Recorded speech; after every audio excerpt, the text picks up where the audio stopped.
Hello.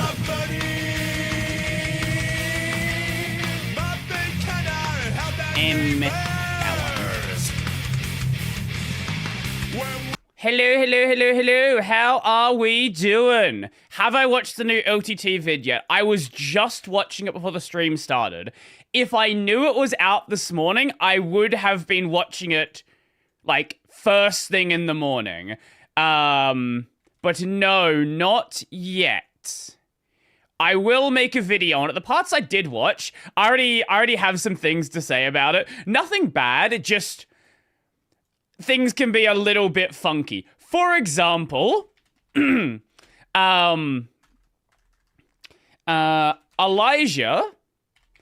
has an iPhone. Now, doing file sharing from an iPhone is a little bit more awkward than doing it from Android. It can be done. It can absolutely be done, but it's not something I think that really any of the desktops just natively do. Yeah. So, good luck for the rest of that. I hope it goes well. Also has Belle Delphine poster and Belle Delphine keyboard. I didn't see those in the prior video, so I don't know if it's new or there's like a different camera angle.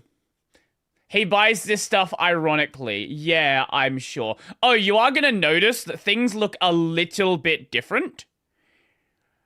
I now have a new monitor. So the old monitor absolutely was the problem. I am now on a new one that is 1440p. So things are going to be a little bit more zoomed out for my interface, but the game will be fine. So if there's any problems you note... yes, the game's doing this again. Oh, thank you. Appreciate that. Thank you, Shenmue. That's obviously not... I don't want it to be glued to the fucking window. Why would it... Don't. Okay. We're going to open properly this time. Yes. Okay, lovely. This game's still cooked no matter what display I use it on. At the end of the day, it's still Shenmue. There we go. Lovely. Everything should be good. Yep. Game showing up fine. Nothing is cut off. Looks to be good. Do you have any thoughts on The Boys? I have never watched The Boys. I'm aware that the series exists, but that is the extent of my knowledge. What did we leave off doing? We left off in the village. Wait, is the camera speed slower now? Wait. The camera speed's definitely slower. No.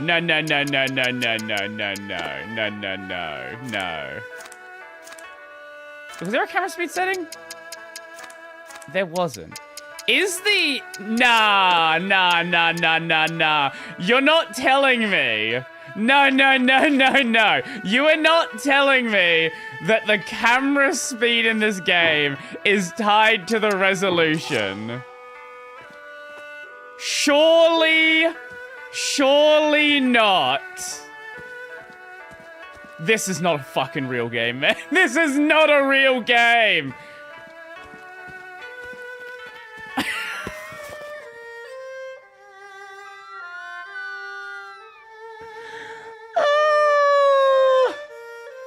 Lower the resolution to find out. Let's try that. Because it definitely feels slower. Let's go windowed 720p. Okay, that's still slow, but it was definitely faster before. I'm not certain. Either way, we have a really slow camera speed. So that's great. That's lovely. It's fine. It's fine. Play on the... What? I don't even know what the lowest the game supports is. I think it's windowed 720p. Yeah, windowed 720p is the lowest. This is a UE5 game. They do not expect you to be playing with a 360p display.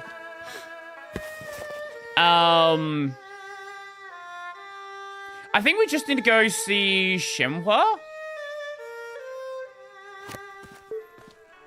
I think. Excuse me. Excuse me. Hey. There's always something interesting coming in from the Lijiang River. No, there's not. Do you have a moment? He's having a moment, that's for sure. A tree, then a goat. I wonder what's going to show up next. Right. Oh, I think didn't we leave off doing some gacha stuff? I think that might have been what we were doing, yeah. Yeah. I'm not going to do that right now, but were there any capsule sets I could still reasonably do?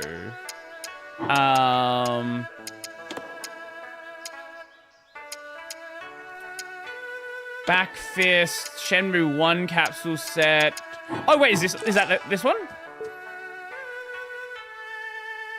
Fuck it. Okay, let's I guess let's go for this. I'll give it a try. We're here anyway. Might as well. Get the... Probably should save though. Probably should save. Yeah, let's do that because it's gonna be a problem otherwise. So how's you guys' week been going? What are you guys been getting up to? A game can't hurt. No, I didn't mean to do that. A game can't hurt. Play. Gotcha. Hopefully we get the rare one on the first shot. I don't even know what the rare one is, so fuck it. After about 200, we should probably have it. I hope. This is cool. Okay, you're 1 of 5. 2 of 5. This is cool. Why does he look like a Toriyama character now? Oh, speaking of characters, did you see... I watched the middle part of the MG stream that I missed. Man, that codec call is prophetic as fuck. I love it so much. Yes, it is. Absolutely.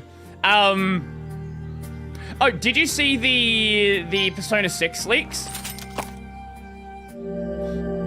This is cool. I don't know if they're legit, but everyone seems to think they are. No, I'm not a Persona fan. One is interesting. Okay. I'm assuming Udiol is the rare in this case.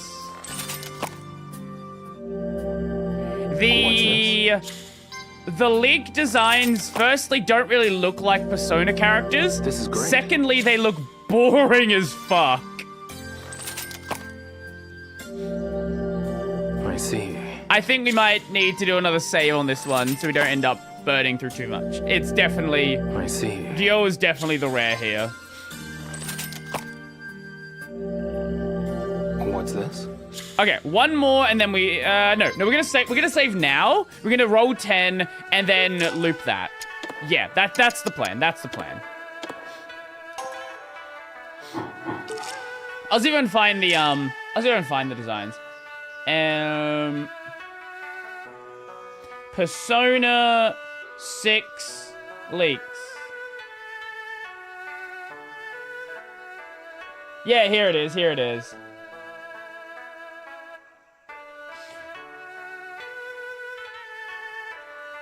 So these are the leaked designs that have been floating around. There's gonna be 2 playable characters, I guess, which is what the way that P3 did it.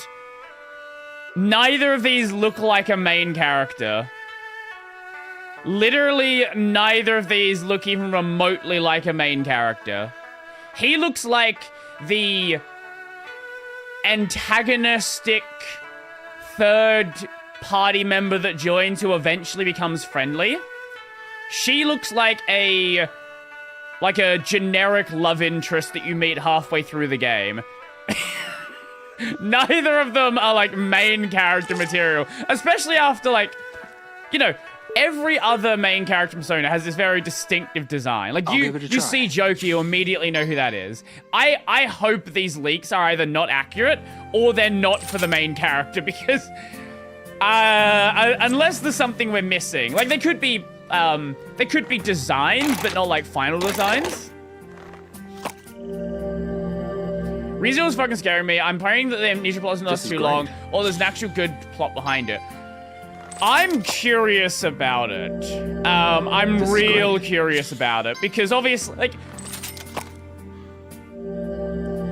The thing I think is really neat with it is Subaru is basically acting how you actually should act if you have his ability. He's always been kinda mostly chill about it, right? Obviously, like, when he got... early on, when he got, like, his, like, body cut up by what's-her-face. Like, sure. But, like, pretty much after that point, he's been... This is cool. Surprisingly chill about being murdered. This is great. And, like, it kind of throws me a little bit. Cool. So I'm curious to see what they do with this, with this plot point. He got used to it mostly. So, what I can say for sure is, let me double check the number. ReZero LN volumes. There are...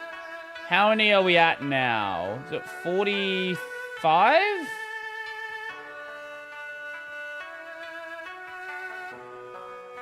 We're at 44. 45 is coming out soon. I can say for sure that there will be other plot points. Eventually something else will happen. What that something else is gonna be? Who knows, but it will be something. Presumably he's gonna get his memory back, right? Like, it would be weird to me if this was like a series reset point. What's this? I'm curious to know what the cause was, though, because obviously he was found in the archive. This one is interesting. Did he read, like, a book about... who knows? Like that's the most obvious conclusion, right? He read a book about somebody who then did something because the book was actually... I see. The person in the memory in the book knew that he was looking at the book. That's like my... This one is interesting. My immediate conclusion there. This one's gonna take a little bit, isn't it? This is great. I would assume it's going to be done by the end of the season. What's this? This seems like a crazy point to leave open until next season. Maybe they will. Entirely possible. But I would assume they wouldn't. Unless it's going to be like, oh, A game can't he hurt. ends just before he finds out the cause. That could happen. Again, I don't want it to happen because it would be annoying. But it could, I guess. And like, oh my god, next season, come back, find out how Subaru gets his memory back. Very possible they'll do that. What's this? Again, as annoying as that would be. This is great.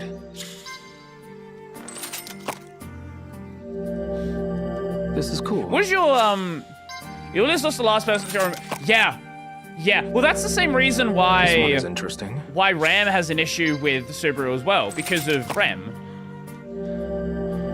I see. Because Ram doesn't, if you remember, Ram doesn't remember Rem either. Ram knows This is cool. that she, who she is based on what Subaru has told her. And based on This the is fact cool. that they look similar, she can be like, oh, I guess we are related. That makes sense. But she doesn't remember Rem either. Huh.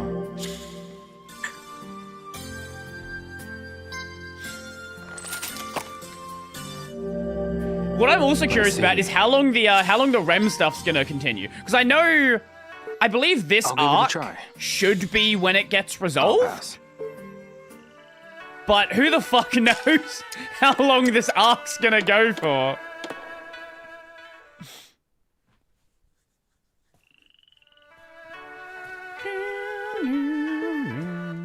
I'll give it a try.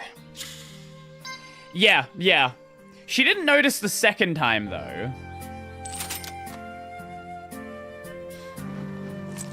I think she only noticed because she was, primed to know because of the memory loss.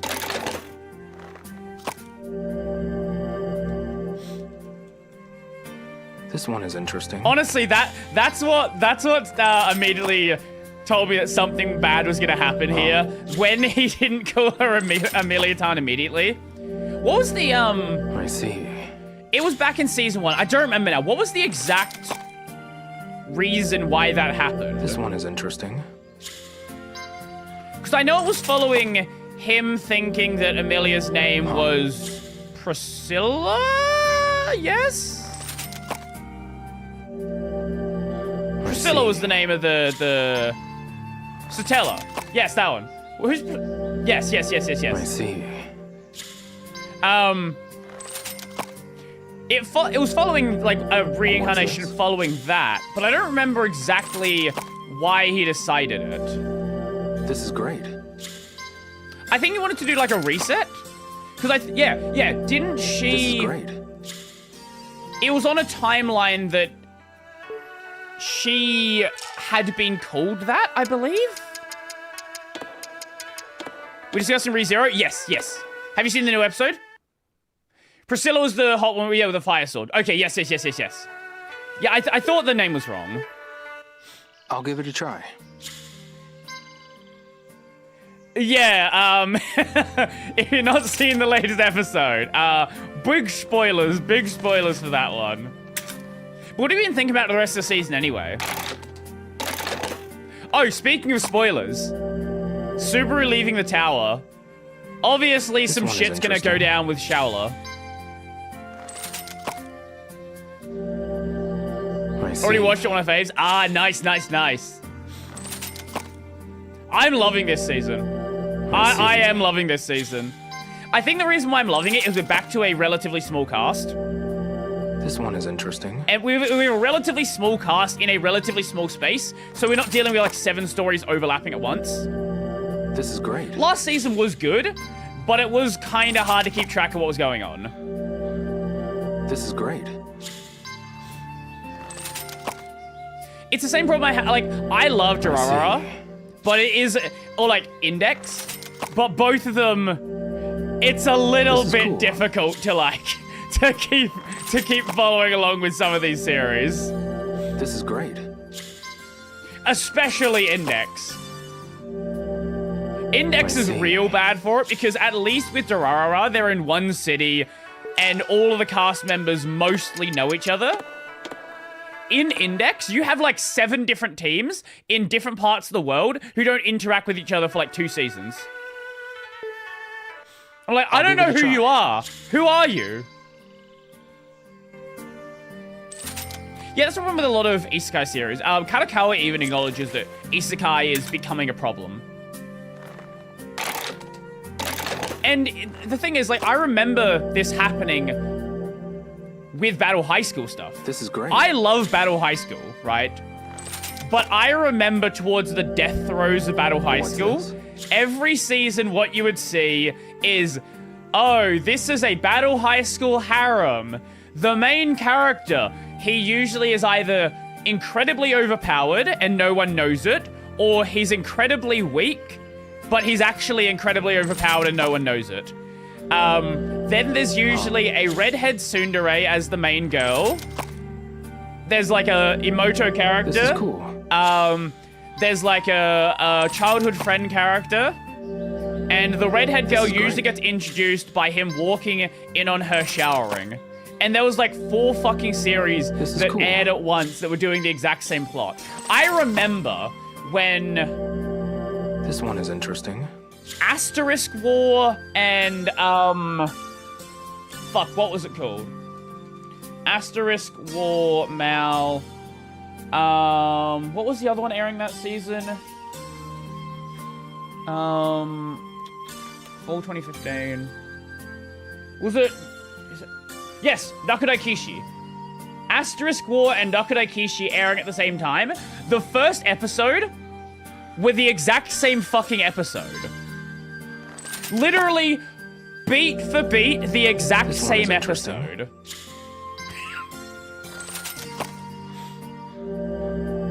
What's this? What's this?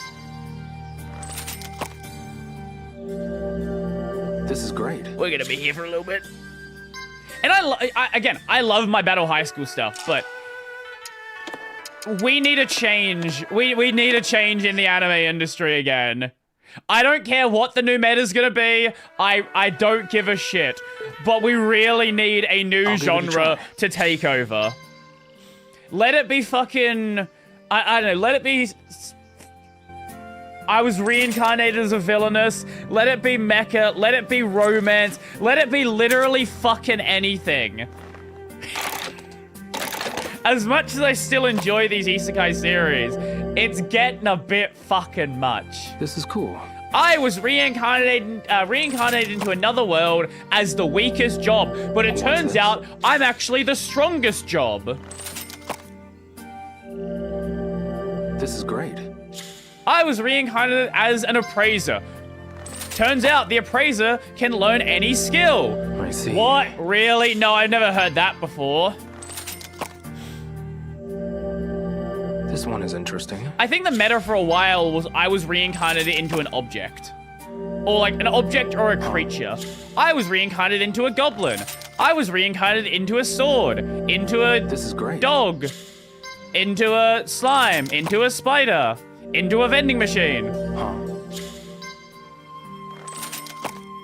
I do think vending machine actually has... This is great. I think vending machine has kind of done all it needs to do.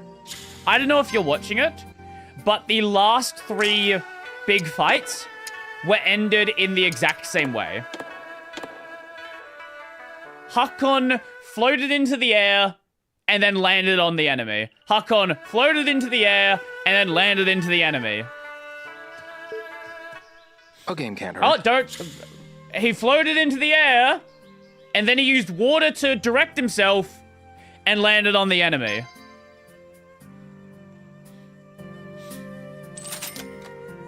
They're stretching the definition of what a vending machine is. Yeah, the car vending machine.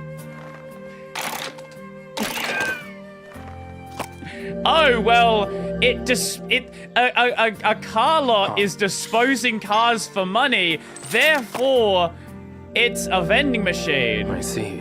Oh, yeah, the telescope? Yeah. I think Vending What's Machines season 2 was still fun. I think this season was fun as well, but I think another season would be pushing it. Huh. What did I miss? We were talking about ReZero before. What's this? Besides that, I've just been doing gacha, waiting to get your... And getting Ine instead. I see.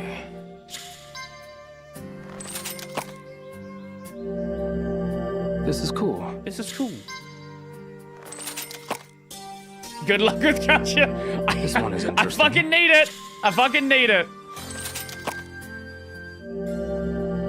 I see. I see. I see. What do you think of Tongari? I was still enjoying it, but I think I enjoy it more now. It's very clear that Gifri is very much not like just a good guy.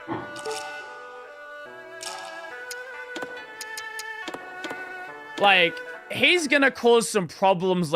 I don't know if it's gonna be like, oh, he becomes an antagonist and then his students have... If they had balls, that's what they would do. I'll give it a try.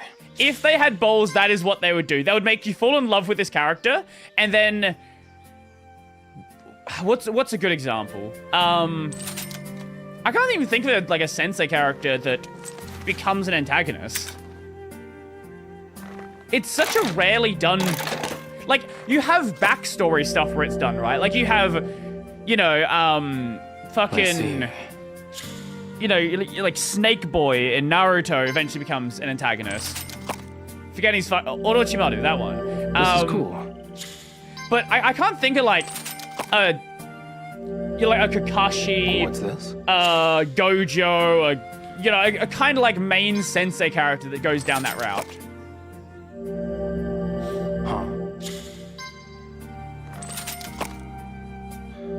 It really is just hard to recall someone on this way. It is. That's not the direction it's gonna go though. No shot whatsoever. What's gonna happen is eventually the students are gonna find out, and then the students are gonna help him. That's the way it's actually gonna go. Because the writer probably doesn't have the balls to do it otherwise. This one is interesting. This one is not interesting. Give me my forklift! It's not a forklift. Huh. I don't know if the rates of this one are lower, or I'm just fucking unlucky. Yeah, what does your list look like this season?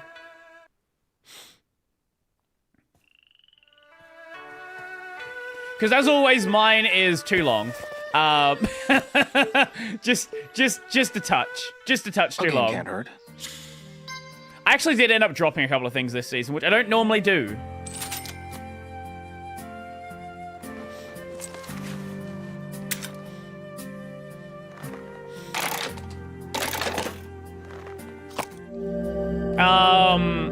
Akane Manashi and Dorohedoro. I didn't see season 1. I need to go back and watch that. I presume if it's like one of the few things you're watching, I presume it's good. This is great. I am enjoying the Akane Manashi anime though. I love the manga. I see. I fucking adore the manga. There are things I would like to see done differently with the anime. But I think overall it's still a solid adaptation. This is cool. Did I win gacha yet?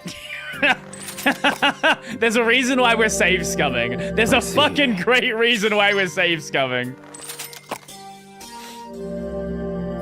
What's this? I don't even know if the move we get is good. This is cool. I just need the move to level.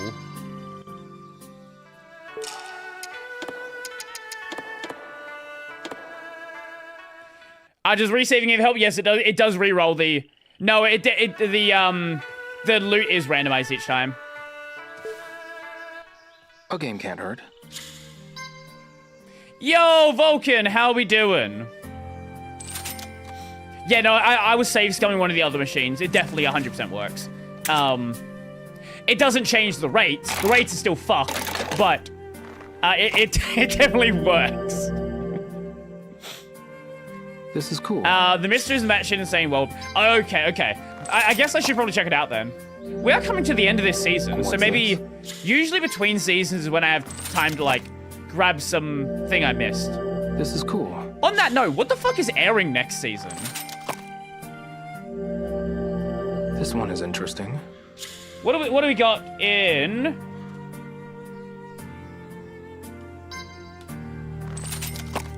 Wait! This is Nah! Nah! I didn't realize it was actually coming up.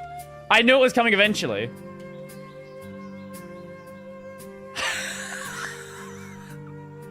What a lineup! Okay, this is nothing else needs to air. We're good. That's all we need. Just ignore the rest of the season. We have new season of Bleach. I've not watched Bleach, so I know people are liking Bleach though, so you know, this is apparently really good. The manga is apparently really good for this, so definitely checking that out. Is this a Yuri romance series? Probably. Did I see the first season of this? I don't think so. Grand Blue season 3. I didn't watch the first 2 seasons. Oh, Sei Hantai. Nice. Gai Kottakishi's getting a new season? Fuck. I didn't know that. Okay. Clevitus. I dropped Clevitus. I don't give a shit about that. The Ghost in the Shell remake. I'm curious about this. It's by Science Saru. I'm curious. Okay, music stop. Okay, no, we're good. What is this one? What the fuck was the English name for this one? This isn't an isekai, even though it looks like an isekai. Yeah, from Old Country Bumpkin to Master Swordsman. New season of 100 Girlfriends, absolutely based. Ooh, I fucking hope the animation is good as first season. I really do. Black Torch, I don't know about that. What do I think of Mal? I actually dropped it. I was not vibing with it. I really was not vibing with it. Is Hell Mode good?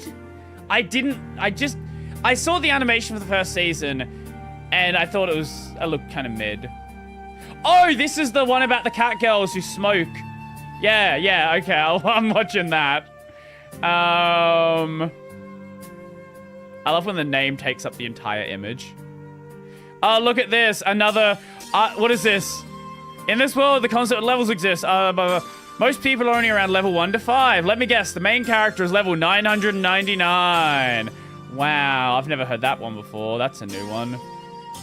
Is that a Battle High School series? Nah. What fucking year is it? I'll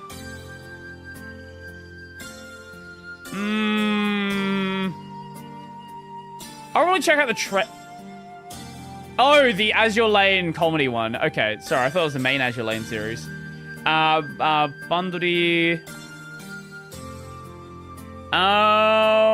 Nothing else is immediately standing out to me.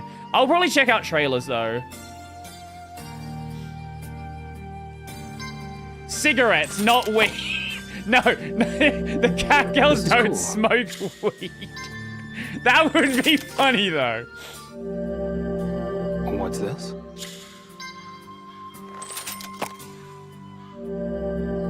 This one is interesting. I would consider Windbreaker a Battle High School series. I don't know if other people would. This is great. Catnip. I see. I think I don't know how other people would categorize it. My criteria is like your level in the school is tied to your ability in combat. So rather than having like just regular grade levels, you have like combat-related exams. A game can't hurt. Windbreaker is kinda... It's more like they're at a high school and they battle.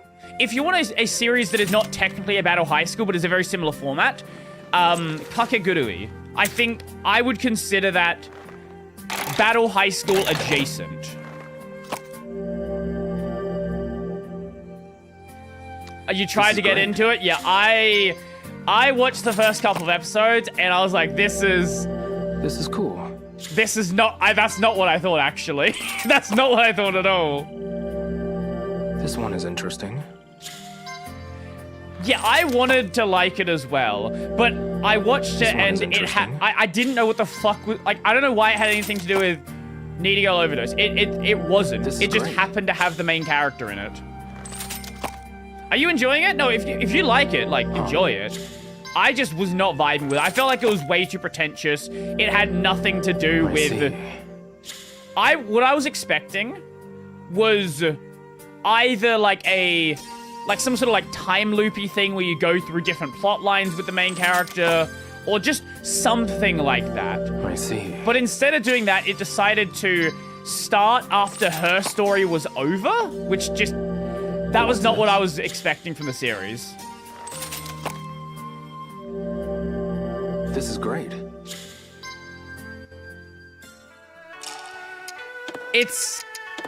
I think, like, you would technically call it a sequel, yeah, because she's already an established idol. She's already an established idol. All the shit that happened during the game basically already happened. And now it's like, oh, there's like idol battles or something. I don't know. Again, if you like it, I'm not going to tell you to not like it. It's your life. Watch what you want to enjoy. But I already have so many things I do enjoy. I just could not justify keeping it around. This one is interesting.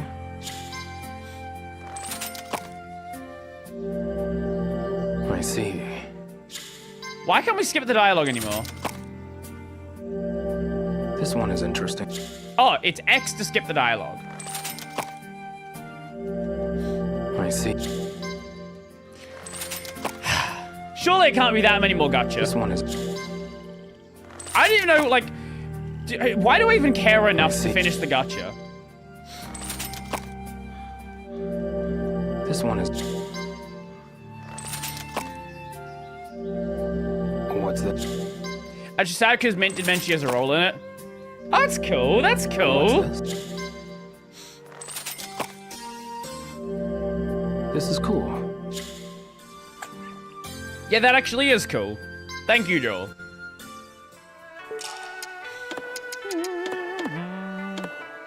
But yeah, how are you vibing with Akane Banashi? Because I'm not caught up to the manga, Okay, but I'm like maybe 30 chapters behind. Minor spoiler, probably not a spoiler. There's eventually a time skip. It's a shonen series. A time skip happens. I won't say why, but after Akane becomes Futatsume, there is I think like a 2-year time skip. I see. This one is... You could probably go check what Mint did by now, surely. I would assume it's gotten to where she was in the series. This is great. Unless it's going to be like the last episode. This is great. Yo, there it is! I did it. Perfect. That's all we need. I like the guy, Kadashi. Kadashi's a real fun character. Kadashi is a real fun character. I will say there was a very large gap where we don't get to, like, he does a couple of things here and Maybe there. I'll talk to a few folks around here. He wasn't around for a bit, which I think actually helped his character because he's a little bit much. We had his performance. We haven't had Hikaru's performance yet, have we? I think that's going to be next episode. I am really curious to see how DA handles that. Because her performance is very much obvious, you know. Hikaru is a voice actor, so her performance is going to be very heavy voice, like heavily taking advantage. Did you not know Yes, yeah, that was a deity. Yeah.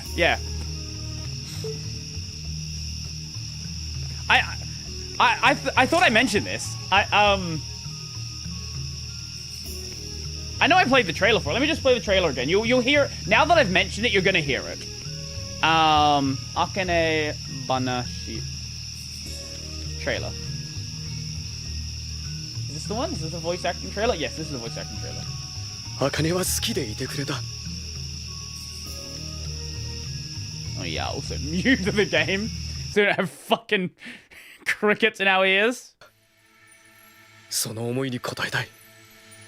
父として、落語家として、俺は傲慢だな。君の落語は身勝手極まりない。君は話に興味はないの？深く知りたいと思わないの？飛んできたわけじゃない。この子何者？私より若い無名の女子高生。彼女の上を行く。それがカラク杯で主役になるための最低条件。落語は伝統。It's harder to notice just because she's not put it. It's kind of like I would say it's like a calmer Amelia. Like, you know, those serious Amelia scenes? It's kind of like that, but like a bit lower. When maybe it should be obvious by the fact that she is a voice actor. That's going to be a major part of her Bakugo. Like a real major part. So we're going to be hearing... I am so excited to see how she handles it. I am so excited to see how she handles it because this is a perfect role for her. You've got something to sell? I'll buy it. And I'll give you a good deal, too. I didn't mean to talk to you. I meant to trade you. I'll buy whatever you got to sell, so come by anytime. The store is at 1440p. I can see even more pores. I'm running out of things to sell. I see. Amelia and Megumin have somewhat squeaky voices. Megumin even more so. Welcome. Amelia has those moments where she's come on in. Serious. You've got something to sell? I'll buy it. But like regular Amelia, too. It's like, hey! You can exchange complete sets of items as well. Hey! You can exchange complete sets of items here, if you have any. Have you seen that Japanese brain surgeon video from Japanalysis? No? Yeah, I'm gonna go with a no on that one. Exchange! Okay, lovely. We have the book. I trust you're satisfied. Come by anytime if you have something you'd like to exchange. Okay. And now we should be able to put our skill in the book. Yes. Sugoku. Yeah, it's I think Deity's done a fucking phenomenal job. I honestly, the crazy part about it is she has gotten so much better over the past couple of years. I feel like we've watched a Japanalysis video. I don't know which one, but I for some reason there's something sticking in my head. Which channel was this? No, we've definitely... Have we watched a video or have I just watched a video? That is the question. Maybe I've just watched a video. Oh, maybe we watched the Weather Woman video.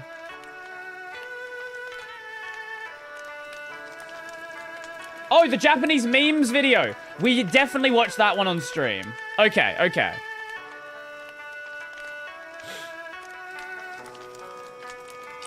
I actually never watched season 2 of Taki-san. I don't know why.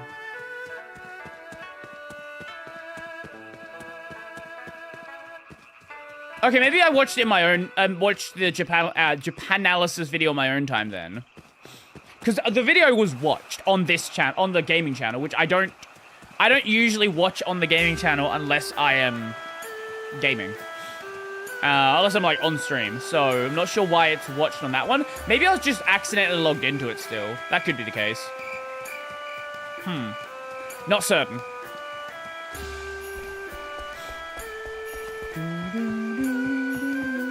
Gaming. Sorry. Oh, the textures are popping in. Watch right here. I don't know how well it's showing up on stream.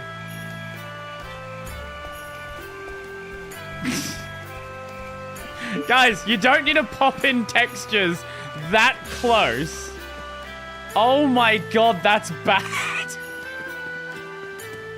Guys, it's fucking... This game came out 2 years ago.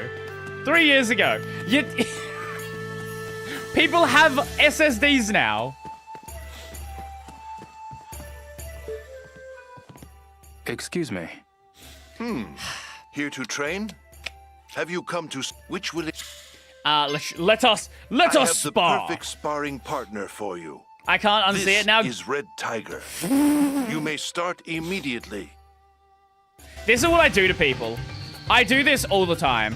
If you ever want to like video games, don't listen to me talk. Because I am going to point out problems with every single one that you like.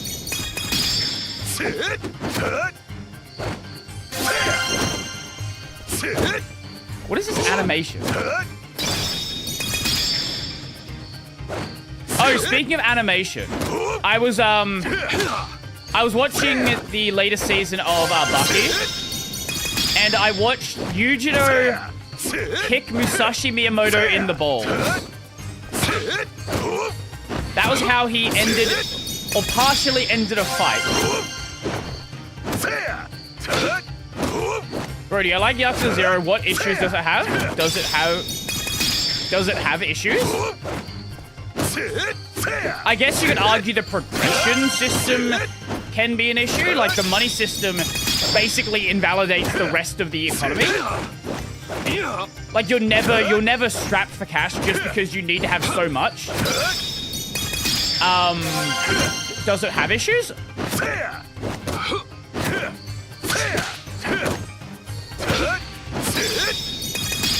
I know, where did that come from?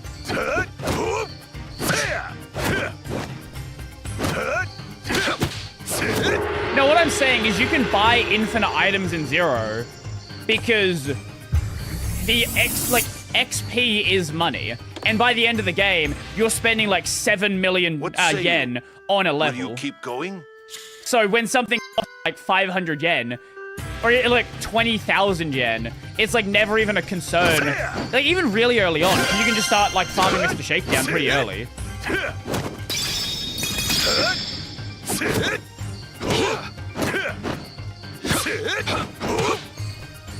Yeah, I don't have any issues with the game. Did you assume I did? It's still probably my favorite Yakuza. Which is a concern because I started with it.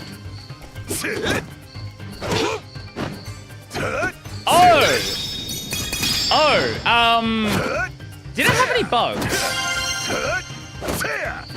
I actually don't recall if we had any major bugs in Zero. Because Dragon Engine is fucked. Dragon Engine is a fucked engine. Wait!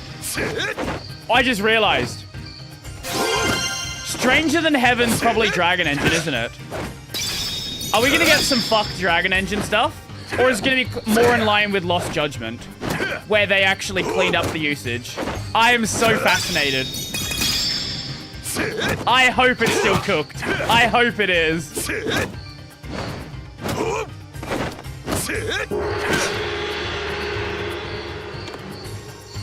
I saw a bug or two in Zero. Door didn't open in a nim? In... What say you? Will you keep going? Oh! And there were definitely issues with, I guess, NPCs just like... How do I...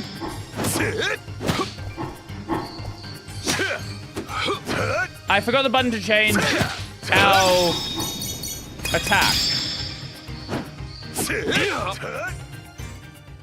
Do you wish to keep going? I'm sure you do. Not yet. How do I change the fucking... Come back anytime. I'll be waiting. Wait! Could we only change within the list we had? No, that's not right.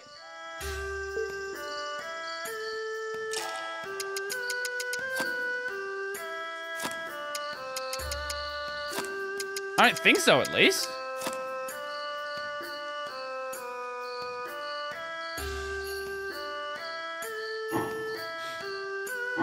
Okay, let's try that. See what happens here.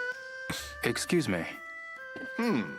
Here to train? Here to train? Have you come to spar or fight one of the monks? I am here Which to will spar it be? one of the monks.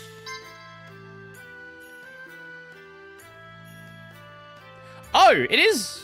Oh, it Come does back work like anytime. that. I'll Would you be waiting. willing to ever do a modded game stream? The K2 silly mod is golden and would be hilarious to play through.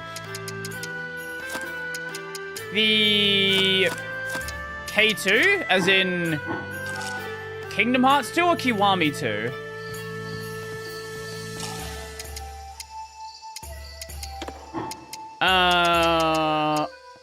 Or maybe another 2.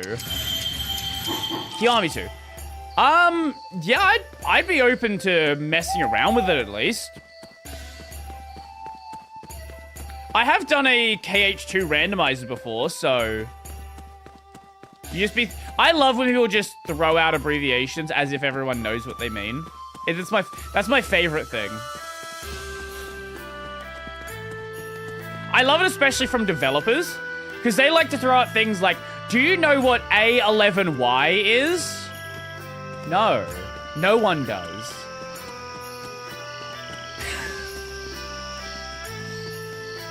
Which is funny, because A11Y is accessibility. So somehow people have managed to create the least accessible term possible to mean accessibility.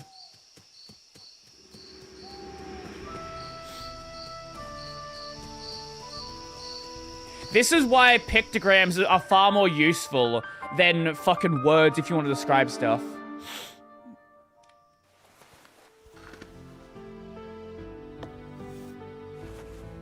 Again, the Steam is still on the wrong layer. Ah, you got a video? 1910, the second year of Shen Tong. That's the year it was finished. Oh, It's pretty old Yep. then. I know that one. The resident monk said it was built for an imperial envoy that visited Bai Lu. Look at the flag and the mirror. These patterns match what we saw in my father's quarry. This might help us find him. Is there anyone who might know more about the bridge? Elder Ye probably would. Elder, yeah. Who? The elderly lady who makes medicine for the village. She lives near the village square. Perfect. I'll go see her tomorrow. Thanks.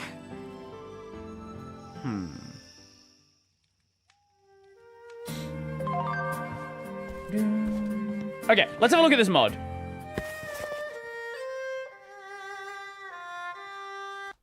I think I've seen it before. But let us see a random part that we might have here. Sega. Yellow warning, boy Sorry. X boy action. Sorry. Yeah, I think there's something wrong with my Yakuza game. This is a pretty awesome fucking looking intro though. I actually have no clue. This is just regular Yakuza right now. I hope to God that it has. Wait, why is this? Does he have a green fucking watch on, bro? Wait, did he just give him money? Oh fucking no. No, wait.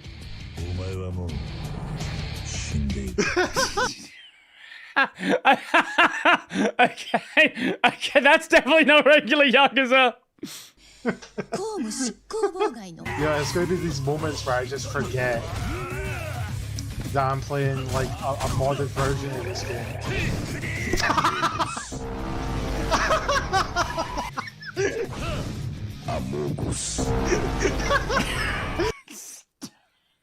Okay. Okay. What a stupid fucking mod. I always love silly mods. Silly mods are fun.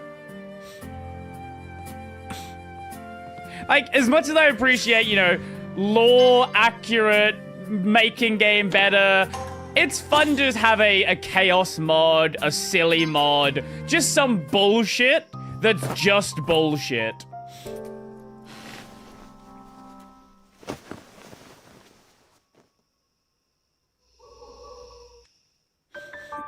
Do-do-do, do-do-do.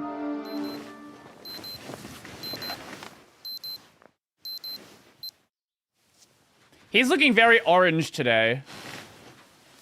You put your tanner on? Is that just my screen, or is he actually just that fucking orange? Go speak oh, was Elder Yeah the guy who was just sitting on the bench? Good morning, Leon. Good morning. Did you get enough rest? Yeah. What was that? Shut up!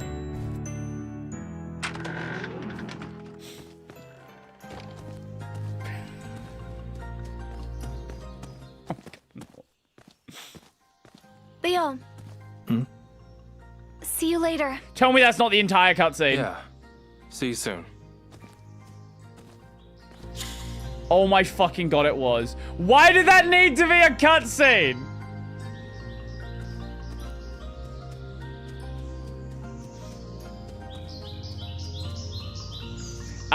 What do you have here? What have you sent? DMC5 mod?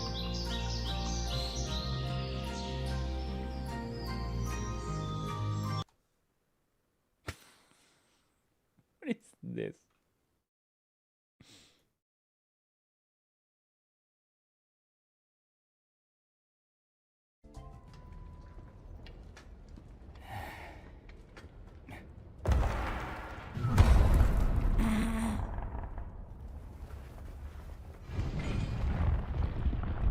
Fucking Rayman hands.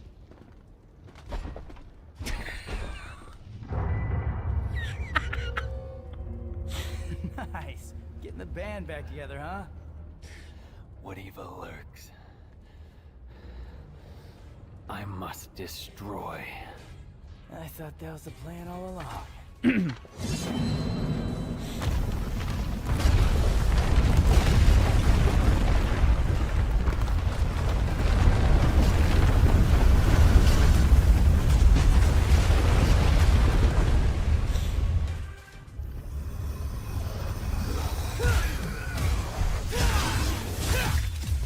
This is a video game.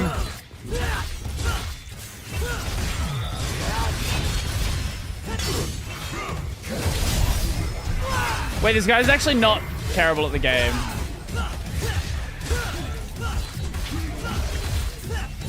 Okay. Definitely not the best in the world, but much better than I am. That's for goddamn sure.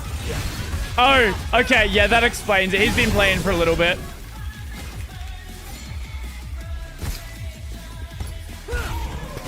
I didn't even know you could do that.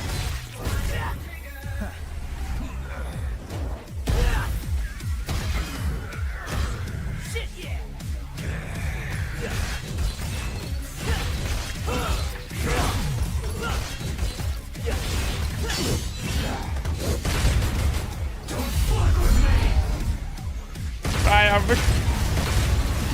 forgot about his double trigger.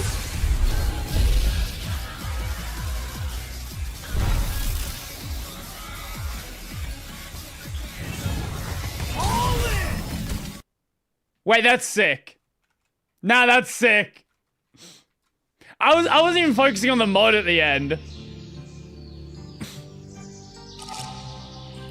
Can you want me to mod that guy you learn from Fortnite dances on you while can you feel Am I? Sorry. Also in the K2 mod, that's a guy you learn from Fortnite dances on you while you can feel my heat plays. Am I having a stroke?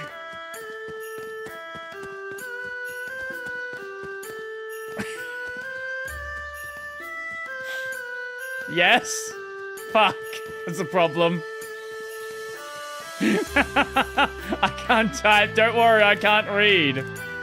Works together perfectly. Both of you are having a stroke.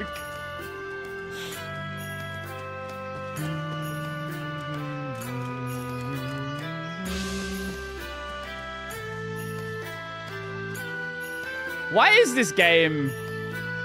Just why is this game? Just why? Call a stroke, you're having an ambulance. Fish and mailed.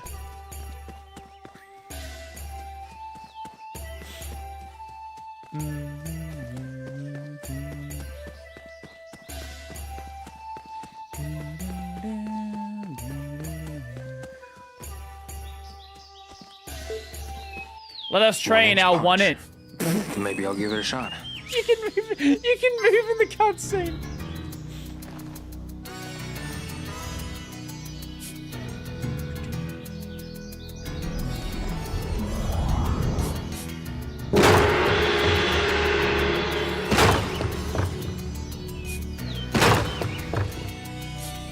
Bonk. Come on.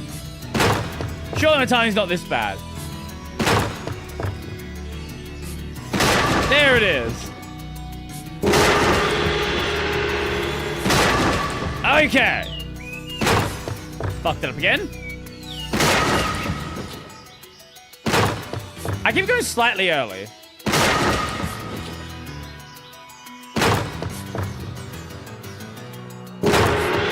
It's fine, we're getting most of the experience anyway.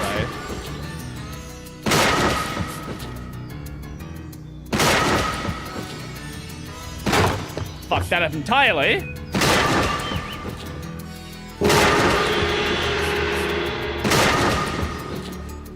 As always, apologies for this game's fucking insane audio balancing. Maybe I'll practice some more. No. We're gonna do the horse. Later. Still just not looking at it.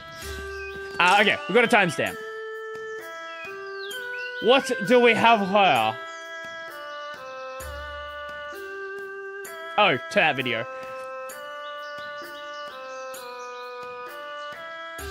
It has been fully charged. Oh my god, did he just try to do a Fortnite dance on me, bro? Fucking Fortnite dance on my eyes.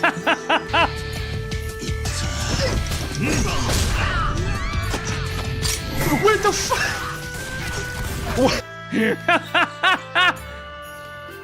That's fine. That's normal. That's normal Kiryu behavior. Horse dance, huh? I always love Maybe I'll give it a shot. I love the people that actually don't play all the Yakuza games, who don't know about the Kiryu doesn't kill people. Like, that was a meme. There are people that legitimately think that is the case. It's like, did you play 4? 5? One of them. Don't remember which one it was.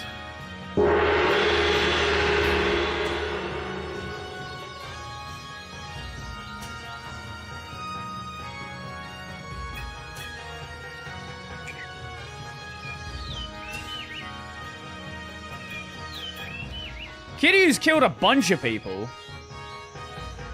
It just doesn't usually happen on screen. Usually, he's thrown multiple people out of buildings. Like, multiple story buildings. There hasn't really been a on-death kill, though. On-screen kill.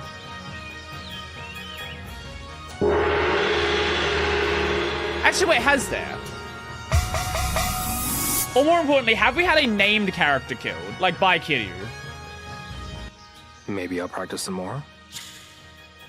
Because there's been, obviously, characters that have died during a fight, but not because of their fight with Kiryu.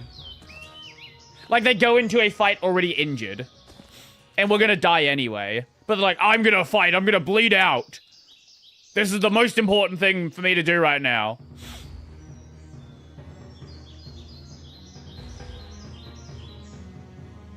Or you have, what's-his-face that jumped off the building following the fight.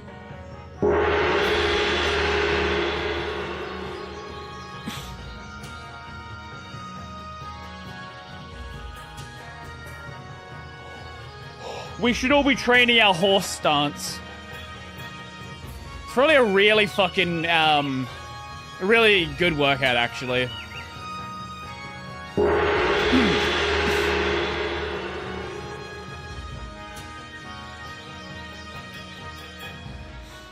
I just wanted to get up to another kung fu level.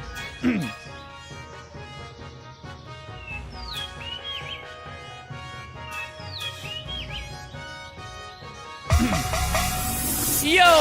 Hello, hello, hello. Thank you for the subby. Appreciate it. How are we doing? Should I keep going? Wait, did that give me a level? Maybe later. Kung Fu 20. Yeah, it did. What do we have here? Snakuza.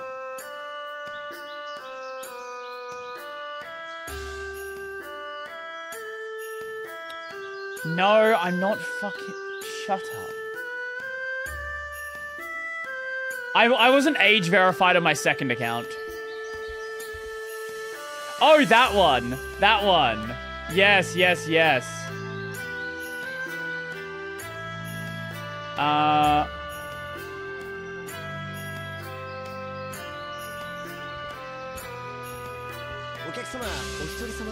This is the bar scene. Yeah.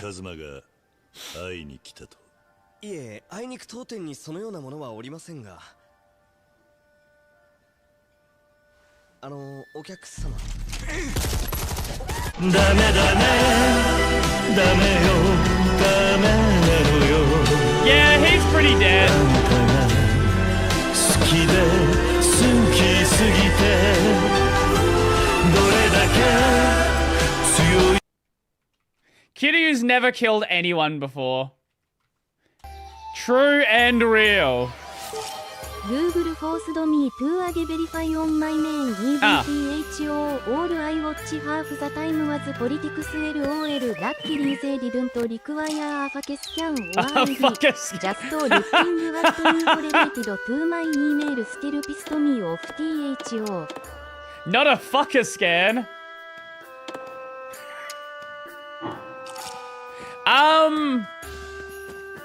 I might do the react for that one off stream. I want to go through everything that was said. Because I was probably going to do a main channel video on that one.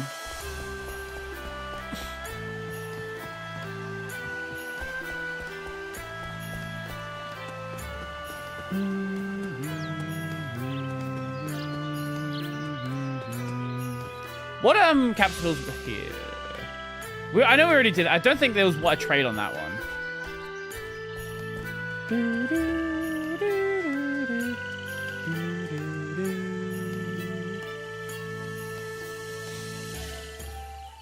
Ah, yes. Kiryu didn't do it. The other guy. Yeah. For sure. I've never been Face ID online yet. No idea if that's because all my accounts are old enough because I'm in the EU. Probably because you're in the EU. Do any EU countries have forced age verification yet? I actually don't know. No, that's Jian Ming, who was... Yeah? Excuse me. You there. You're that boy from Japan. And you're still hitting some sticks. I need your help with something. Do you know anything about when the Verdant Bridge was built? The Verdant Bridge? The Verdant Bridge, you say? All the villagers told me you would know something about it. And why is that? I don't know about the So, I know what you're talking about. I'm curious about all the stories behind it. But and the past in general. I don't know how true Why that do you is. want to know about something that happened so long ago? Because that's based on like this actually girl who uploaded her lectures to both YouTube and Pornhub. You. Just leave. But at the same time, they got so few views on Pornhub. I don't know if you can really compare them directly. Please, I'm begging you. Are you deaf, boy? I have nothing to tell you. I need to know. I told you to leave. She's not even hitting Very the thing. well. She's just hitting the plank. Sorry to bother you. Guess I'll have to find another old-timer. But yeah, it was like a thing from like 5 years ago or something. So I don't even know if it's accurate now anymore. It's certainly worth trying though. Like there's no harm in really doing it. The issue is I would expect the videos to get probably a lot of views for one and then the meme to fall off pretty quickly. Because no one's going to that site for safe for work content. Genuine question. Yes. Is the most recent LTT Linux challenge worth watching at all? Even only to just know what's going on? I stopped caring about them because I feel like they've become weaponized incompetency or intentionally maliciously stupid behavior. I don't know. I feel like Linus's part has been a lot of that. I think it's there's definitely been some legitimate issues that have been pointed out. The problem, though, is a lot of the issues that were pointed out by Linus were not issues. They were issues with Linus not being able to read. Like, it'll say, hey, this is experimental. Don't install this. Linus just clicks skip. Oh, it didn't tell me not to install it. Yes, it did. In giant red text. I think part 2's interesting. The parts that I've seen... So they do things like auto-starting applications. They do file sharing from a phone. So here's the fun thing with the file sharing from a phone. Luke and Linus both have Androids. It worked totally fine for them. Elijah has an iPhone. I don't know if any of you have iPhones and have ever tried to file share from an iPhone to Linux. It's not as straightforward as Android. It's definitely not as straightforward. Excuse me. Do you know anything about when the Verdant Bridge was built? What do you mean by anything? I mean, I'm curious when? about all the stories behind it, and the past in general. That bridge has always been there. I bet everyone in this village has at least 1 or 2 memories about the Verdant Bridge. Okay. Thanks anyway. I refuse to use Apple? Good. It's just expensive. Elijah handled it really well, just KD Connect. Yeah, I like using local send, but KD Connect is totally valid as well. Totally reasonable choice. No, Luke and Linus just plugged their phone in, it worked. Because Linus is on Pop OS still for some reason, even though his screen's flickering. And Luke was on Kashi. And both of those just install the components to make it auto-connect. Excuse me. There is a airdrop... Isn't there like a open source airdrop implementation? I thought Do you something know like anything that. about when Open the drop. Verdant Yeah, Bridge there is was built? open drop. Huh? I don't know how well it works, though. I want to know about the Verdant Bridge. My hearing is rather short. Is that so? You Sorry will to be bother fucking you. shot in a moment. I like local send. Still mainly use KD Connect. I use local send fucking constantly. Like, it is an amazing tool. You actually introduced me to local send. KD Connect has been buggy for me. I never had a good experience with KD Connect. Maybe it's better now, though. Like, when I was originally trying to use it, it would just never work for me. Granted, this was a couple of years ago. And as with a lot of KDE things, a couple of years ago is a long time for KDE, and things get better rather quickly. You're old.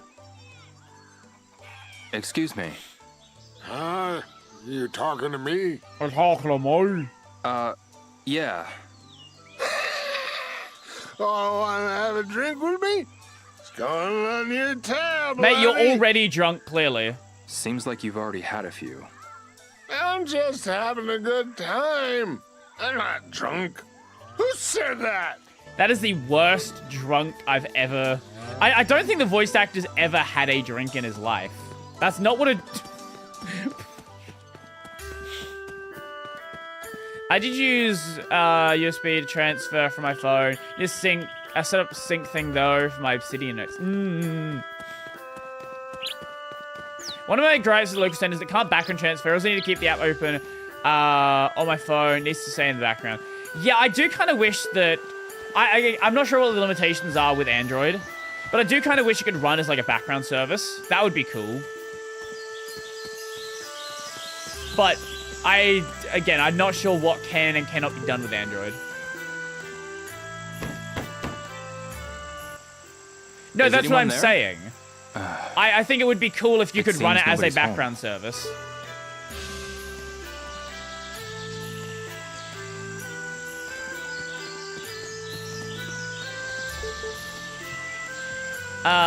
Sync thing runs in the background, I believe, for what it's worth, and Kitty Connect. Excuse me. Hello. Can I help you? Hello. Oh no. Did something happen to Yangxing? No. Do you know anything about when the Verdant Bridge was built? Does this have something to do with my son? It's personal. Oh, I see. I'm sorry. Wait, there's no one even behind that door. It's just that I'm so worried something terrible might happen to him. I'm curious about all the Just stories ignore behind this. it and the past in general. Ignore what she's saying. It seems to have been built a long time ago, but I don't know anything beyond that. I see.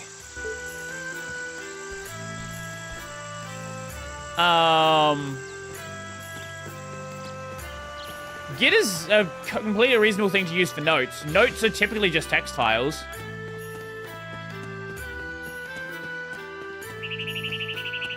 But I guess if you don't want to, if you never want to have the ability to revert, Git is overkill.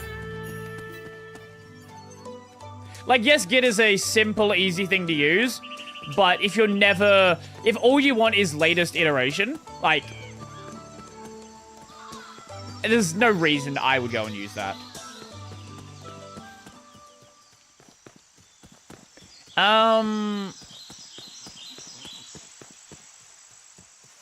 There was an old guy who lived here.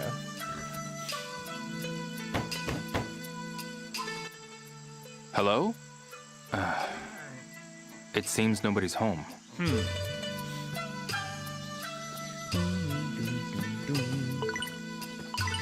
What the fuck? What is this? Hey. Hey, mister. Who are you? I'm John Yakuza. Me? I'm or Yul. John Shenmue. Nice to meet you. Let's play. No. I'm a little busy. I want to play soccer with I don't. you. But you don't have a ball. No. I want to be a soccer player, but my sister won't buy me Let me a guess, ball. this is a quest? Oh, no? My sister? She's called May. Works at a gift shop. Uh-huh. Gift shop? Oh. You must mean the prize exchange. I really want a soccer ball. The pail toss place has one too. Do they now? Uh-huh. If you throw the rock into the bucket, they give you a soccer ball. Uh-huh. But I couldn't do it. Not even with my whole allowance. Can you get it for me? No. Of course. You really mean it? Yep. Can I just buy it from I the gift promise. exchange? Yahoo! I'll be right here. Do can I just get it here?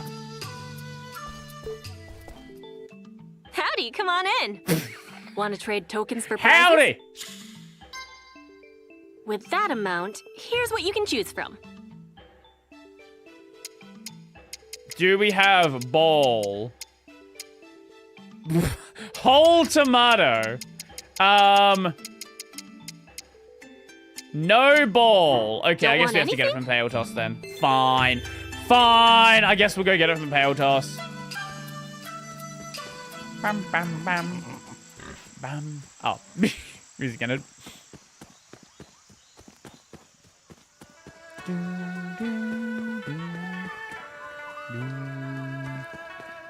Shocker ball. Oh, you gotta chuck it into the blue one. Pail toss? Want to try pail toss? Holy soccer ball. jawline. So that's the ball that boy wanted. I wish there were Okay. a Thanks. ball or shot Aim call. carefully. I'm just remembering the DT rap.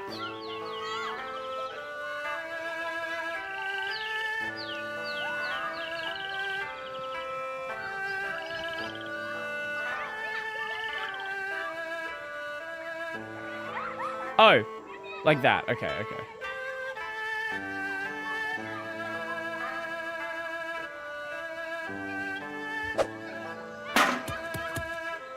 DT is in DistroTube. That is the one.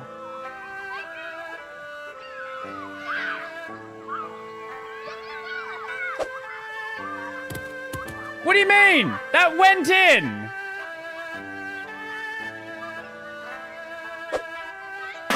Oh my god. I have a feeling the physics here are not consistent. Wanna go again? They do not align with where the line is pointing. Aim Is it good? Define good.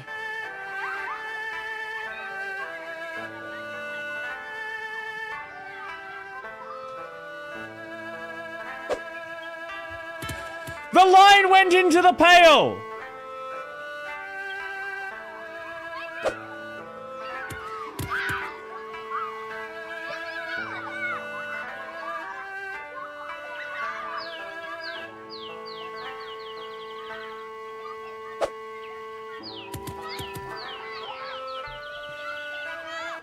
Oh, you can't stop like this. Try again. Oh my fucking god. Aim carefully. No, fuck you. Did I see the... Of course I saw the gun video. Everyone's seen the gun video.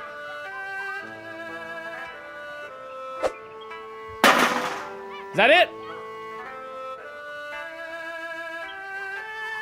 I think that counted.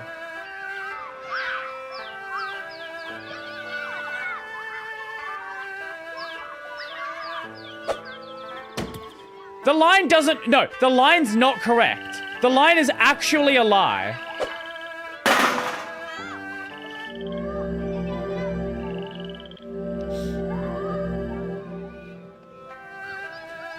Bullshit. Right. It's the soccer ball that boy wanted. I should bring it to him. That was all right. Wanna go again? I kind of want the pineapple. I'm curious about the pineapple. Aim carefully. Can we just eat a whole pineapple? And if we can, is this the optimal food source? Assuming you could get it consistently.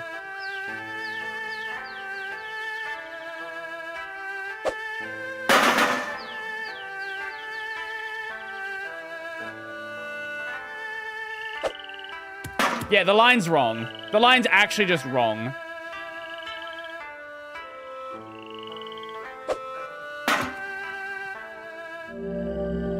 Why even have the line? Why even have the line if it doesn't actually show you the arc? Want to keep your streak going? No. Maybe some other time. See you around then. What a stupid, stupid minigame. 150. Wait. You pay 10 for it. I assume there's maybe a quest that needs it then.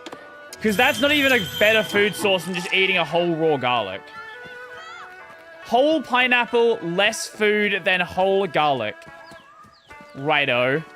If you say so. I don't think those that works out.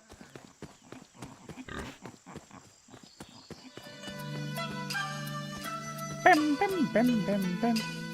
I'll be right here. Oh, he's over here now. Child. Yopo. That's not my name. Did you find it? Did you get the soccer ball? Sure did. Here you go. Yes, it's the soccer ball. I gotta show my sister that you got it for me. You're gonna pay me back. Here, Yopo. I'll give you this rare capsule toy. What is it? Or do you want me to tell you the secret place where you can fish?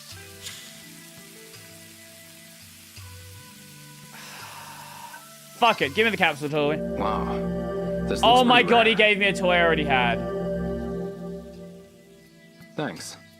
I'm gonna be a soccer player, Ryobo. Keep practicing. I will. Oh, I forgot I even had that. That's been there for years.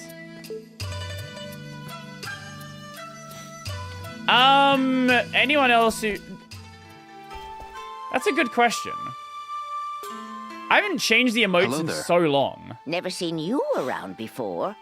You a tourist? I've been here for like 3 weeks. You could say that. Figures. There's not a whole lot to see around here, though. I see. You know you're in a small town when Kong Mei's store is the biggest attraction. Oh. Can you answer my question? I wanted to...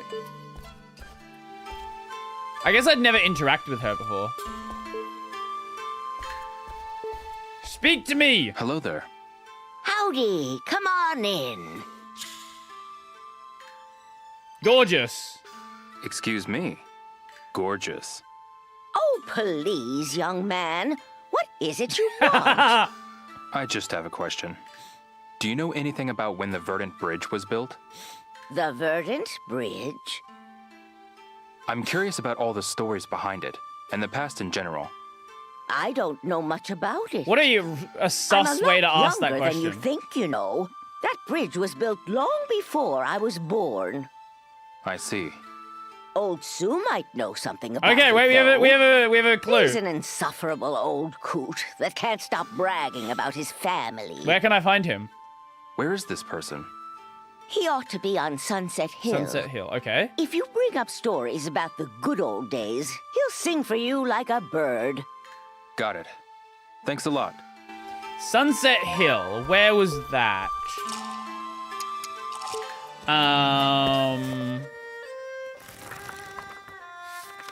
Sunset Hill is not on my map. Fuck. Where was Sunset Hill? Village Square, Panda Mark. Ah, wait. Here we go. This is the way. We have found the way. What? I haven't even been... No, I've not even been to this part of town. Hi? I am a wandering fortune teller. You're also a chronic smoker. Fate led me to this town only recently. My divination. Oh, I have my face of the Ubuntu wheel. Yes, I do as well have that. Hi there. Hi there. I am but a wandering fortune teller. Fate led me to this town only recently. I am but fate's compass, pointed ever towards good fortune. Uh-huh. Lean on me in your times of need. I'd rather not, thank you. My divinations will illuminate the path to good fortune. Got it. I assume this works like it does in the earlier games, where I can talk to her and she gives me a clue. I can tell you which colors and numbers will bring you great fortune. Lucky numbers and colors, huh? What? Wait, is this even less useful than the first two games? Shall I divine your fortune? It's only 10 yuan. Sure. Sure. A color fortune? Very well. Now then, let us begin. Color light. Color bright. Yes, I can feel the waves. Your color seeps into my mind. Your lucky color is red. Seek out this color, and good fortune shall befall you. What? Thank you. I await your return. What?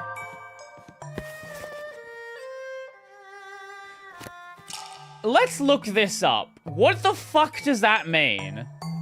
Shenmue 3 color fortune teller.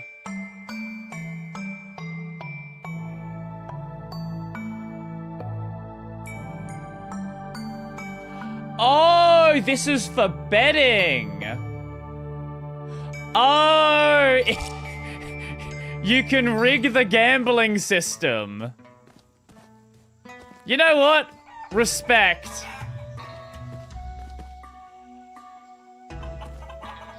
Is that... No. Is that frog racing? Need tokens? Buy them right here. Good to know. Shut up! That's not frog racing. Frog racing and pale.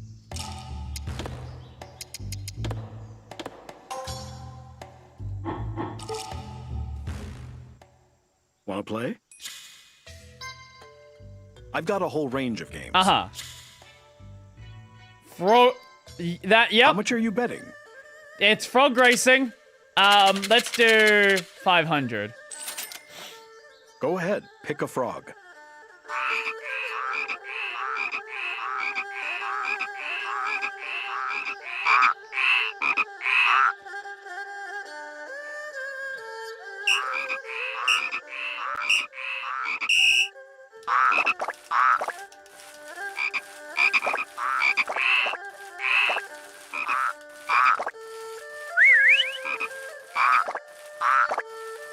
Wait, that's so much quicker than turtle racing. Impressive. Wait, that's just better turtle racing. Gonna keep going? Why would I turtle race? How much are you betting?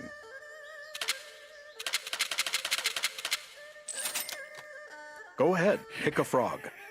Wait, it's actually just the same race, but like 10 times fucking quicker.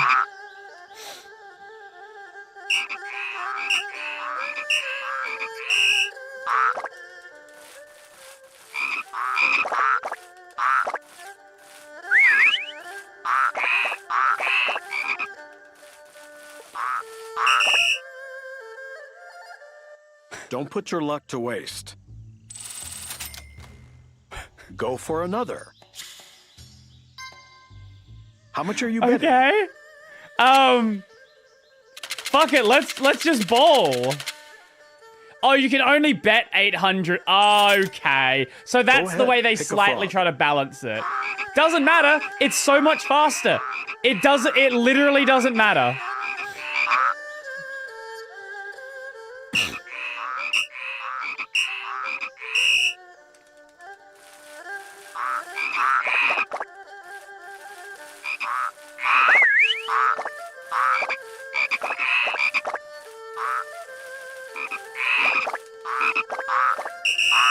Okay, that was kind of close. Excellent. Think you can keep it up? Well, that's a great way to farm tokens, apparently. Maybe some other time. Yeah, well, whatever.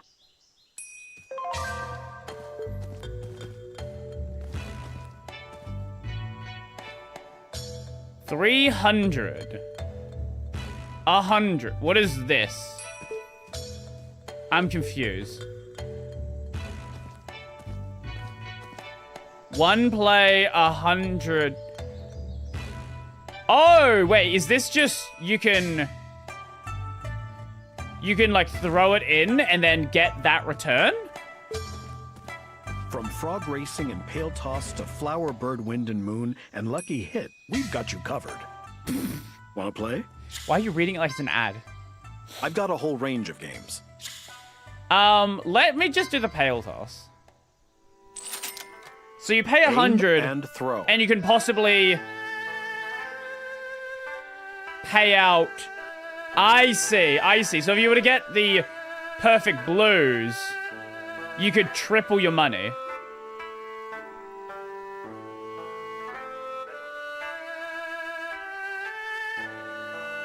I see.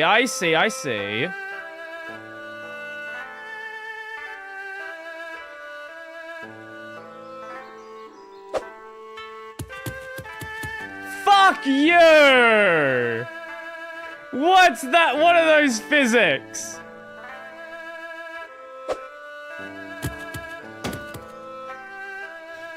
Oh my god.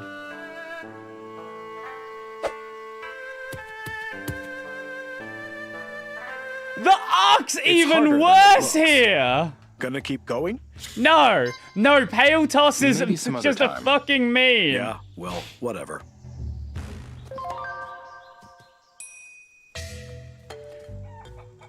No, fuck that.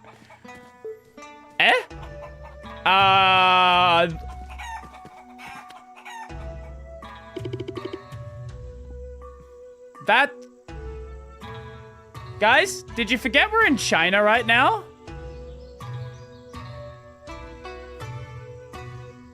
Why is... What? You still playing this slop? Hello, by the way. Hello. Yes, I am. Yes, we still are. Don't ask me why, I wish I knew. Is anyone there?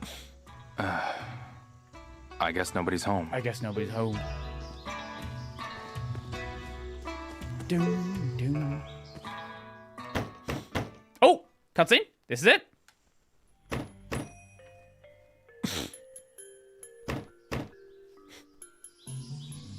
Come in.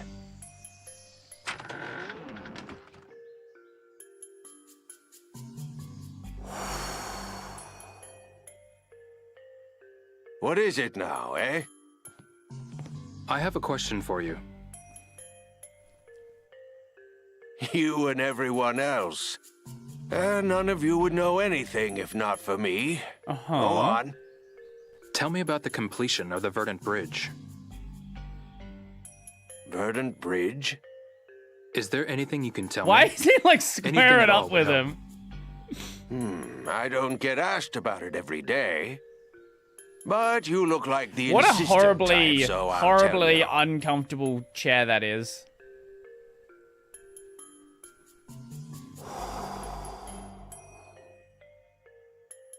I was just a boy, mind you.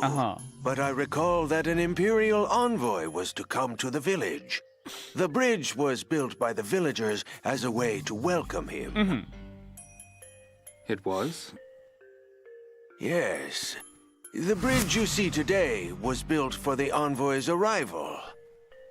I remember it vividly. It was a hot summer's day, and the envoy's clothing was quite ostentatious. This is a big word for Shenmue.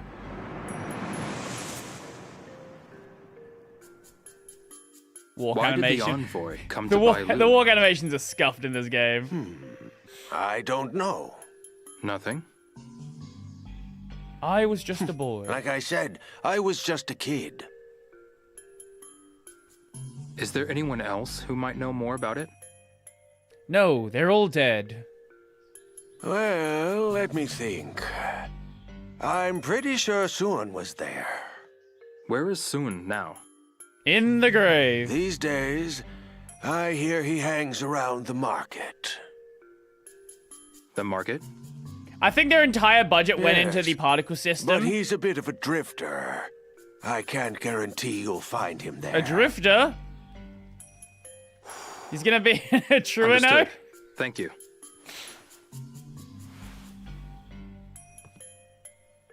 Deja vu.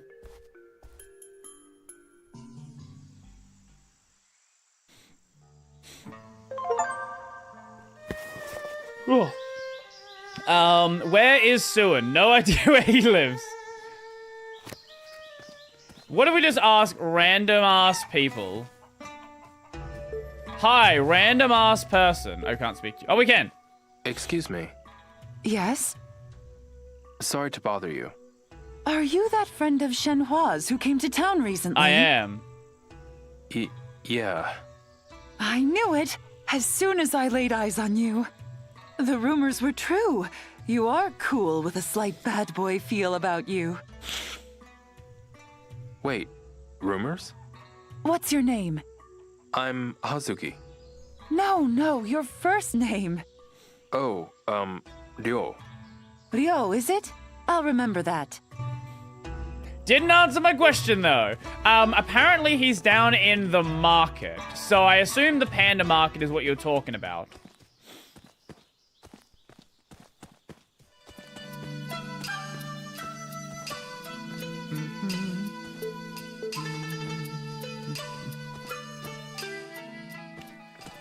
But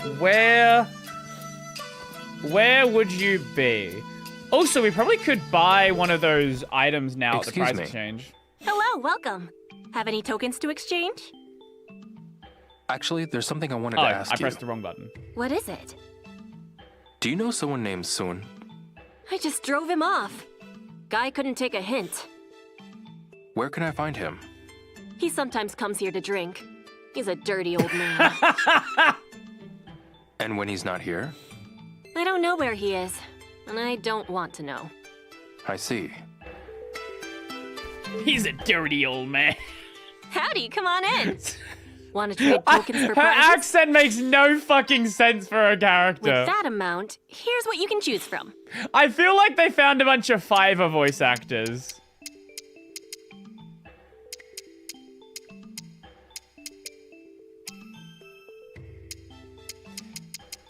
What is the most expensive thing I can buy here?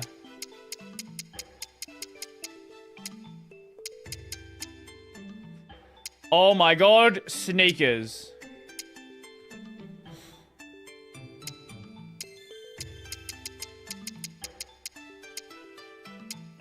If we were to buy one of these, can we sell that for any amount? You got it. Come again soon. Oh, right. You can take the prizes down to the pawn shop. Okay. They'll take them off your hands. Okay. Win some valuable prizes, and you'll make a lot of money. I would assume a fucking gem sells for a lot. Welcome. Well, come on in. You can Shell. I'll give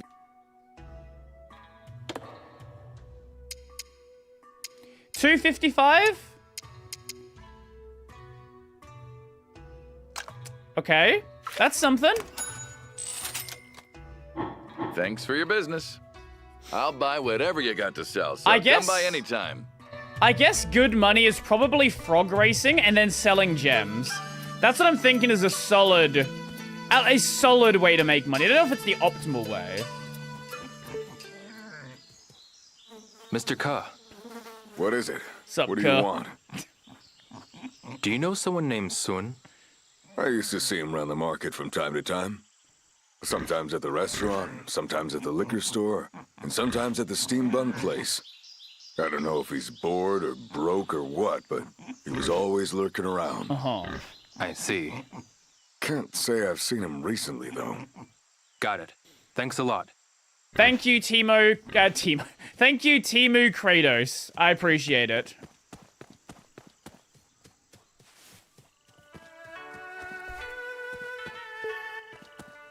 Do you know? Hi. Right, the drunk. Forget about him. I had a little too much to drink after all. What if we ask the fat man? Maybe the fat man knows. Su Xiong. Su Xiong? What is it, He Rio? always asks it like a question. Do you know someone named Sun? Do I look like I'd know anything about that? Yes? Well, sorta. Wouldn't say I'm proud of it or anything, but I don't know many people around here. I see. Come by any time if you've got any burning questions about the great Chun Tai Chi. Right. Who would, the women. One Wang. Excuse me. Wang, whatever your fucking name was. Do you know someone named Sun? Does he live in this village? I don't think she knows. Yes. That name does ring a bell. Oh yeah, I remember now. Okay. I heard someone talking about him when I was shopping at the panda Okay. market. I see. You should go there and ask around. Got it. Thanks a lot. Okay, I guess I go back to the fucking panda market then. This way.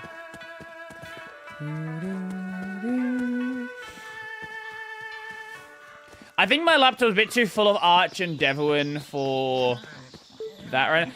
I don't want to enter the I use FreeBSD laptops more than the head of the FreeBSD field. It's not a high fucking bar. That post is so stupid. Oh, I'm gonna try out FreeBSD. I'm gonna daily drive it for 10 minutes a day. Sorry. What do you What do you mean? What do you mean you're gonna use it 10 minutes a day? Hiya. Hiya. Do you know someone named Sun? He comes by every so often, but I don't know anything about him. He never buys anything, but he sure knows his liquor. Interesting. Thanks. Excuse me. Welcome to my Baijiu stand. Come again. So they won't do anything important on it? Yeah, let me show that. Let me find the thing. Pharonix FreeBSD.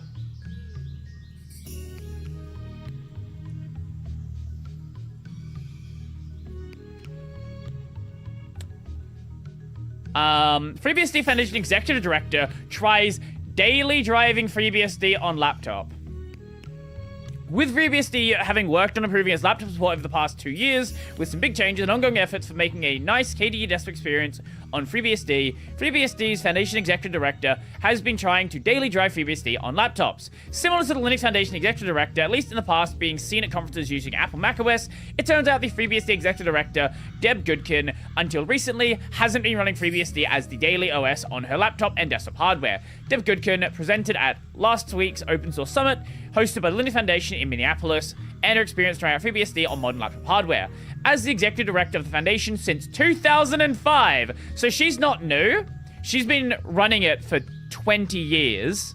She noted in the past, every time she tried running FreeBSD on laptops, it felt like a mountain, and ultimately getting stuck and it being time-consuming. Using a framework laptop, she tried FreeBSD as a daily driver for at least 10 minutes a day.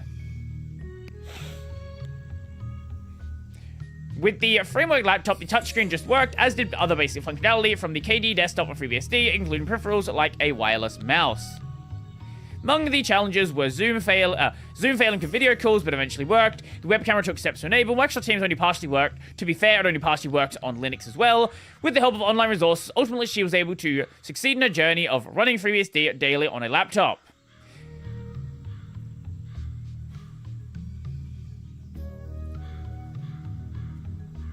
What do I say? What do I say here? Genuinely, what do I say? What do the comments have to say? Eating your own dog food is not so pleasing a thing after all. This sentence makes no sense. Do we know what it means when when say you use something as a daily driver? Microsoft Teams have about Slack, which has a actual Linux client. Who cares about Slack? No one gives a shit about Slack. If you need to use Teams, you're going to use Teams. I always find this to be like a really dumb argument. It's like, well, why are you trying to get Adobe Photoshop working? You can use GIMP, you can use this, you can use that. Like, that's cool, but I need this fucking tool to work, right? If you're like moving to Linux with the intention of moving to Linux, you can start replacing things. But if you've got to work with other people, you got to work with them and what they use. Excuse me. Yes? Burn the sausages. Sorry to bother you. You're a first-timer, aren't you? Yes, I am. I know it's not much, but welcome to my restaurant. Thank you. Thank you for having me. Oh, okay. Well, I guess I can't. Maybe we gotta ask her again.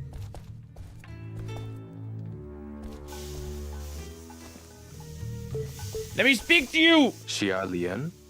Yes? Do you know someone named Sun? Are you looking for him too? Too? He's got a lot of bills to pay, so tell him if you see him. That's not it. Oh? And I was so sure you were a debt collector. Not quite.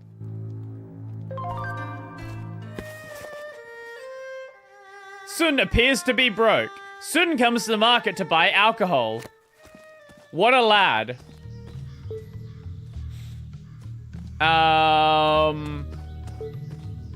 Can we ask you?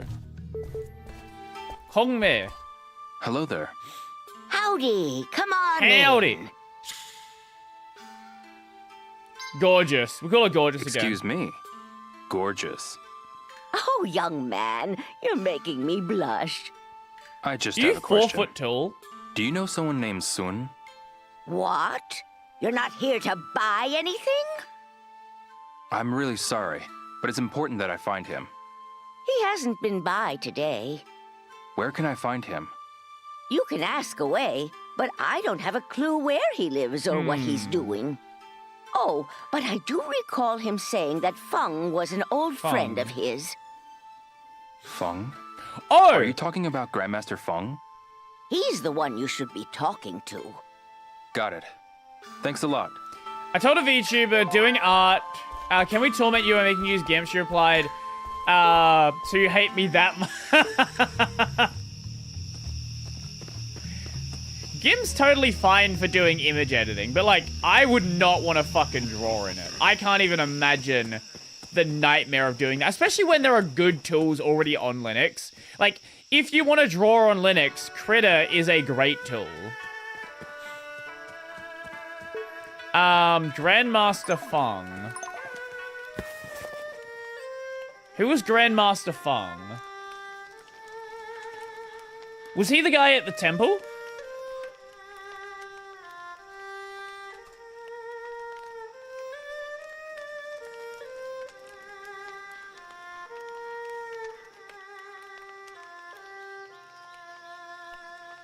Ternary Spring.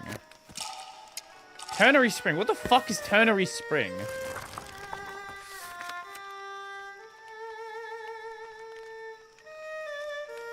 Oh, yeah, the temple up near the Rainbow Basin. Okay, yes. I know where it is.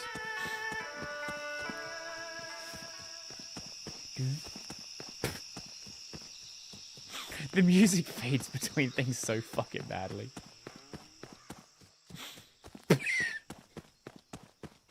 Who needs a fade for the night animation? Immediately. She has continued using... Oh, wait. She was using Figma before. Oh, yeah, no, GIMP is not a replacement for Figma. God, no.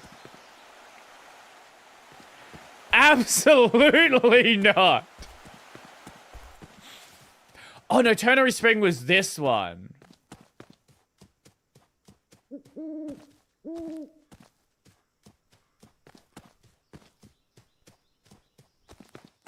Like, that's not even the same fucking category of app.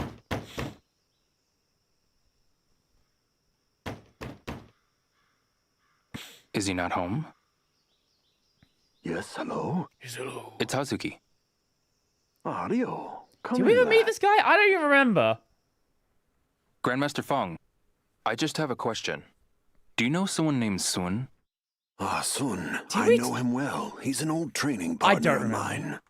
Can you introduce me to him? I believe Sun has taken up residence in the abandoned temple. The abandoned temple? I can't guarantee that you'll find him there, but... If you go, place some wine and steamed buns on the offertory box and hide until he appears. Got it. Thanks a lot.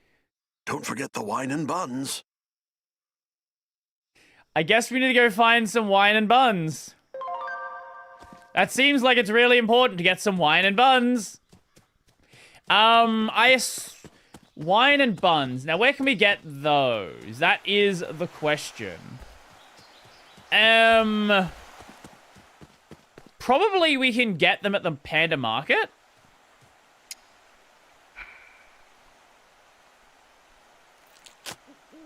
We haven't done that in a while.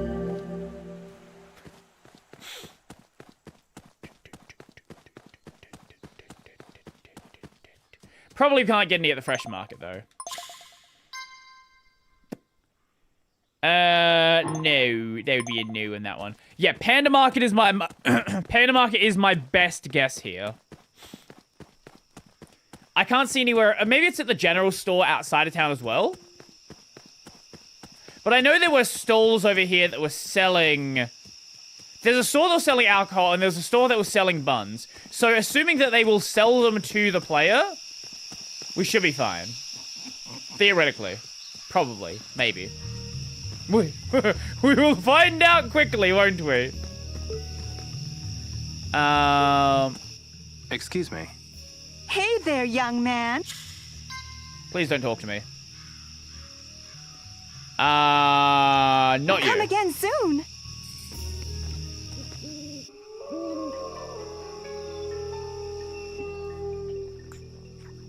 Maybe the other one?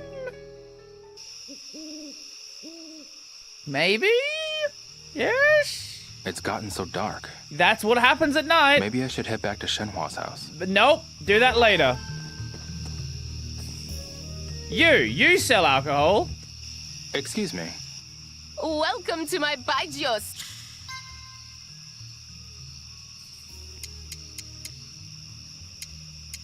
Plum liqueur. Guilin yellow wine. That is wine, assuming it is acceptable. Appreciate the business. Buns. buns? Who has buns? Hey. I did not want to speak to the... No. No. I need help with something. I'm looking for the abandoned temple. It's close to the sunflower grove. I know which We went there, and everyone left without me. Sucks to suck. I see. I'm sorry to hear that. Can we buy buns from the prize exchange? Surely not. Howdy, come on in. But maybe. Want to trade tokens for Maybe. prizes? With that amount. We buy a light bulb. No. That would be a... There'd be a no on the buns. Right. Don't want anything? Fuck. Maybe one of the restaurants? You should probably sell buns, right? Assuming we can buy from you. We can't buy from you. Fuck.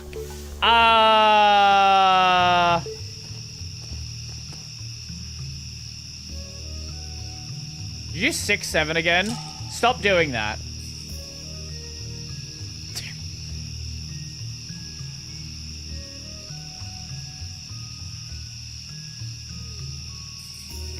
Where does one get the buns?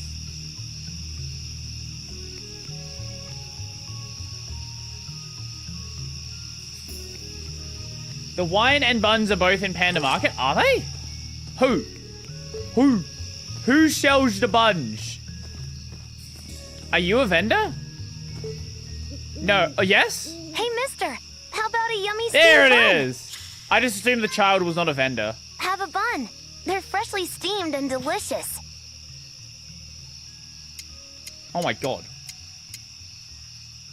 Wait. No, okay, no, they're not more optimal. 8.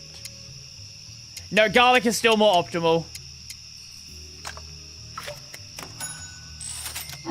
Thanks. Come again. Fuck, I thought we'd found a better food source. Back to Shenhua's house. God damn it, garlic is still optimal. I wanted to hope, I wanted to believe, I wanted to truly think that we'd found something better than munching on garlic all day, but apparently not. Hey, Shenhua. What is it, Liao? I met with Grandmaster Feng. And? He lives in a really nice area. Wow. Yes. It barely changes. It's timeless. Yes. Were you able to talk with Feng? Yeah, I did meet him. I think I need to go to the abandoned temple. Why? Is there something there? Someone, actually. Grandmaster Feng says that's where Sun is. Wow. He also said Sun has seen the people from the photograph in person. The people in this photo are Imperial envoys sent from the capital. Uh-huh. Exactly. If we figure out the link between the patterns on the bridge and the patterns on the mirrors, I think it will lead us straight to your father. I can only hope. I know. What's your bet that her father's we'll dead? Find him, Shenhua. Where's the abandoned temple? The what? Oh yes, there is an old, desolate temple, I suppose. What? And that is? I don't know the name of it. I'm sorry. Okay. I think it's in the middle of a forest or something. Somewhere people wouldn't normally go. All right. I'll see if I can I've find already it. been there like 3 times before. Assuming it's the one I think it is. Also, if it's the one I think it is, it's not abandoned.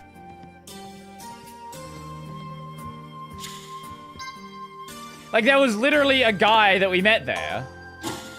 So it's gotta be, surely it's gotta be a different temple then, right? Knowing this game, probably not. Honestly.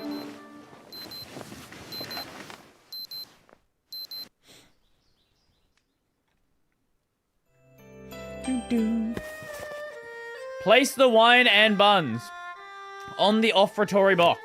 I can do that. Just, you know, the bun's gonna be a little bit cold right now because I kind of slept with it in my pocket. But don't worry about that. She'll be right.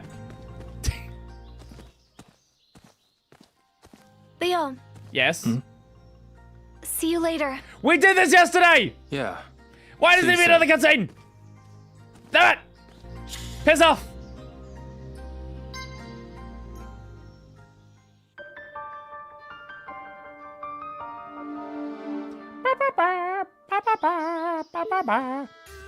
Get in my daily fisting. 1-inch punch. Maybe I'll give it a shot. Maybe I'll give it a shot.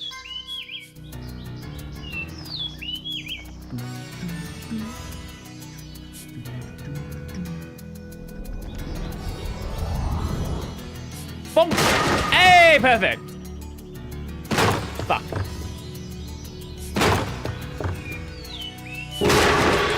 The legendary fist of fury. I got it. Perfect.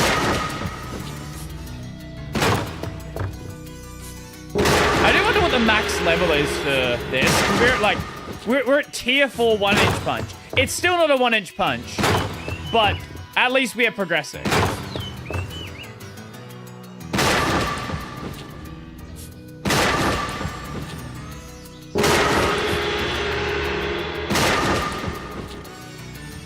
Logically, tier 5 would make the most sense.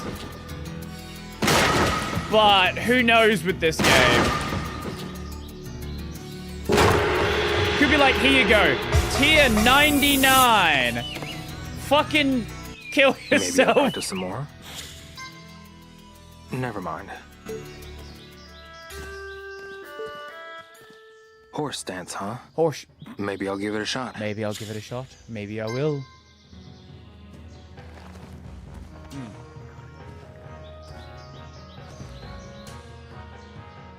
For China! Every time I hear that music play, I cannot get that fucking line out of my head. I have resisted saying it so many fucking times.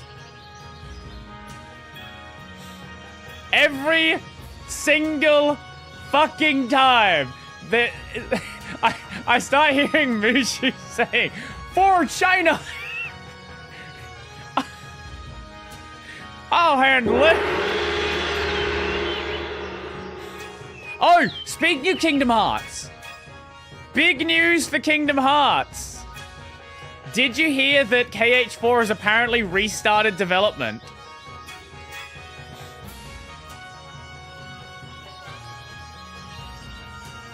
Kingdom Hearts brain rot? Yeah. Yeah. Look, we got nothing else for the fucking game. Brain rot's the best we got right now.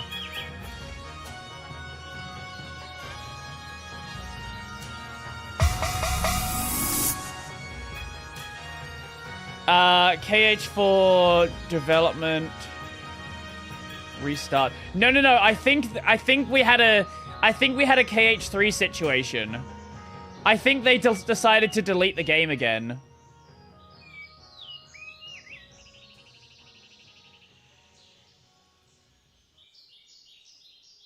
At least that's the way that I understood it.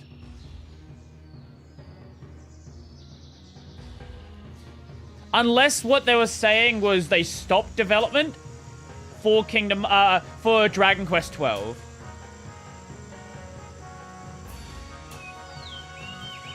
Yeah, the current rumor is it started as a UE4 game, then they turned it into a UE5 game, and now the theory is that the rumor is that they're turning it into a UE6 game. Should I keep going? This game's never coming out, by the way. Kingdom Hearts 4 is not real. See, I'm not even excited for the game anymore, right? Like, I was excited to play Kingdom Hearts 3. Until I see a fucking trailer, this is not a real game. The game's being cancelled in my head. Is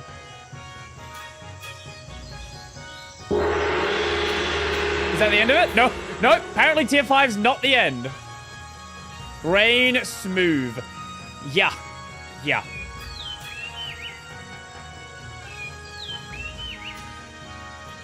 It is sad, right? Like, I don't know what the fuck Square Enix have been doing the past couple of years. They've cancelled a bunch of Yoko Taro projects. Nier Reincarnation is dead. Like, what have they released that has been exciting? Basically Dragon Quest. And people in the West don't give a shit about Dragon Quest. Dragon Quest is massive in Japan, and it's only massive in Japan.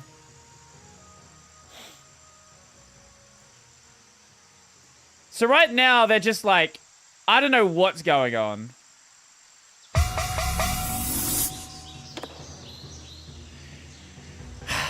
It's sad. It's sad. Maybe I'll practice I would some very more. much like to play Kingdom Hearts 4 when it comes out, and I will save it be. for later. Well, I don't have any excitement for it at this point, right? Like, it's just not a real game.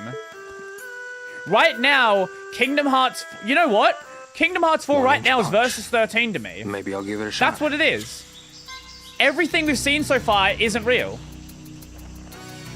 What is an Enix? Enix used to be another company.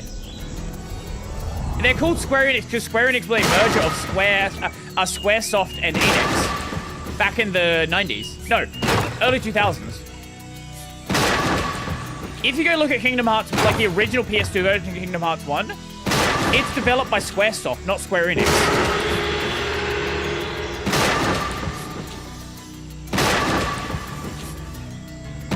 So basically, I think 2001, 2002, something like that.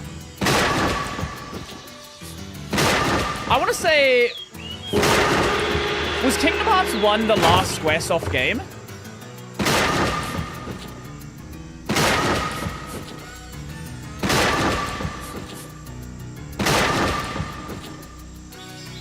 I'm not 100% certain.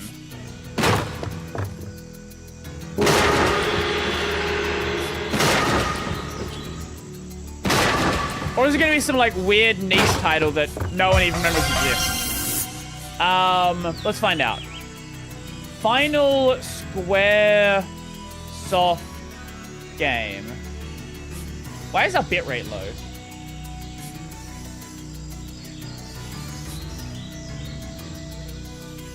Wait. 10-2.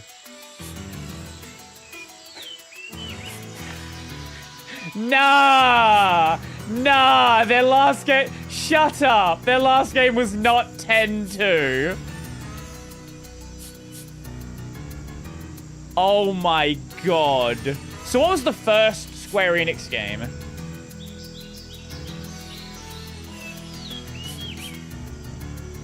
First Square Enix game after merger. Hanjuku Hero Tai 3D. Yep, that's what I had expected. What did Enix actually do? Enix games. I don't actually know.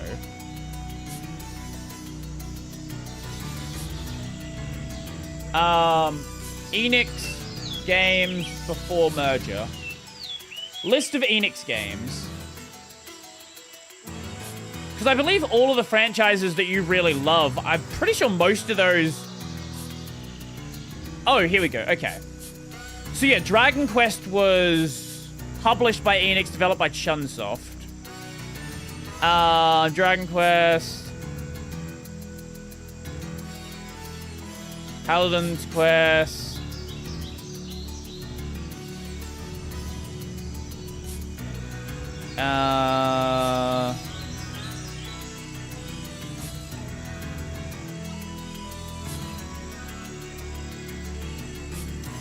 Lots of Dragon Quest and not much else you really know. Oh, they're Star Ocean. Wait, did they do the other Star Ocean games? Oh, I didn't know Star Ocean was one of their series. Okay. So basically Star Ocean and Dragon Quest.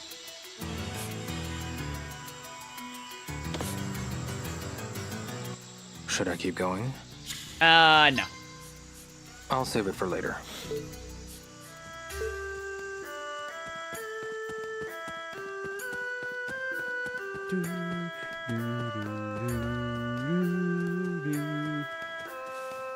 But yeah, all of the classic Final Fantasy games, those aren't Square Enix. Those are Squaresoft. There's a lot of people who actually don't like the merger of Squaresoft and Enix, and to this day, still think it was a negative for the company.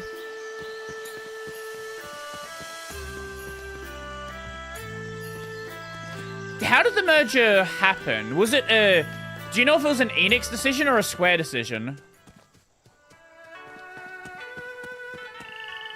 Because I know Square was going through troubles during the 90s, but Final Fantasy was so fucking massive that I can't imagine that by, like, 7, they were still struggling. Especially 7.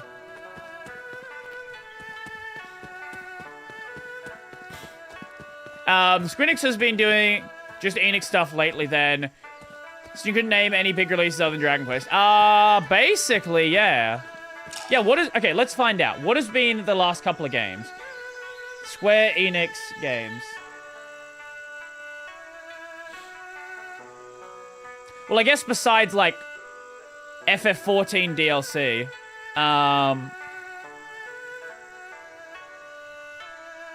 here we go. Let's go down here. KH4 is dead. Not a real game. 12 is coming out soon. Some of these are newer titles. Oh, right, this one. This comes out soon, doesn't it? The Adventures of Elliot. This is inspired... This is like, based off the Octopath stuff. Dragon Quest VII Reimagined. Yep, that's Enix stuff. It's Dragon Quest, Enix. This is a fucking PS2 game. Yeah. Square Enix is, they're acknowledging the fact that they are struggling to get new audiences interested in Square titles. Because, like, here's the problem that Square Enix has. They take fucking 7 years to release a game. So if you're a kid, how are you going to get attached to Final Fantasy? You play Final Fantasy 1. Oh, yeah, you play Final Fantasy 1. You play Final Fantasy 15. 10 years later, you're an adult, and now you're playing 16, right? Like, no one's going to get attached to that. Excuse me. May I help you? I've got a question. Where can I find the abandoned temple? As you can see, this place may be a bit of a relic, but it's far from abandoned. I presume you seek a different one? Yeah. Know of any others? Water! You must mean Bailu Temple. It's a ways past the Sunflower Grove. Okay. From what I've heard, it's been vacant ever since the AAA last resident monk passed away. Yeah. Do be careful. Got it. Thanks a lot. Like, all of the big, long-running franchises have this issue now. And if you ask kids, like, if you ask Japanese kids the series that they are, like, the series and franchises that they are most excited about, they say Pokemon. Yeah. That's kind of the only one you really got. You got Pokemon, and then, of course, you still got, like, Apex and Fortnite, but those aren't franchises. Unless you want to count seasons as a franchise.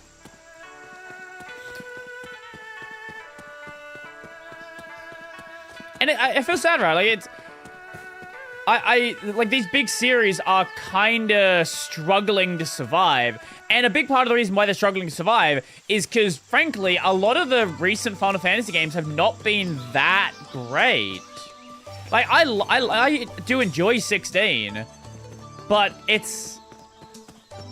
After going back and playing 7, yeah, I understand what was lost. Like, there was like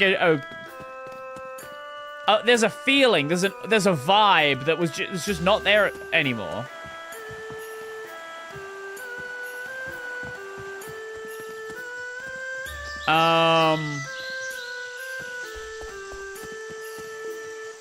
Excuse me. Yes? What is it? I need to get to the abandoned temple. There is no temple in this settlement. You can cut through the Sunflower Grove to get to the abandoned temple. You look like a healthy fella. Why don't you come work for me? Maybe I went too far, though. Not right now. You can finish your business first. Come and stop by afterwards. I'm good. Okay. I'm Gucci. And this is, like, part of the reason why series like Assassin's Creed had been basically yearly franchises, right? And like Call of Duty. As much of a problem it is, right? If you're a kid, you can still get attached to Call of Duty. You can get attached to FIFA. You can get attached to Assassin's Creed because you get more than one game during your entire childhood.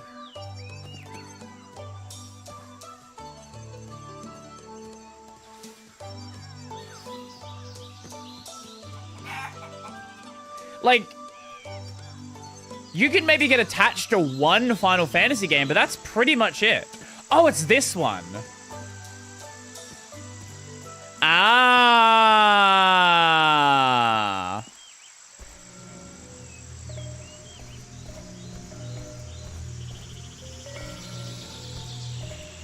Man, when you're walking upstairs, it really is a fucking UE5 game, isn't it? There's just something about UE5 and very clearly canned animations that all look exactly the same. Like, this game feels like it was made out of a combination of a bunch of UE5 tutorials.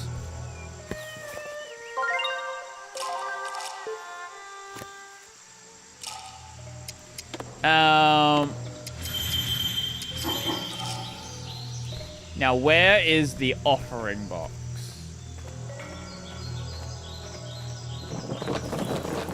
Here's a question. Are any of you excited for UE6?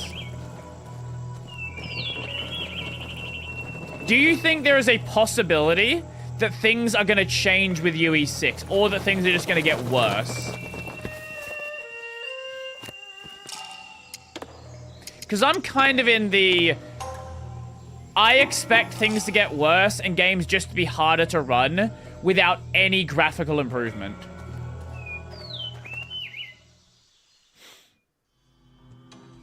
Place the liquor and buns on the offertory box and hide. He's very wary. We reached the point of diminishing returns and graphics. I think we really did. Honestly, I've said it before. I think late PS3 we kind of hit the point of diminishing returns. Maybe mid PS4 if you want to extend things out. And yeah, for like really hyper-realistic games, sure, things are better. But I just don't care. I just don't care about my video games looking like real life.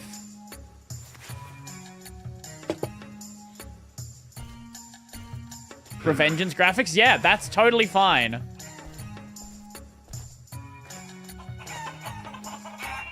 Games don't need to look any better than, like, MGS5. If game graphics stopped there, I would have no concerns.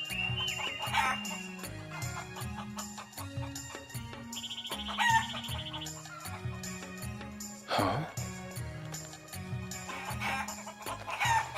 I don't think you're hiding very well, mate. I heard about you from Grandmaster Feng. Feng, eh? What do you want?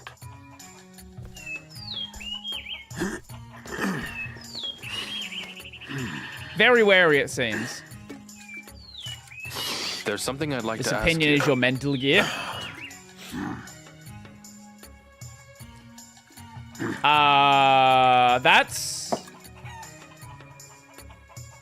That's not how you hold that. You get one question. One. Got it? Let the games be games and not IRL graphics. Yeah. The problem is, like, so many games want to be the next big movie game. Want to be the next big giant franchise. Want to be fucking Kojima. You're not Kojima. Stop it. Just make a game. I think one of the big problems is a lot of the people that are in the games industry now are not gamers. That, I think, is actually like such a crucial problem. You should not be an executive. I feel like this is my same opinion on the Linux Foundation. I know people don't like some people don't like me for saying this. You shouldn't be in the Linux Foundation. You shouldn't be running Linux Foundation unless you use Linux. You shouldn't be running a games company unless you play video games. Especially your own company's games. You should be playing your own company's games. You should be playing other games. If you're not a gamer, you're in no position to be talking about how a game company should work. Oh, but they're in leadership. They're in, like, businessy stuff. I don't give a shit.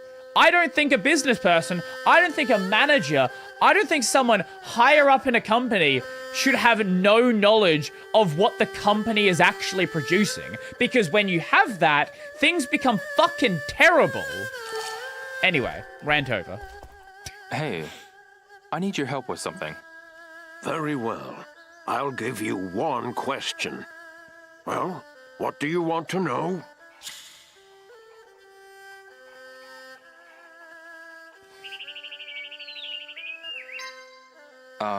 Never mind. Wait, you can ask about martial arts?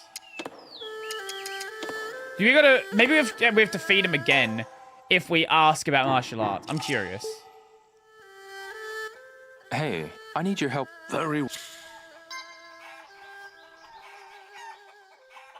I hear you're a contemporary of Grandmaster Feng. Feng, you say? Do you know the name Iwao Hazuki? Hazuki. And you are? My name is Ryo Hazuki. Iwao was my father. Shall we have a bout just to pass the time? Huh?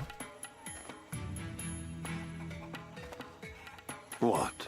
You think I'm too old or something? No, not at all. Let's go. Okay.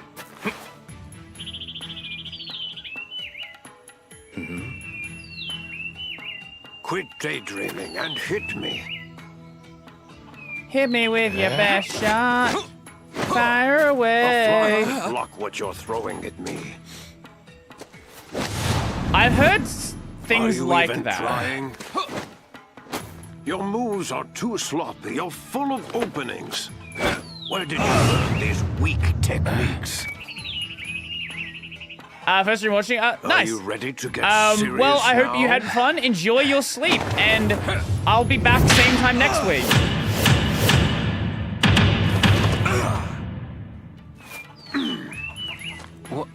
What was that move?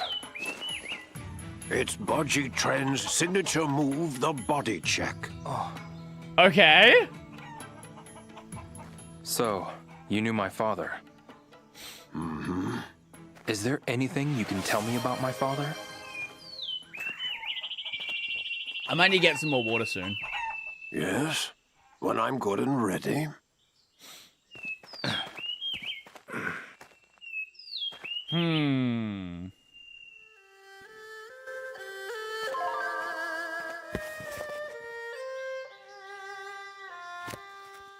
Wait.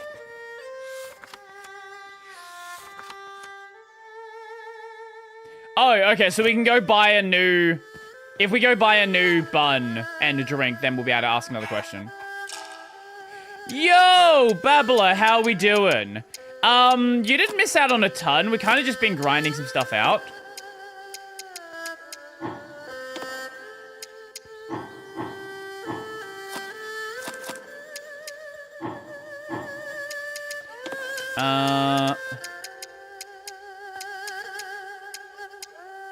Wait, why can't I equip those? Or can we only equip these ones? Because we bought them. We kind of did some gacha stuff before. We have then been running around trying to find bullshit. There's still something I need to ask Mr. Sun. Oh, we actually do have to ask him now. I thought we had to go get like another set of items. I can think of several prominent non-AAA gamers whose success depends on them being the sort of people who clearly want to play their own game, always to a fault, developers that is. Yeah, so here's the thing, right? Path of Exile is a great example of this. I have my issues with Path of Exile as a game, and some of the choices they've made recently. But do you know what happens server launch day? The project director is playing the fucking game. Like, he's there the moment public servers go live. He is grinding hard. Hey. So when there's I need your help with bugs, something. he's gonna find them. I don't see any wine and buns. I see. Guess I'll get some in the village. Okay, hopefully it's not soft-locked me here. That would be very bad. Okay, we're good.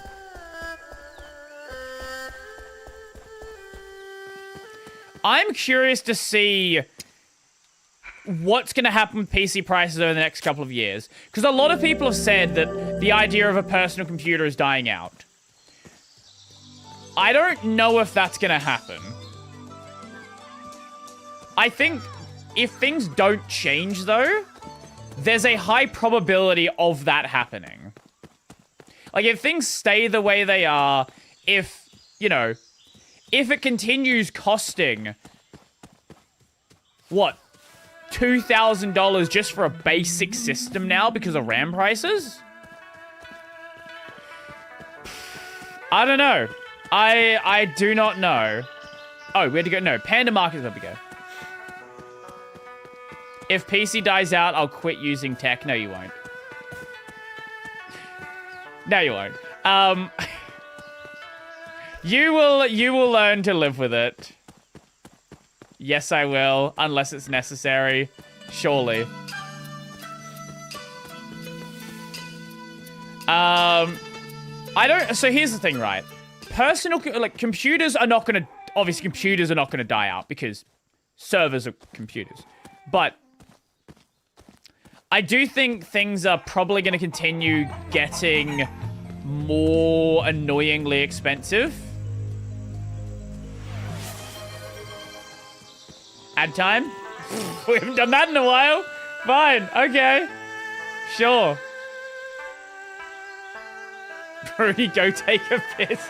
Okay, fine. Sure. Okay, well, I'll grab a drink then while I'm out.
Please backseat me. Please, no backseating.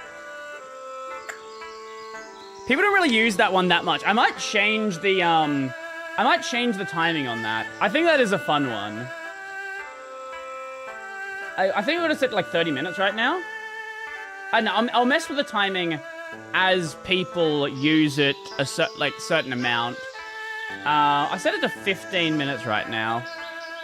Timing is too long, but no one fucking uses it anyway. I got like, I think one person redeemed it last stream. I was so confused with why the chair looked that way until I realized it's Aussie mode. I went the wrong way. This is not the place I wanted to go to.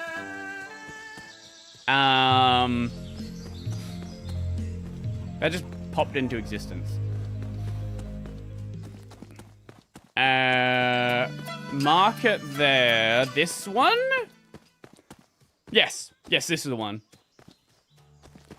I want to come here to do some frog racing. Actually, wait. Before I do that, I should check here. I don't know if it affects this. I am but a wandering fortune I teller. am but a wandering fortune teller. Lean my... Lean?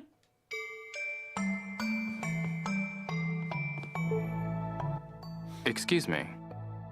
No, I added it yesterday, so it's very recent. Looking. Sure. I saw another stream. I yoinked it from another streamer.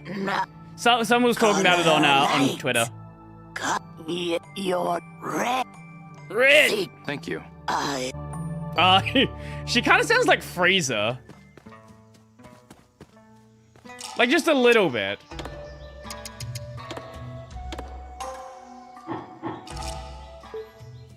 From frog racing, wanna play? From frog racing. I've got a whole... I want frog racing.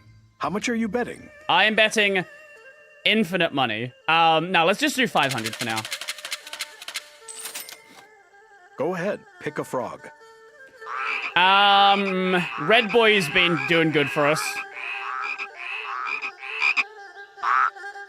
Maybe we should pick our lucky number as well, because the lanes are numbered.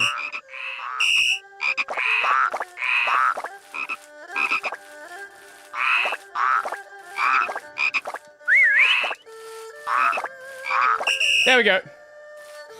Well, I guess it's fine anyway. Impressive. Gonna keep going? Sure. How much are you betting? Like, did you know that 40% of healing comes from the Middle East and is a critical part of semiconductor manufacturing? I didn't know it came from the Middle East, but I did know about the semiconductor stuff. Go ahead, pick a frog. Again, Red Boy's been so strong for us.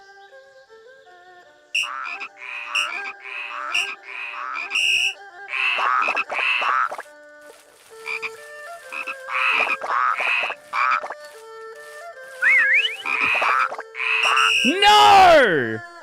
What do you mean? Quitting already? That's no fun. Play again. How much are you betting?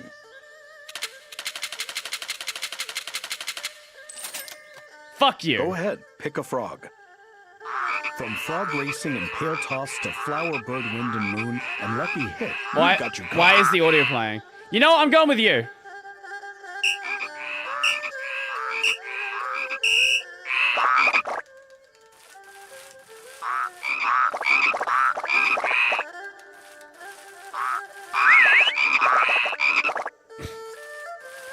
Fuck! I didn't even realize the prompt was there. They say the real battle is after you lose. God damn it. How about one more? You know what? Fuck it. One more it is. How much are you betting? Yeah, we're going 500 again.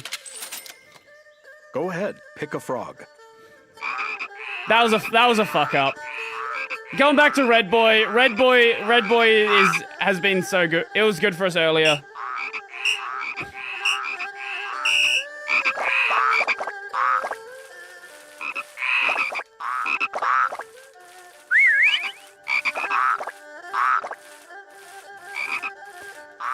What's this? What was that?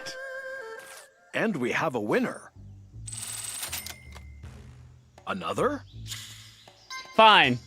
How much are you betting? Okay, I'm doing 800 again. Give me my winnings. Go ahead, pick a frog. Red, don't let me down.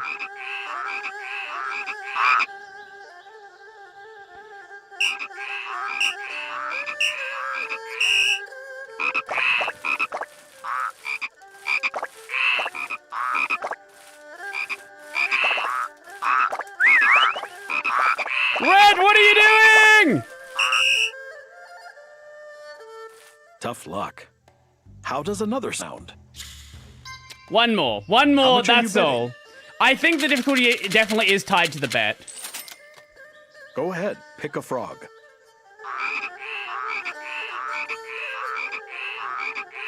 You know what? We're gonna do Green Boy this time.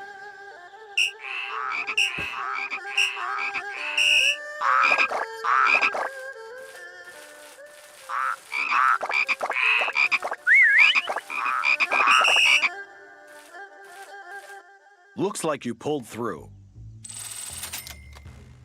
Another? No, we're good for now. We're good for now. Maybe some other time. Yeah, well, whatever. Mate, I already bet a bunch of times. Fuck you. What were we here for? I actually don't remember why we came here. Oh, right. We came here because I wanted to bet while I was here anyway. Yeah.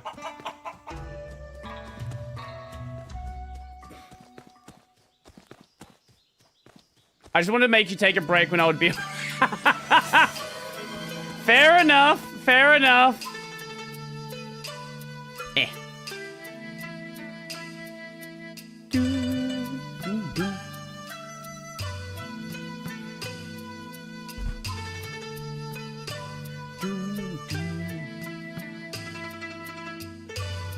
There you go. There you go. I'm still okay. Hey, mister, so next how about week, a yummy steamed bun? Next week is Gamer Week. It is State of Play. The fucking the what the other one? What the fuck's it called?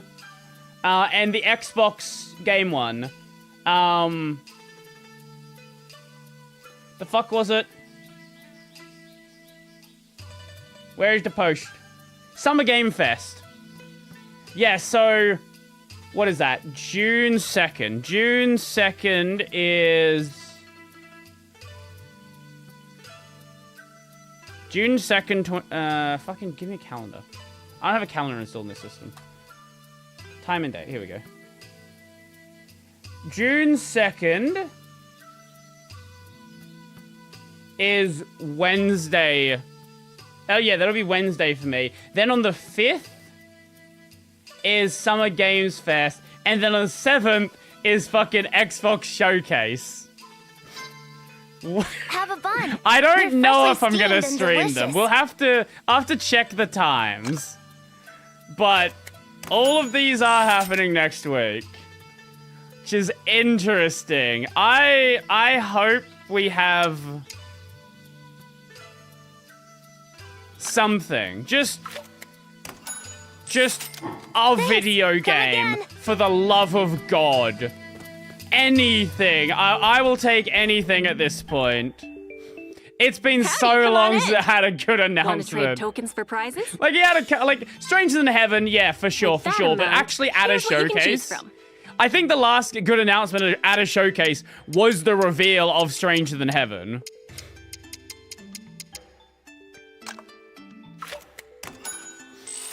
Hello, James from FL. Is FL Florida?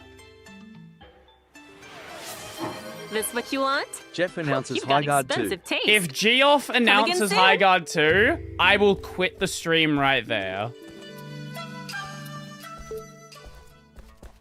Welcome. Jeez. I fucking Come on hope... in. You've got something I to sell? hope, I'll for the buy it, love and of I'll God, give you we a don't good have deal, another too. situation where it's like, You can exchange showcase complete ends, sets of items here's as well. this game that no one gives a shit about. Wow, guys. I'll give you this much for it.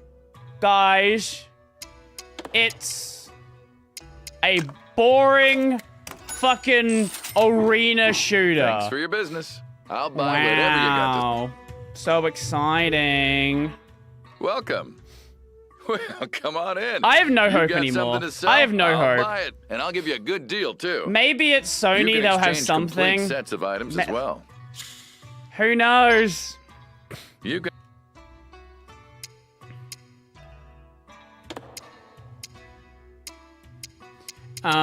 Soccer ball. Oh God, okay.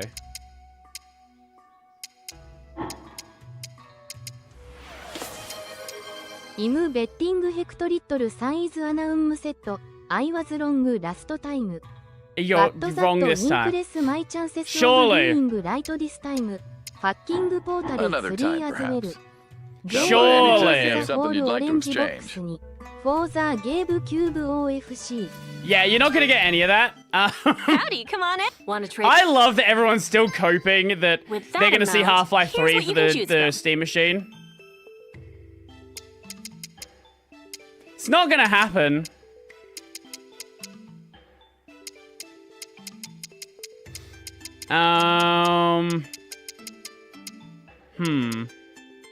Don't want anything? Concord 2. You know what? Yeah, Concord 2. That's what we get. Look, if we get Half-Life 3, hey, great. I'll play Half-Life 2 finally. Welcome to my Baijiu stand. I've only played Black Mesa.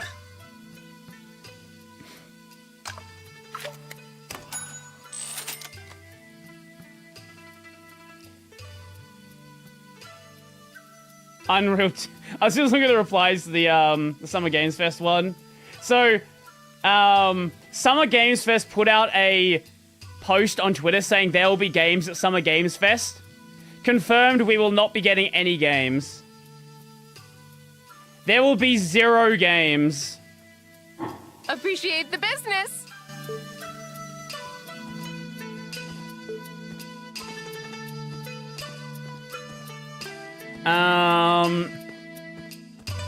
Frankly, at this point, I will take. What would appease me? What would make me not annoyed at the event?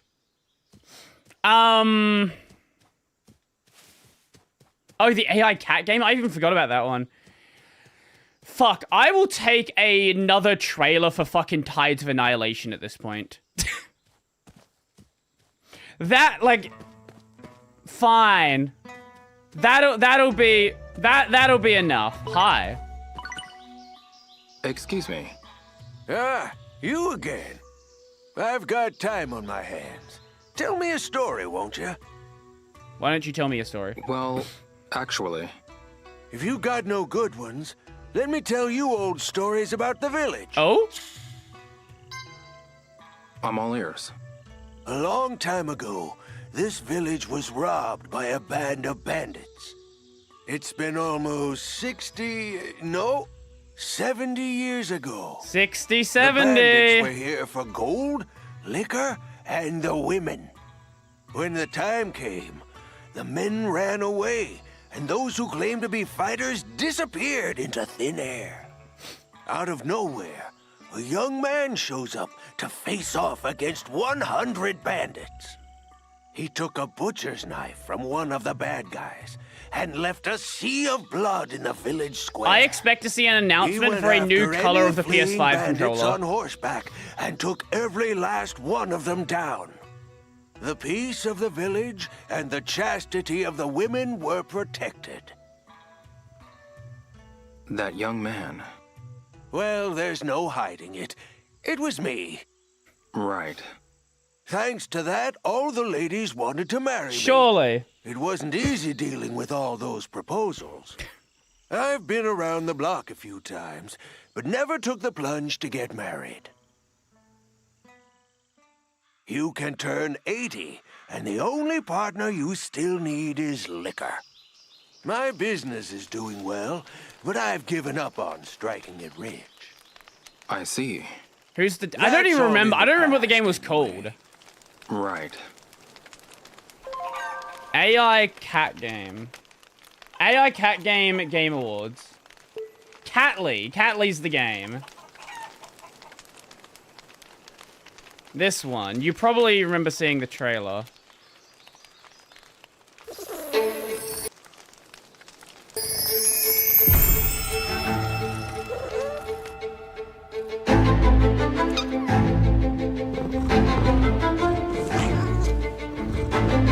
I don't think so.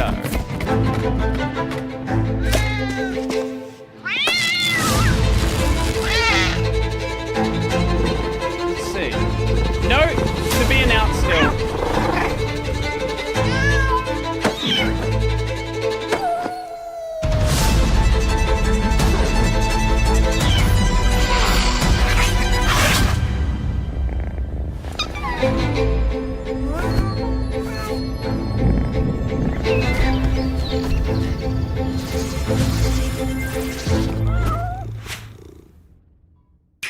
Something we could possibly see a trailer for in one of them, a real game that is actually really coming out.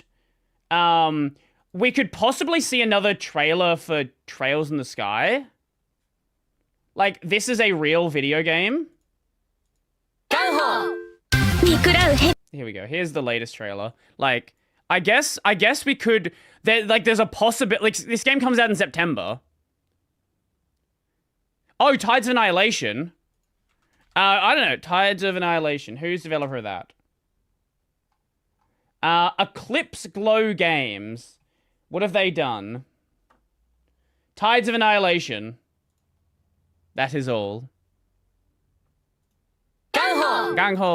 見食らう蛇の陰謀を阻止してきっとヨシュアを連れ戻してみせる訓練の成果見せてもらうわよただ一つの真実それは愛は永遠ということ王大女としての務めを果たすべき時だと思うのですよかったら神父として相談に乗るで私が私である限りヨシュアとの絆はなくならないかりん姉さん帰ってきたよ This game is clear. Like, I love how the trailer is very clearly made for fans of the series. Because this scene is a crazy fucking spoiler. You don't find out that he has a dead sister until like fucking halfway through the game.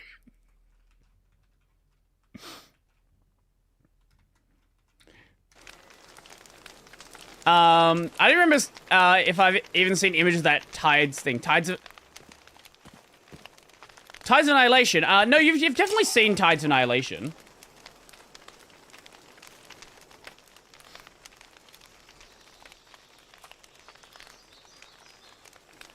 Oh, a new trailer just came out.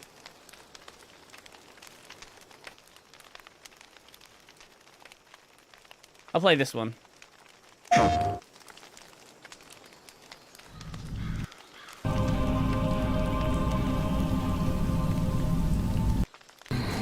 We thought all his knights were dead.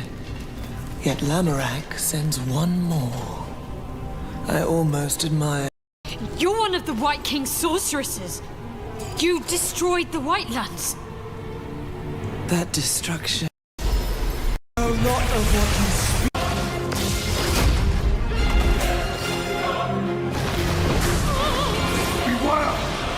It was the game that ran at 3 FPS. She's created another folded realm. I can't reach her. Wait, I feel like I probably acknowledged this before. That's Mael. Take the spear.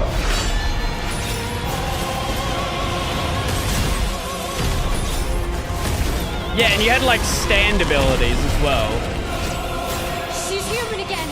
It's been a long while.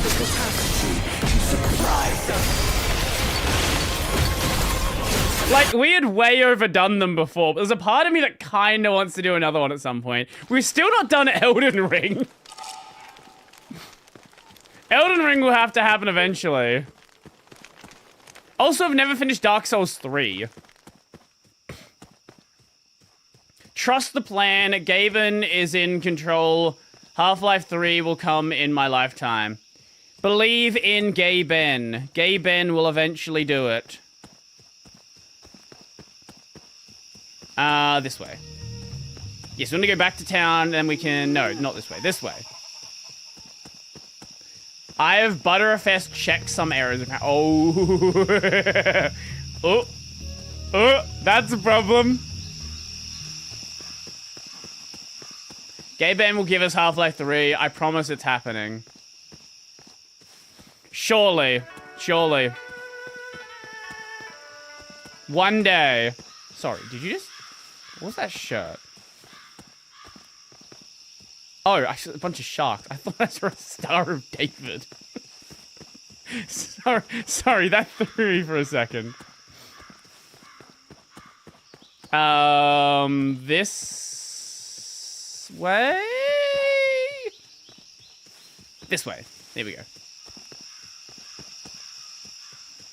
Yeah, no, that's definitely a problem that you got to deal with. Do not let an old drive sit for too long. I have made that mistake. It has come back to bite me. Multiple times.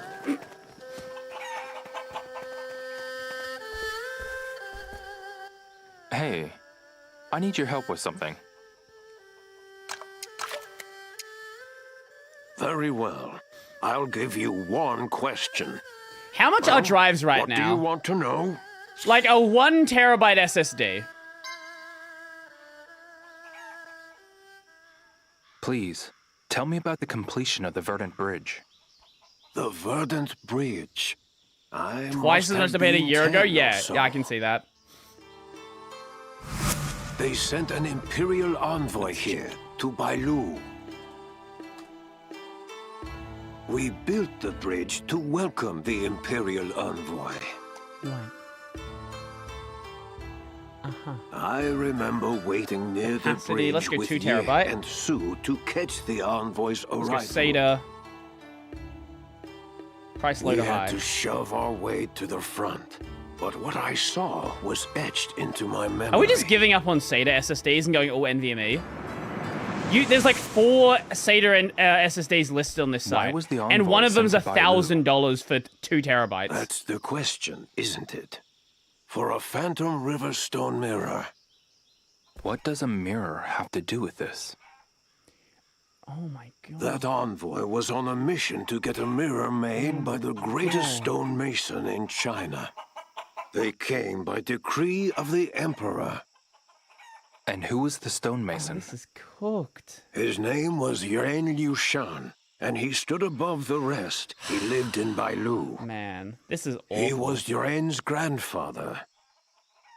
I see. So that's the connection. $350 for 2 terabytes. Maybe I should head back to Shenhua's house. What the fuck, man? 300 would come out, and then over the years, drives would get cheaper. I cannot wait for... I hope and pray that a day comes where drives get cheaper. Like, let's see about... I have not looked at RAM prices in a bit. What does RAM go... it's gonna make me depressed. What is RAM prices right now? DDR5. Let's go a 32 gig kit. Nothing crazy. Let's go sort by low. The cheapest is $580. That's more than I paid for my current GPU.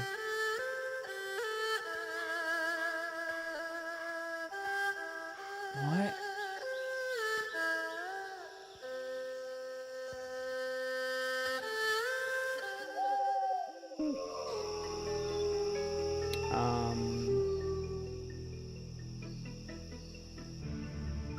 No, I want to go that one. Make that one slightly bigger. Yeah, do that. Okay. That, yeah. Okay, cool. I paid $75 for my RAM. DDR4. What is 64 gigabytes? $1,000 RAM prices. Let's see if anyone's talking about this. Oh, people brought it up. I love that people were talking about this. So about a month ago or so, people were like, oh my god, RAM prices are going down. RAM prices are going down. No, they weren't. RAM prices were not going down. What you had was just a couple of blips in the market. What it looks like has happened is they've stabilized. They have dipped by maybe $20. High-end kits have still kept going up, but most things seem to have pretty much stabilized. Stabilized or just a little bit lower, but still like 4x where they were.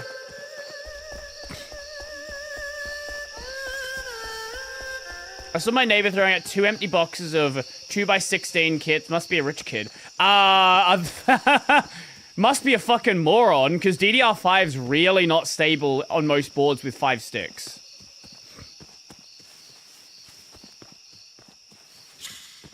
Let's go back to Shenmue's house. Yeah. 64 gigabytes DDR4 cost me around 230 AUD in 2024. Leo, Yeah? I talked to Yenxing's mother. Shenhua. Guiying, what's wrong? The thugs have been spotted in the hermit's nest. I'm worried about young Shen. Bio and I will go have a look tomorrow. If anything happens, you'll be the first to know. Amazon accidentally sent me a second 2x16 gigabytes DDR4 SODIMM kit.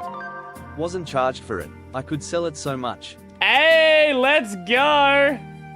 If you don't need it, fucking yeah, go for it. Unless you want to just keep a spare around. I don't know how you feel about having spares around.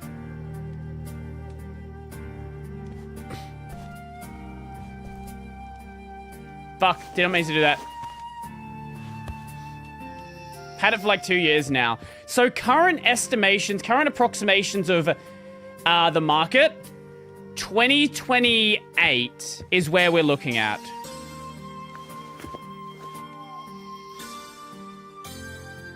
But yeah, speaking of RAM prices, did you guys see the Steam Deck?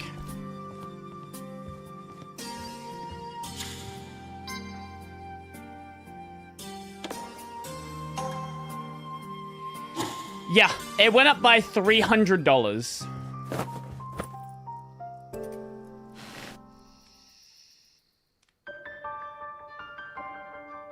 That's a lot. It is a lot.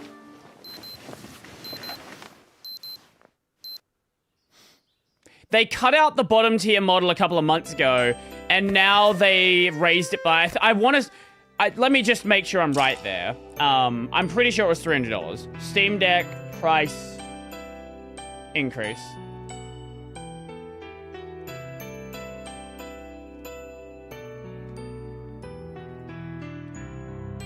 Yeah.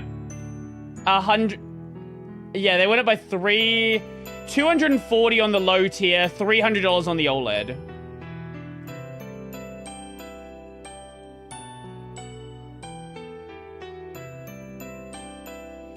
Like,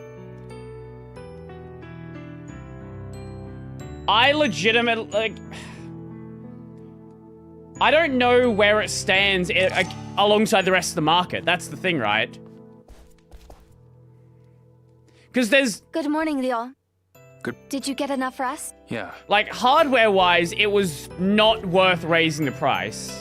I would assume at this point, like, they've kind of killed the product. And this makes me very worried for the Steam Machine.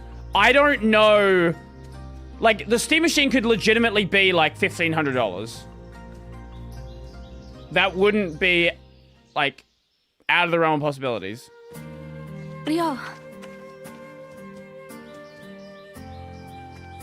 Let's go. Yeah. Well, why are we going together?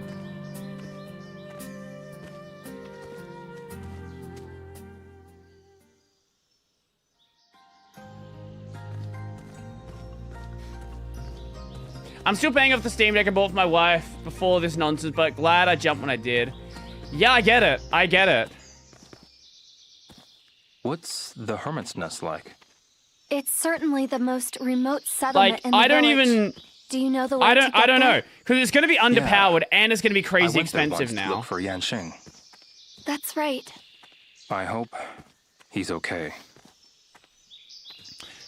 I hope so too. We're going to have 2 cases of We should go as soon as possible. a Steam Machine being a fucking flop. But we can't rush in unprepared either. One of the thugs really packs a punch. Wait. You've seen them? The original was 100% Valve's fault. This time it's going to be the market's fault. House. I fought 2 of them off, but I took my eye off the third. They got the better of me in the end. I think there's honestly a possibility that the Steam Machine doesn't release. And they hold off. I won't be caught off and guard then again. Make a new device. If they delay it, they have to make a new device. They can't delay it.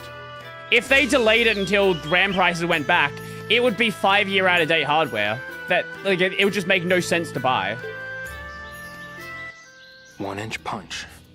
Maybe So I'll give it a shot. they either have to release it at a stupid price, release it and take a massive hit, or give up on the Steam Machine and release it in a few years from now with entirely different hardware. But they can't do that because they probably have to. Like, I know there were talks recently of Valve actually getting shipments of Steam machines, so I don't think they can do that. I don't know what they're gonna do with it, because if it's too expensive, like if they sell it at the rate it should be at, which is like 1,500, this thing's gonna be dead on arrival. If they sell it way under and take a hit on it, like that'll make it survive, and that would be a massive like PR stunt for them. But I don't know if they want to. They could afford it, but I don't know if they want to.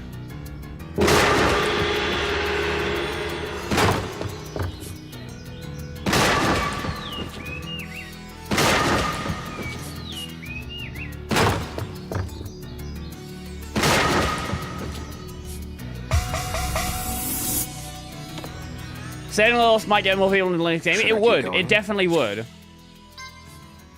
I'll save it. But again, I don't know if they like they don't want to initially, but they're not going to be able to sell it if they try to sell it at the rate it should be at. Because it's not even like it's going to be a good, like people were saying, oh, it's going to be like originally, oh, it's going to be a good like server PC, like little media PC thing.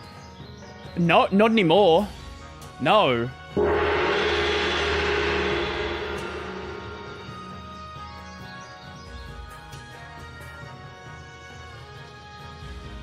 Like, I feel bad for the engineers because they've made such a cool device, and this thing is just gonna flop if they don't do something about it.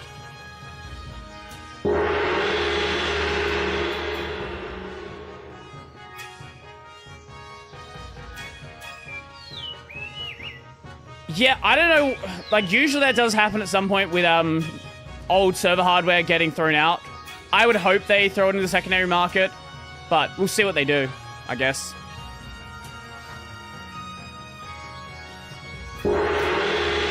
Ultimately, my hope is, well, do you want me to explain why prices have not gone down?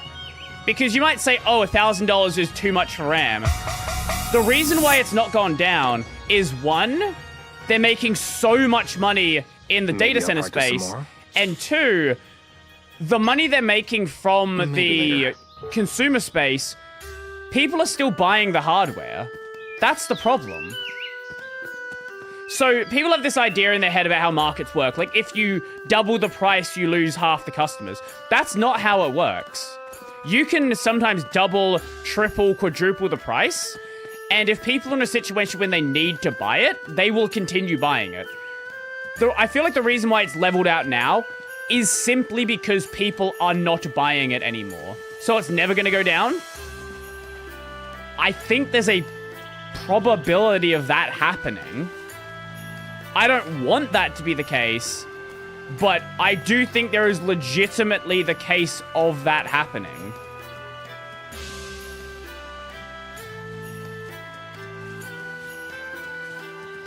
Maybe they just sell it through whatever stock they've already committed to on a reasonable time scale, regardless of either profit. See, I would like Valve to do what they can. I don't know what they're willing to do.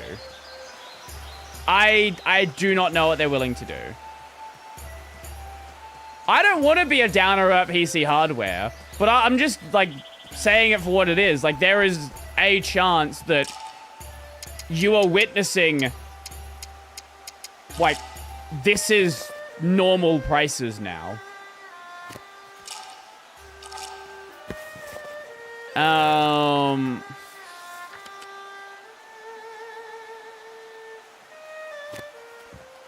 Oh, okay, I guess that was Hermit's Nest.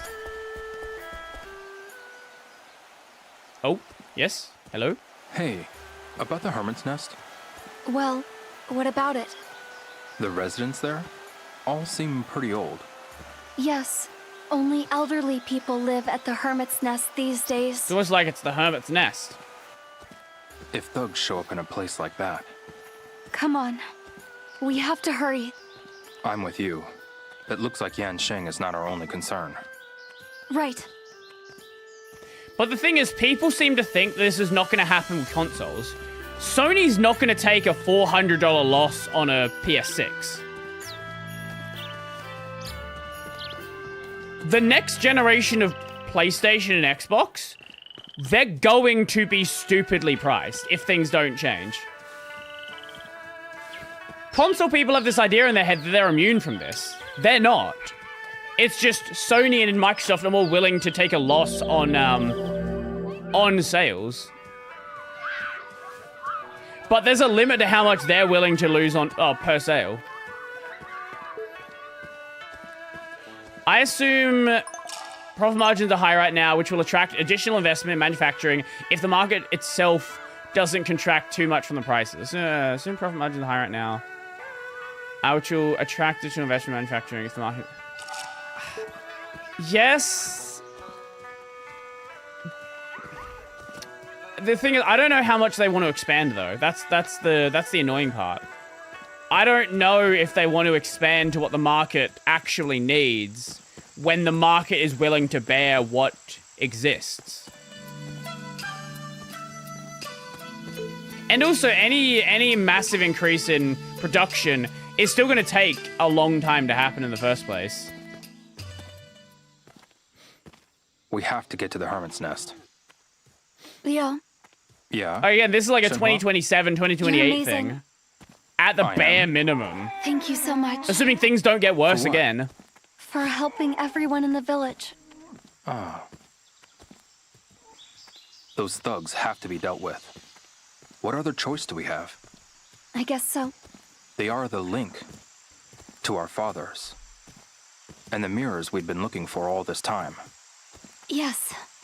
I'm doing this for me. The cloud gaming future is coming for you. No matter what you want, it's gonna be here. It's gonna suck, but it's coming.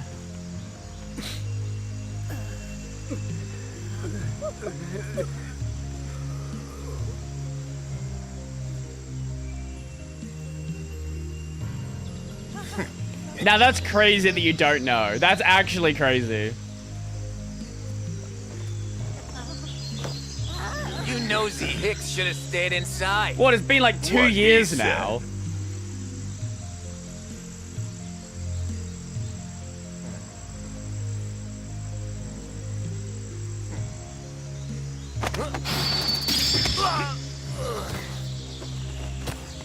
My stepdad, who is a farmer, he has a iMac from 10 years ago. He knew about the RAM stuff.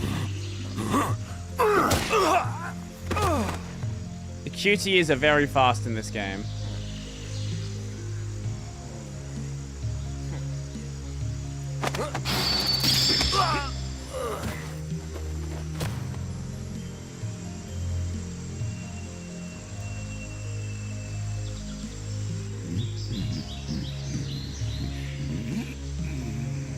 Okay.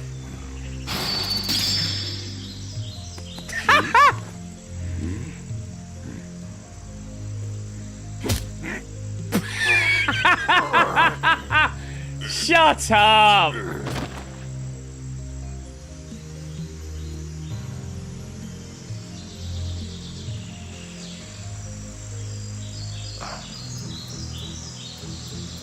Oh, right. The guy from Fist of the North Star.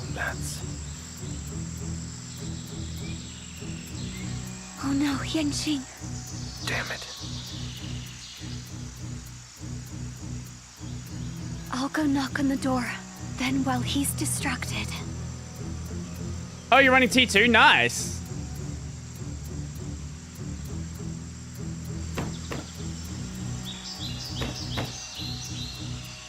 Who's there?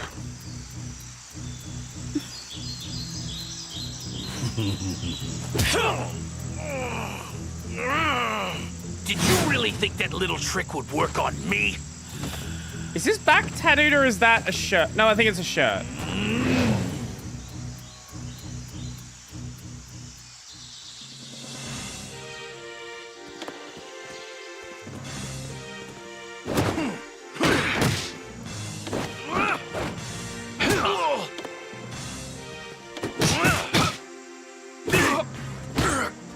Take this.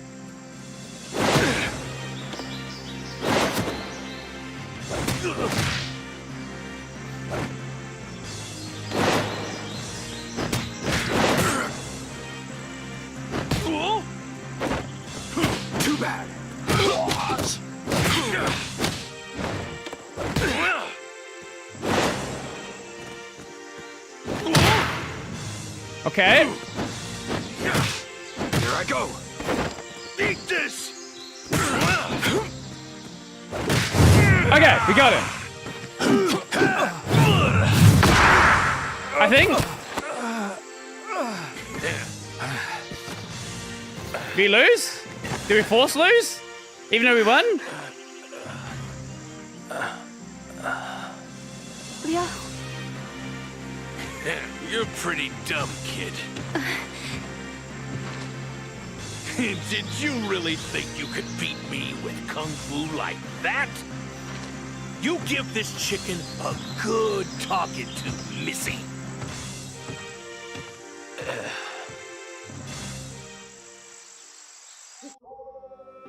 Wait, we beat him though.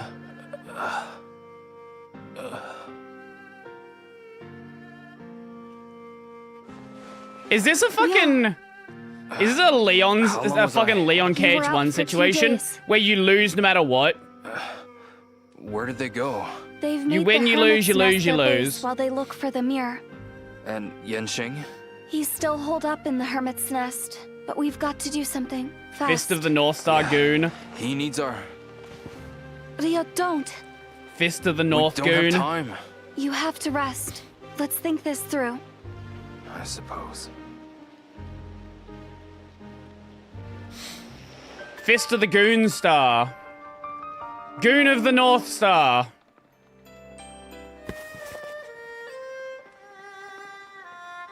Let me guess. We must go speak with the drunk again. Who wants the wine?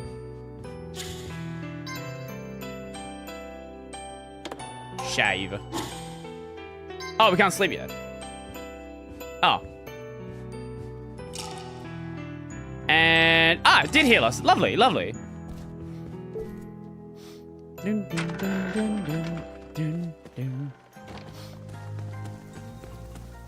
Let me guess. She's gonna say, "Bye, Dio." Leo. See you later. Yeah. See you soon. You saw this dialogue every fucking time. Kung Fu.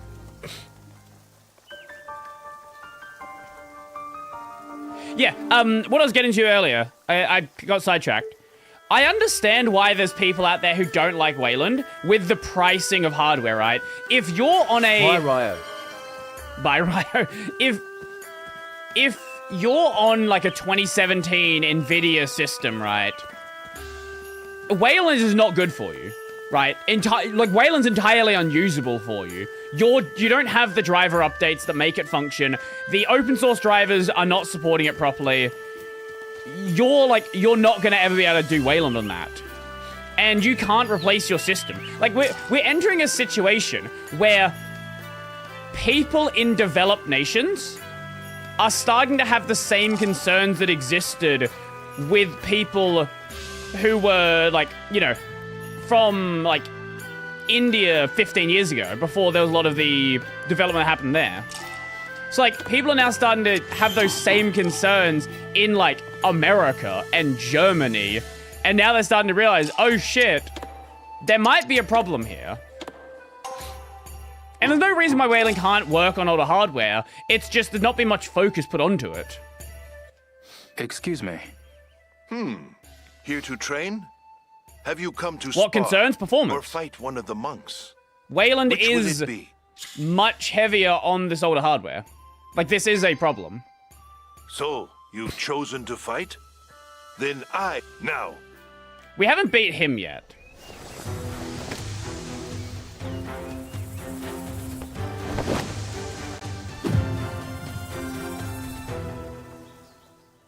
And I kind of get why there's such, like, a push for Ex Libre then, with, like, how little of a concern there is for this hardware. I'm impressed.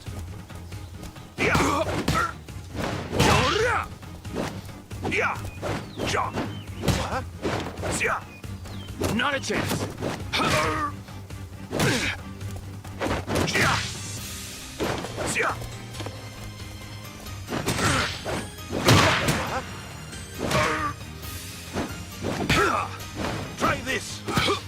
disappoint me.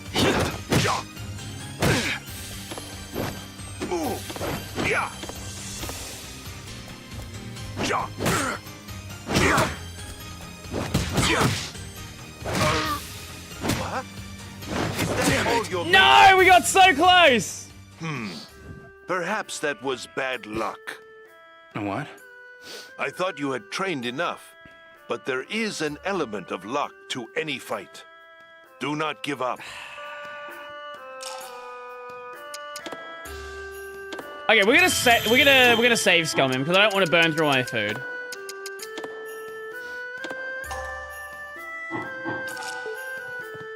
Actually, you know what? That might be a fun video.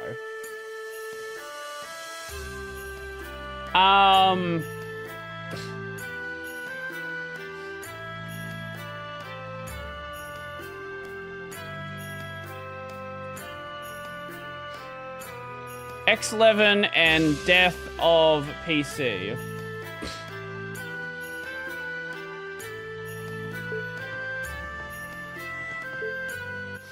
Excuse me. Here to train? I'm just hoping there's not shit Intel is dropping the Deco graphics. People talking about how it's cancelled.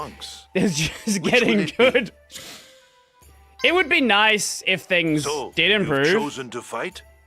Then I shall be your opponent. But steel yourself. We shall see.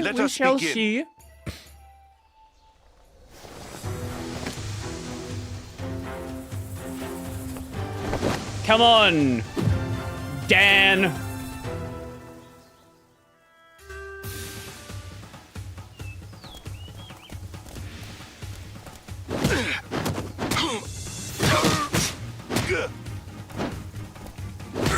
Too bad.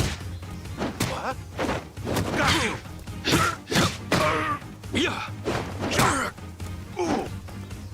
Okay. Okay. I'm impressed. Was that supposed to hurt? That was awful. What? I thought you do not. We got close. We got close. It was not as close this time, but we got close.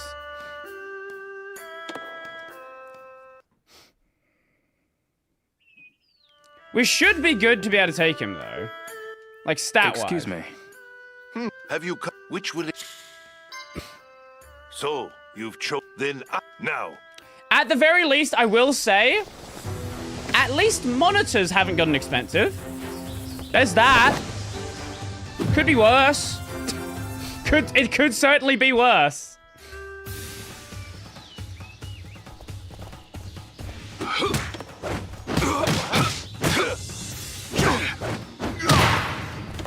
I'm impressed. What was that? Take this. You.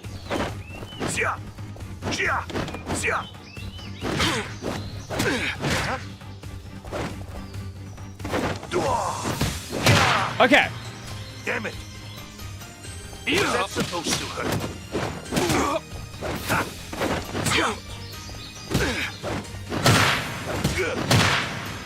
We're fucked. We're fucked this time. Here.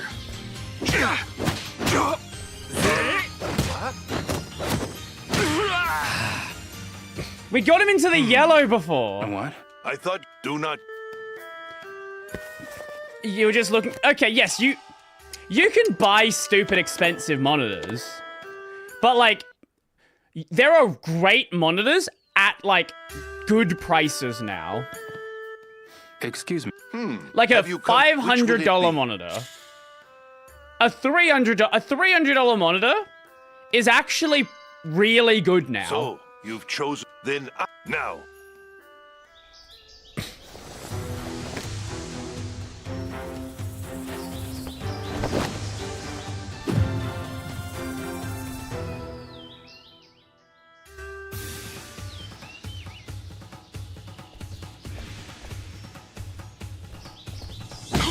Not a chance.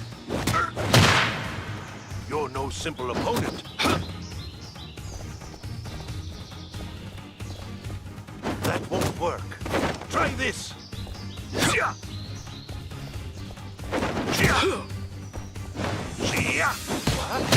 Okay. Was that supposed to hurt? Okay, okay. You're no simple opponent. Don't disappoint me. Fuck. What was that?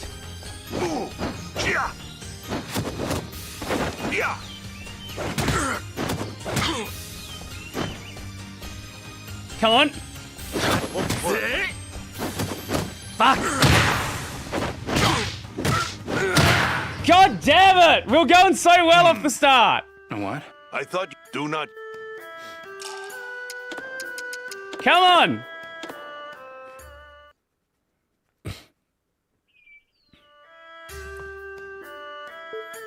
We can win this! Have you come? Which will it be? If you want to know people who actually understand computers are, the answers are pretty much anime convention or hacking on 8-bit homebrew stuff on the weekend. Head to a hacking event, and you will find some fucking crazy talented people there.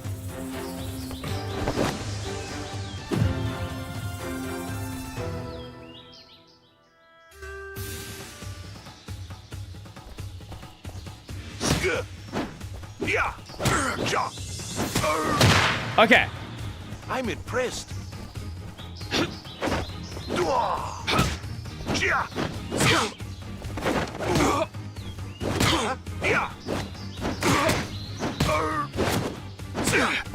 Got you. Okay. Damn it.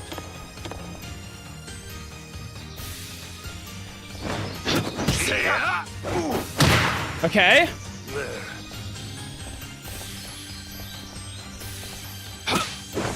Got you. Come on. Come on. Don't disappoint me.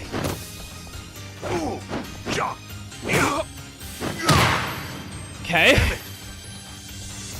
That won't work.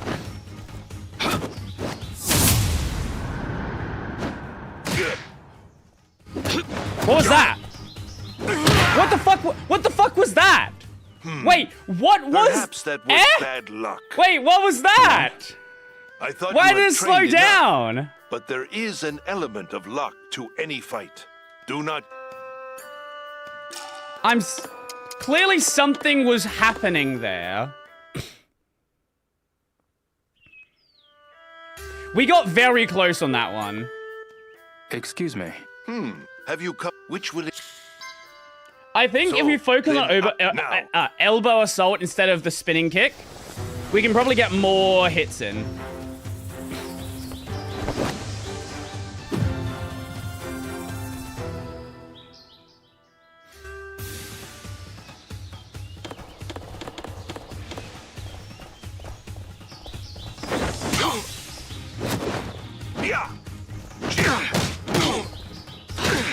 Not a chance.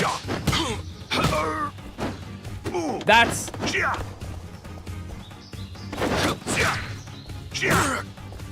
We're fucked this one. Take this. Nah, we're fucked this time. Try this. Nah, we're definitely fucked this time.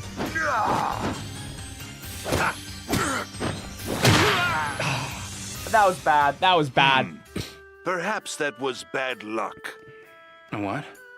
I thought you had trained enough, but there is an element. Do not.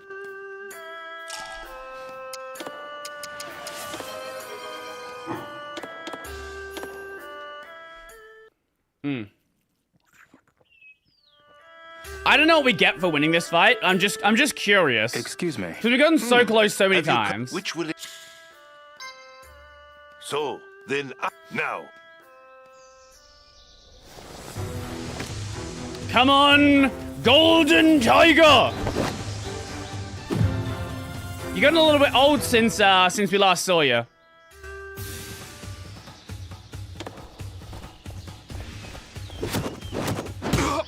Yeah. Okay.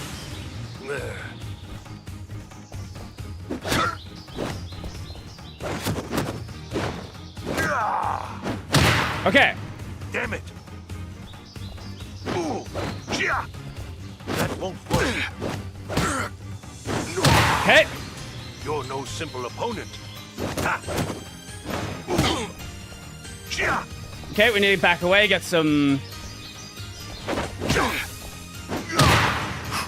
Damn it. Take this.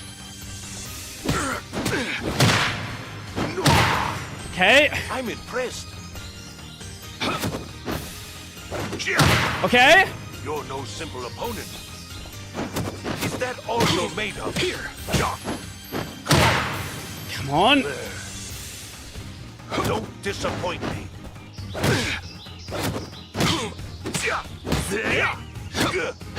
Yes! Yes! How did you manage to?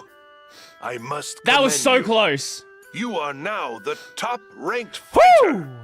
No, I still have a ways to go. That's right. Maintain Do we that get anything for mindset. that? Do not give in to pride. I won't. Or do we just get aura? We just get aura.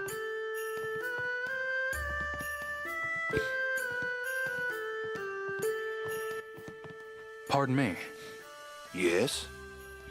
I'm looking for a martial arts expert. Wow, you couldn't be The him. Hermit's Nest. Huh? You took on those ruffians in the Hermit's Nest, didn't you?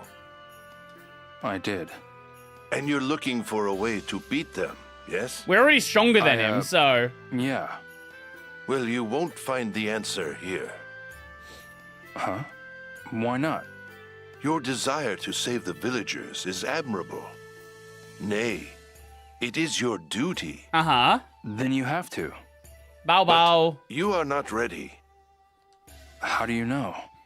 Your impatience clouds Oh, your ruffians? judgment. That will get you in trouble. So, what should I do? Training is the only answer. Clear your mind and train. Uh-huh. That's not very helpful. It didn't even sign off find a martial arts expert.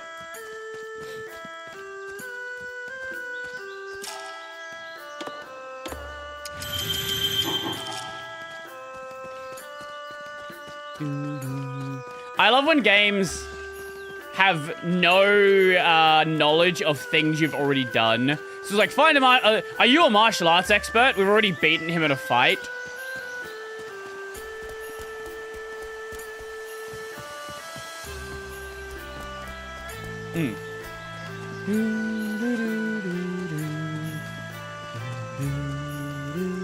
And obviously that requires either doing things text-based or like recording more dialogue. And well, considering this game, dialogue is not exactly a much of an option, you know, considering the funding they had. Yes. Let us... Well... We could go to the other temple. Yeah, we can go to this temple over here.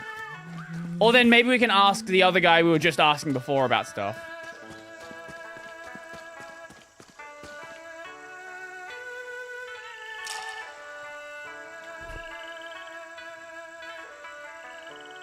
What is this?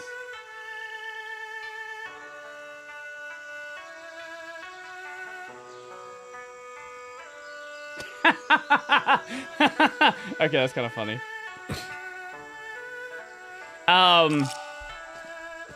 It was a sponsor email from a service that I was not expecting one.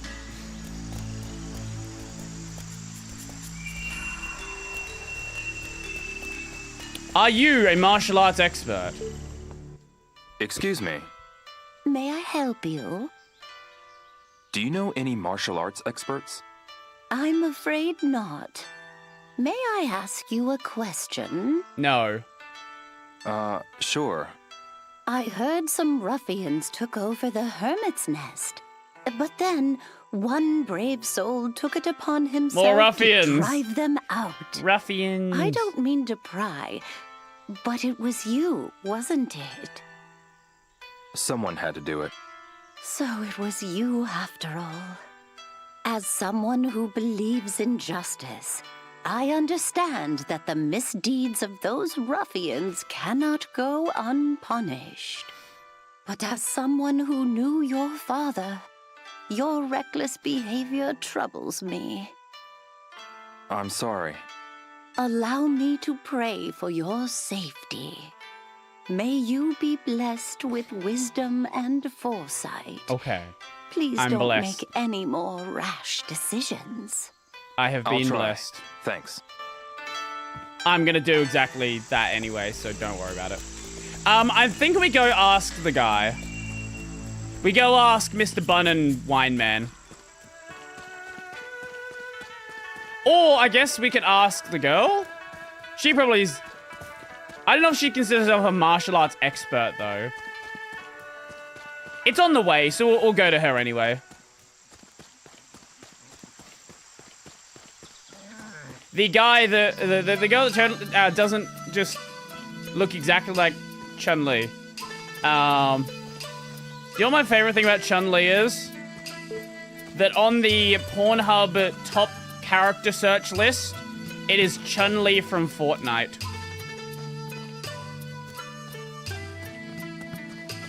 Not important, I just wanted to mention that.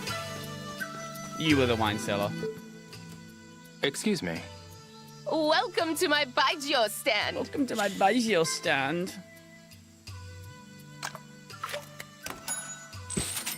Appreciate the business. Thank you for the wine.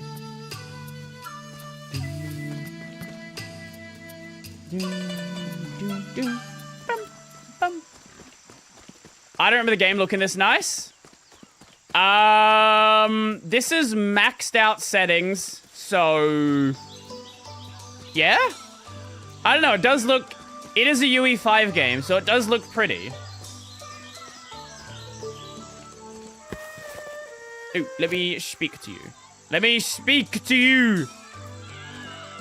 Anyway, how you doing? Welcome. Your AI broke.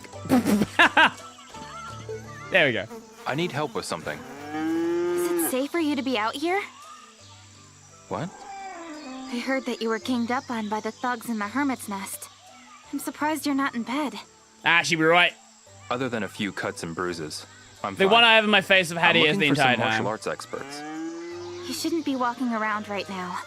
Grandmaster Feng would probably say the same thing. Grandmaster Feng? Yes. What do you mean? He was really Why are worried you about asking that two. as if you don't know who that is? I see. Grandmaster Fong? Who's that? I've never met the guy. Oh, I've only just delivered like wine and fucking buns to him 2 times already. These sunflowers are made of fucking concrete. Grandmaster Fung, I have your wine and your steamed buns. Please take my steamed hams.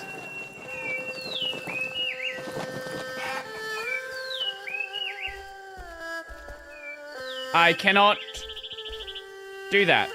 That's a problem. Is he in the panda market?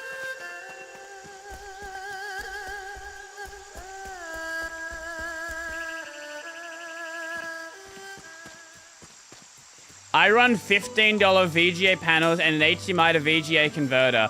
Look, if it works, it works. I'm not going to tell you that it's, like, that's the worst idea you could possibly have.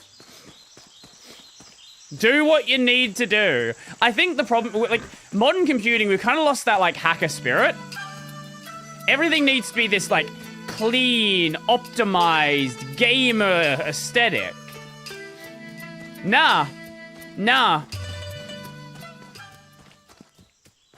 Just do what works for you. Ah, there you are. Excuse me. Ah, you again. I've been wanting to have a chat with you. Okay. Sure. I'm all ears. Don't you feel there's a shortage of craftsmen in this village? Yeah, some of them got killed. Yeah. Carpenters in carpenters. particular. Yeah. Maybe.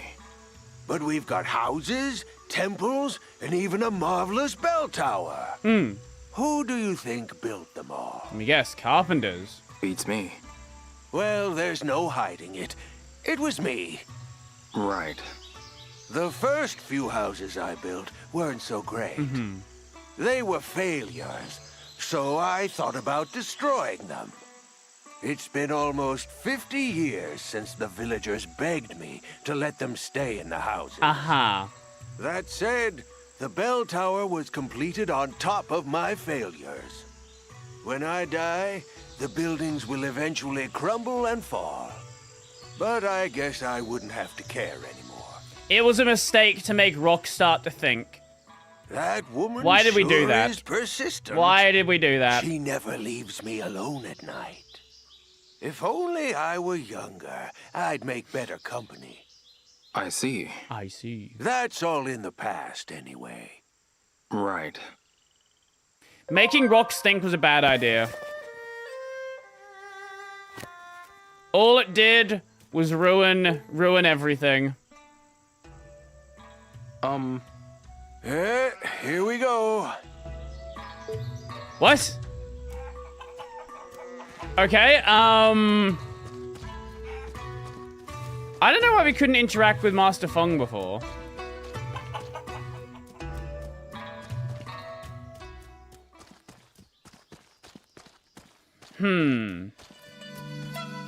Oh, I guess we can, talk to the Tai Chi guy. Yeah, we can do Tai Chi guy. Yeah. Why, I completely forgot about him. Where you at, Mr. Fat Man? Tell me something useful. Zhu Xiong? What is it, Ryo? Grandmaster Feng.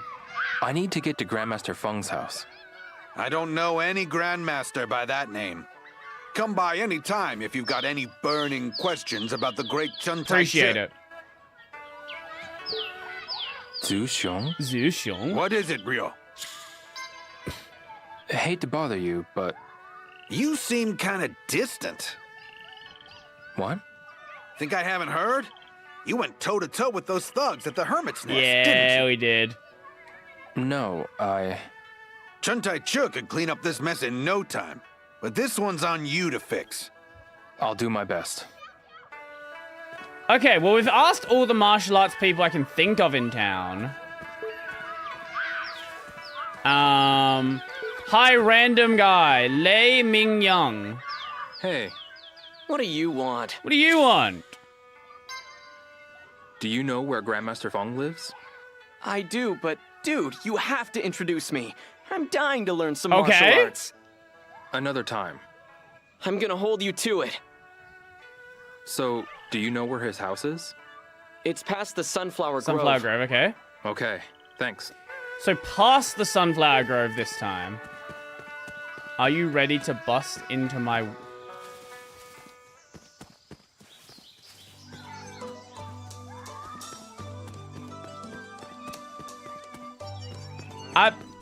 You know, I'm not even gonna give that one a response. That one doesn't need a response. Clipped. It better be.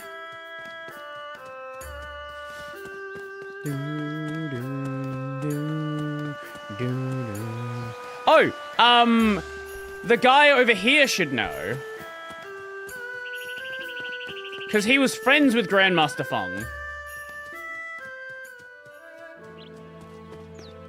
So presumably he knows where his friend lives, I would hope. Maybe. Excuse me, Grandmaster Feng. Is that his house? Ah, Ryo. I need a favor. Oh wait, that was Grandmaster Feng. Sorry, I got the characters confused. Yinxing needs Oh, our help. Sun was the guy at the temple. Sorry, my bad. Ah, yes, the boy in the Hermit's Nest. I forgot who was who. And that means I need your help. Show me how to defeat those thugs. I cannot. You can. Why not? Anything you picked up now would only be half-baked. Well, then keep baking it. But... Do you hear me? A half-baked skill is a double-edged blade. Well, then just hit him with both sides. These things cannot be learned overnight. I don't care. You have to teach me. Be gone. Be gone! Master. I have nothing left to say to you. Be gone! Grandmaster. Damn. What do I do now?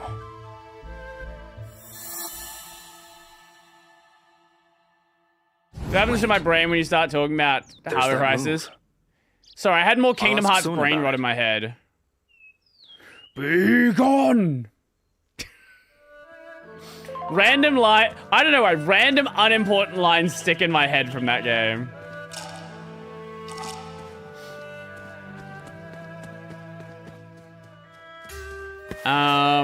Yes, okay, now we go to Sun.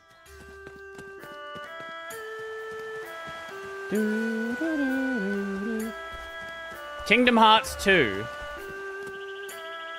She's inside me?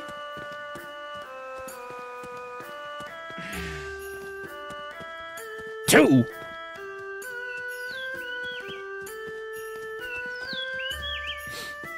See, this is the problem, right? You know, maybe it's a good thing. Maybe it's a good thing we haven't had a Kingdom Hearts game in so long.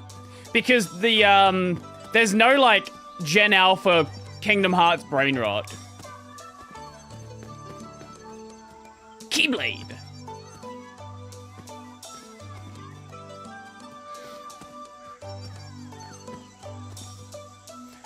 Well, you've not played Kingdom Hearts? You know what? We have a prime example right here. Prime fucking example right here.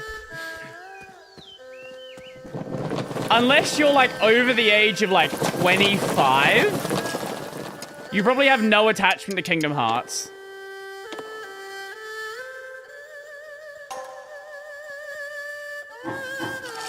Roblox. Oh, do you want to know what made me depressed? I went to an EB Games, which is like a GameStop. I went through their bargain bin, and do you remember... I don't know. I presume when you went to a game shop, you would find, like, good, weird games in the bargain bin. I don't know. I don't know what the Philippines is like with pirated games. I presume you guys probably had a lot of that. But, in the past, I would go to, like, the under $5 bin, where it's just, like, the garbage games they're trying to get rid of.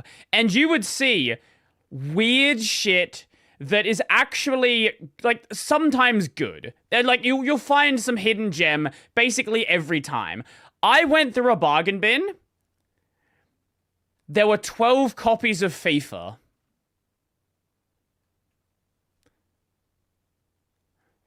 No. I'm good. I'm good, thanks. Like, where are my weird, obscure JRPGs that no one's ever heard of? What happened to the fucking strange games? Does anyone even play FIFA? It is one of the most popular games in the world, so I'm gonna go with a yes on that one. Place the liquor and buns on the offertory box and hide. He's very wary.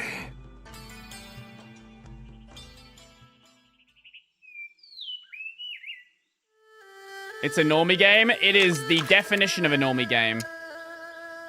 It is the kind of game that people play and don't play video games.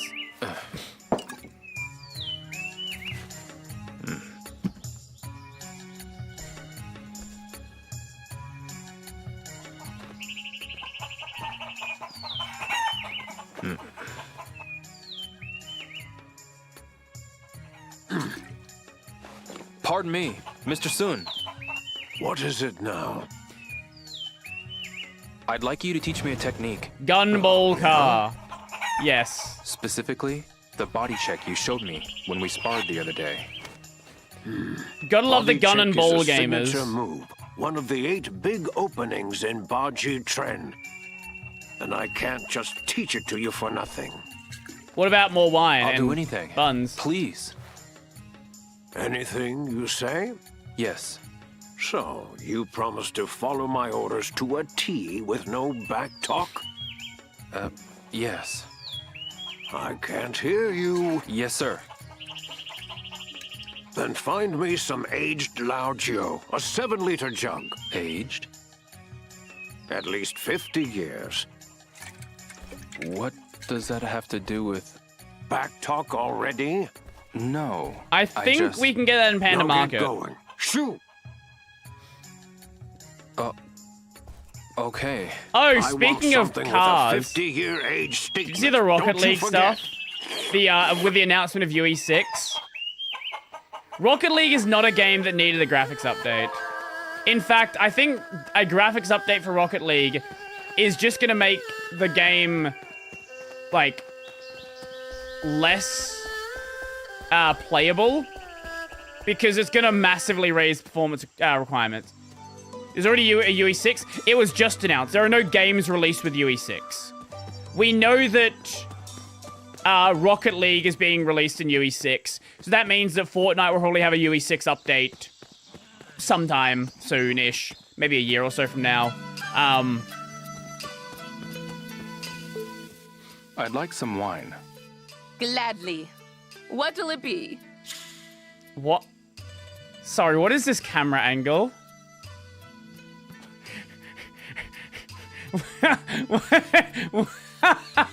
What is this camera angle?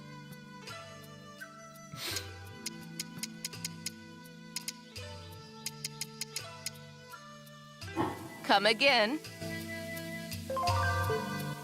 Excuse me. Hiya. Do you have any 50-year-old Lao Jiu? Well, I'm a woman of that vintage, but I'm afraid nothing in my stock is. I see. My customers only go for the cheap stuff. Hmm. The general store over there might have more expensive liquor. Righto. Thanks a lot. Thank you, Suzuki. I don't think that was intentional. I just think she happened to be standing there. Hag love.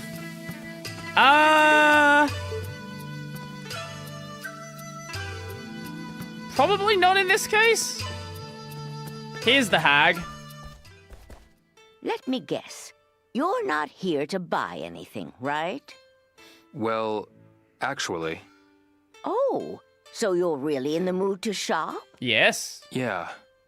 Well, all right then. What is it you're looking for? The Ultra Do you have Hag. any 50-year-old Lao Jiu? I have a few old bottles, but 50 years? I don't know about that. I see. I have quite the liquor collection, so why don't you take a look for yourself? Are we gonna have to examine every bottle? The bottles and bins might look the same, but the years are different, Oh my so god, look we carefully. actually are gonna have to examine them all. Okay, I'll take a look. Oh my lord. What an interesting bottle. Wonder what's inside. Liquor. Is this liquor? Doesn't seem like Lao Jiu. What does the Lao Jiu bottle look like? This isn't it. It's just plain alcohol. My favorite. Love me some plain alcohol. This isn't the right liquor. There are so many similar bottles. Is that just Chinese cooking wine? There's nothing 50 years old here. I'd better try another.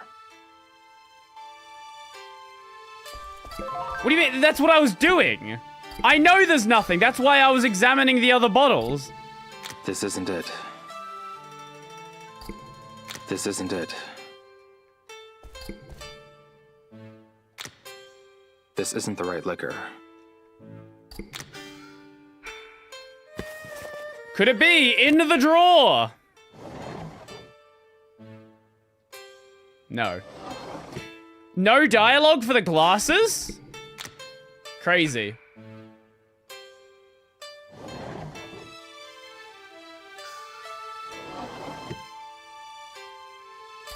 I don't think we actually need to Looks check the old. date. I wonder if it's worth a lot. Fabric? Fabric? By Joe. But not the kind I need. Okay. The white bottles are the one we're looking at, I assume, unless it's different. It might be different. This isn't God. it. This isn't it. Does this even work here? It's vibrating, so probably not. This isn't even alcohol. There are so many offerings. Oh my god. A flower vase, perhaps? Oh, Baijiu.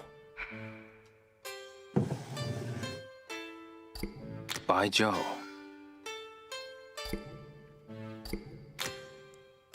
Is this liquor? It's gonna be in a fucking drawer. It's gonna be in a goddamn fucking drawer. There are so many offerings. No, those are called books.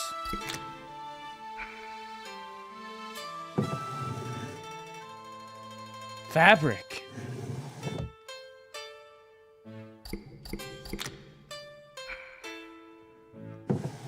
Fabric. Everything's so dazzling.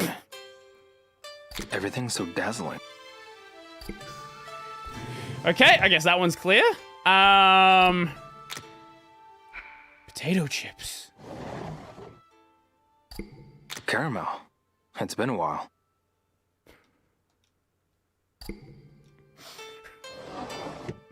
Okay. Or it's gonna be the case where it's like hidden behind something. There are so many offerings. That's not an offering!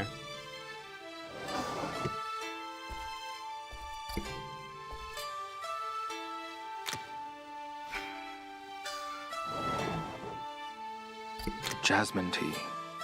I've never had it before. I haven't either. Herb tea. Cannabis.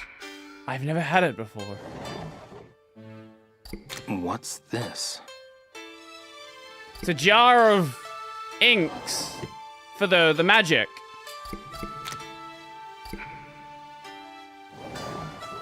What's this? Look at all this tea. You're not been to a Yamcha? What is a Yamcha? I know about Yamcha.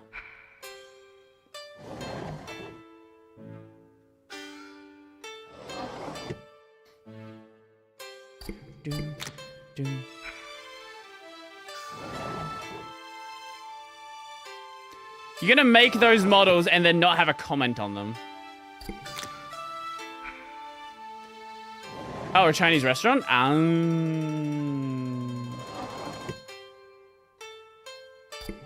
Okay, that's all clear. I feel like we checked these ones. This had... No, we didn't check this one. This is... Brick. I assume those are like knife sharpening blocks.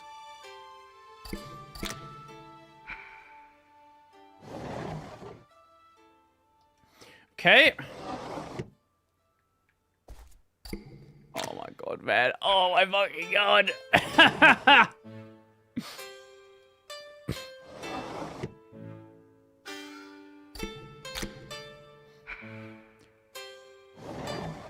Oh, that's sick. Jasmine tea is common. I have not had it though, so I don't know what to tell you. Fuck. Okay, so it is in this room.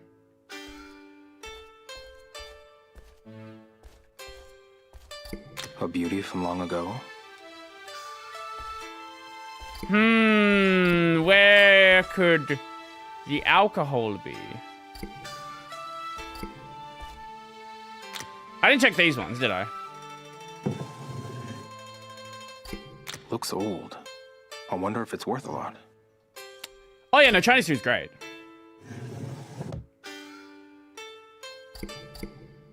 Chinese food is the best food. China #1.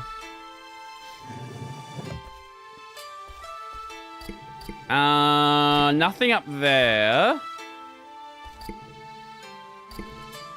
Okay, where the I vehemently disagree. Is this imported? Oh!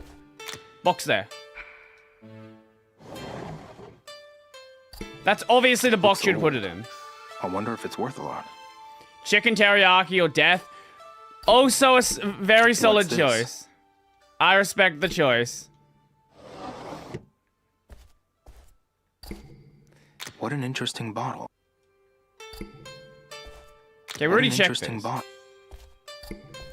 This isn't it. Oh my god, where is it?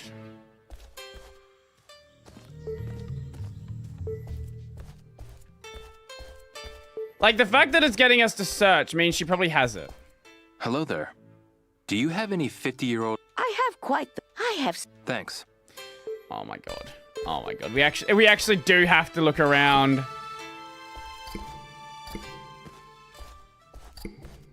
Plant. Could it be in the plant? This? No. I've missed one little thing, haven't I?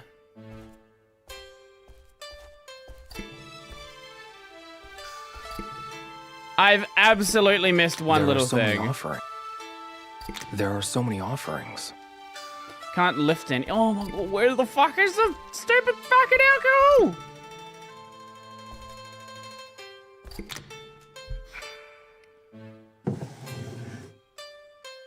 Looks old. I wonder if it's worth a lot.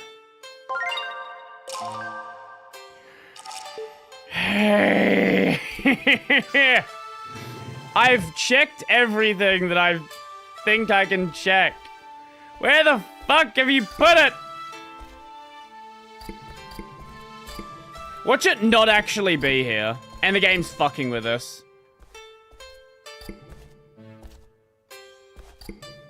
Fuck it, we're just gonna look it up. I'm just looking it up. Shenmue 3 50-year-old wine.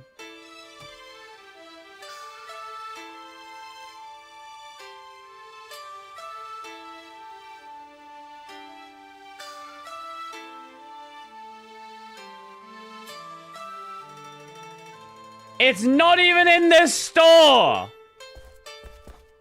Are you fucking kidding me? Are you actually fucking kidding me? It's in the other store.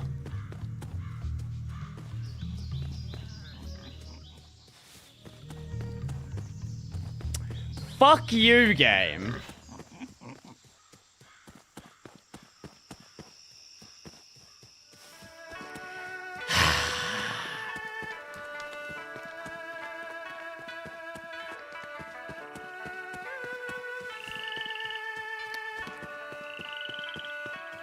I think we're also we might need to actually go and do some money making as well. I think we might not actually have enough for it. Either way, that's gonna be where we end the game for today. We're gonna get the wine, and yes. Now, the plan for, we're gonna still do React. But the plan for next stream, well, actually next stream might be the, it depends on how I feel. I might do State of Play. I might do State of Play. We will see. What is this? The infamy of Japan's worst surgeon. Okay, yeah, that'll be fun. I don't think we're gonna do full React today because I do want to go work on the fucking... I do want to go work on the LTT video, but we'll check out at least a video or two. So I'll be back in just a sec. Yes. Okay, back in just a moment.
Shoden.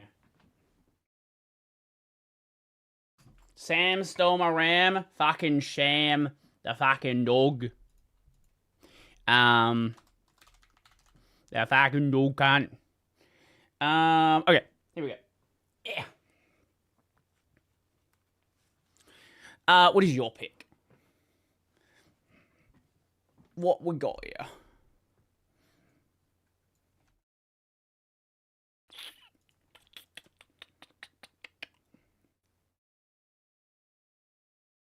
I ate Adam. Oh, I did see that one recommended to me. Okay, yeah, I've been watching this guy's channel for a bit. I don't think I ever... Wait, is this the same guy? Sorry, there's like 3 people that are doing these. I visited different restaurants. Yeah, no, I have been watching this guy's videos for a bit. We might do both of the... I don't know. Either way, we're going to start with this one. The infamy of Japan's worst surgeon. This is from Japanalysis. We've seen one of their videos in the past. So, let us check it out. That's muted. My bad. Never give up on your dreams, no matter how many times you fail. One Japanese man took this message to heart. The only issue was, his dream was to be a brain surgeon. Okay. And no matter how hard he tried, he just sucked at it. But that didn't stop him. How many times do you get to be a brain surgeon and be terrible and still be a brain surgeon? Like, sure, there's got to be a limit. He would never give up. No matter how many procedures he screwed up, no matter how many lives he ruined, he would be a surgeon.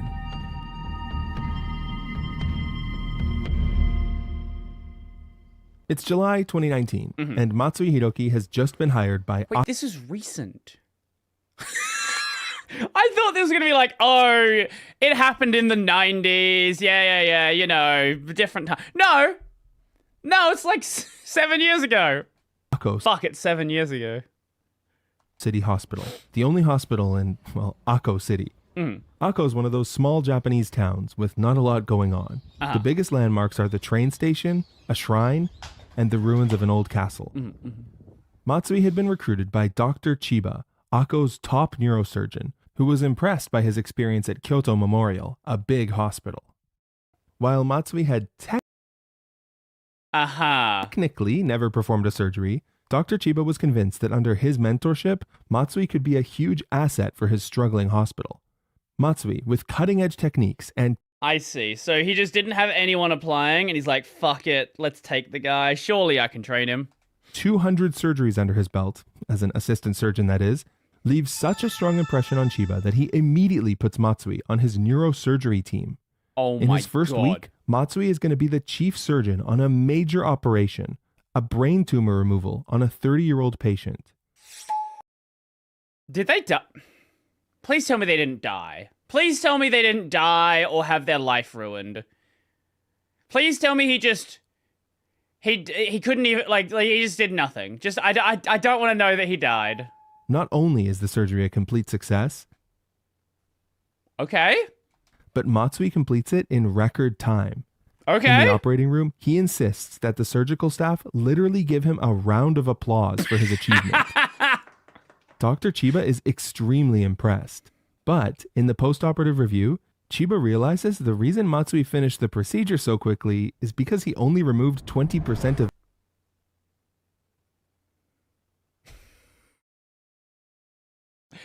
He didn't hurt them, okay? He didn't do his job properly, but at the very least, you can do another surgery. You didn't give them brain damage. You didn't ruin their life. You just didn't remove the tumor. Okay. The tumor. Could be worse. Now, Chiba has to perform a second surgery just to clean up Matsui's mess, and fortunately, the patient does go on to make a full recovery. Good. For this story, that counts as a happy ending. Now, did Matsui learn anything from this mistake? No, surely. Actually, he didn't even show up to the second operation. He apparently had something more important to do than brain surgery. This should have been Dr. Chiba's first hint that something was wrong, but instead, he decides to cut Matsui some slack. Starting any new job is hard, especially when that job is, again, brain surgery. Dr. Chiba had a good feeling about Matsui, and he knew everything was going to work out in the end. How does training work as a brain surgeon? Do you perform surgeries on animal brains as like, you know, there's got to be some, like, before you're performing on people, you've got to, like, do something before that, surely.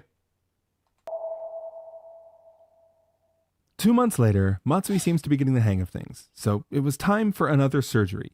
This time, Matsui would prove himself. Oh, my stepdad had eye surgery, yeah. Matsui's first case upon his return is an 83-year-old man presenting with paralysis below the waist. Okay. Matsui's diagnosis is hydrocephalus. Basically, Matsui's diagnosis. Okay. Basically, the guy's got fluid in his brain. Is this diagnosis backed up by any tests? No, but it's fine. Vibes. Just trust him, bro. Matsui tells the patient that surgery is going to fix all his problems and get him walking again. Okay, so the old man still can't walk after the surgery. Not only that, but now he can't even swallow, meaning that Matsui has done some serious damage. But Matsui just shrugs. I mean, it's not his fault, and there's nothing anyone could have done. That was his new catchphrase. Oh no. By this point, Dr. Chiba was starting to get a little concerned. He conducts a review of Matsui's cases, and what he finds shocks him. For one, Matsui was finding, or more like scouting, his surgical prospects during outpatient visits. Matsui's basically a used car salesman for brain surgeries. He diagnosed the patients based more on gut feel than tests or evidence, sell them on the idea that his surgery would solve all of their issues, and then schedule them into the OR as soon as possible. None of that boring pharmacology stuff. Matsui just wanted to play Operation. Nah. Like, people say things like, oh, well, like a surgeon only understands how to fix a problem through surgery. But, like, legitimately in this case, we have someone who actually does only think they can fix every problem with surgery. I don't know, like, what sort of kickback you get in Japan for, like, doing brain surgery, but presumably it's got to be enough for this guy to, like, want to ruin some people's lives. Surely. Occasional guy. And he did, after all, hire Matsui. So he decides to just wait and see for now. You fire him! A couple days later, what do you Matsui mean? treats a 43-year-old man with chronic nerve pain in his face. Matsui drills a small hole in the patient's skull to relieve pressure on the compressed nerve. Sounds simple, right? Nope. The patient wakes up from surgery and discovers he's now deaf on the drilled side. This man's performing lobotomies now.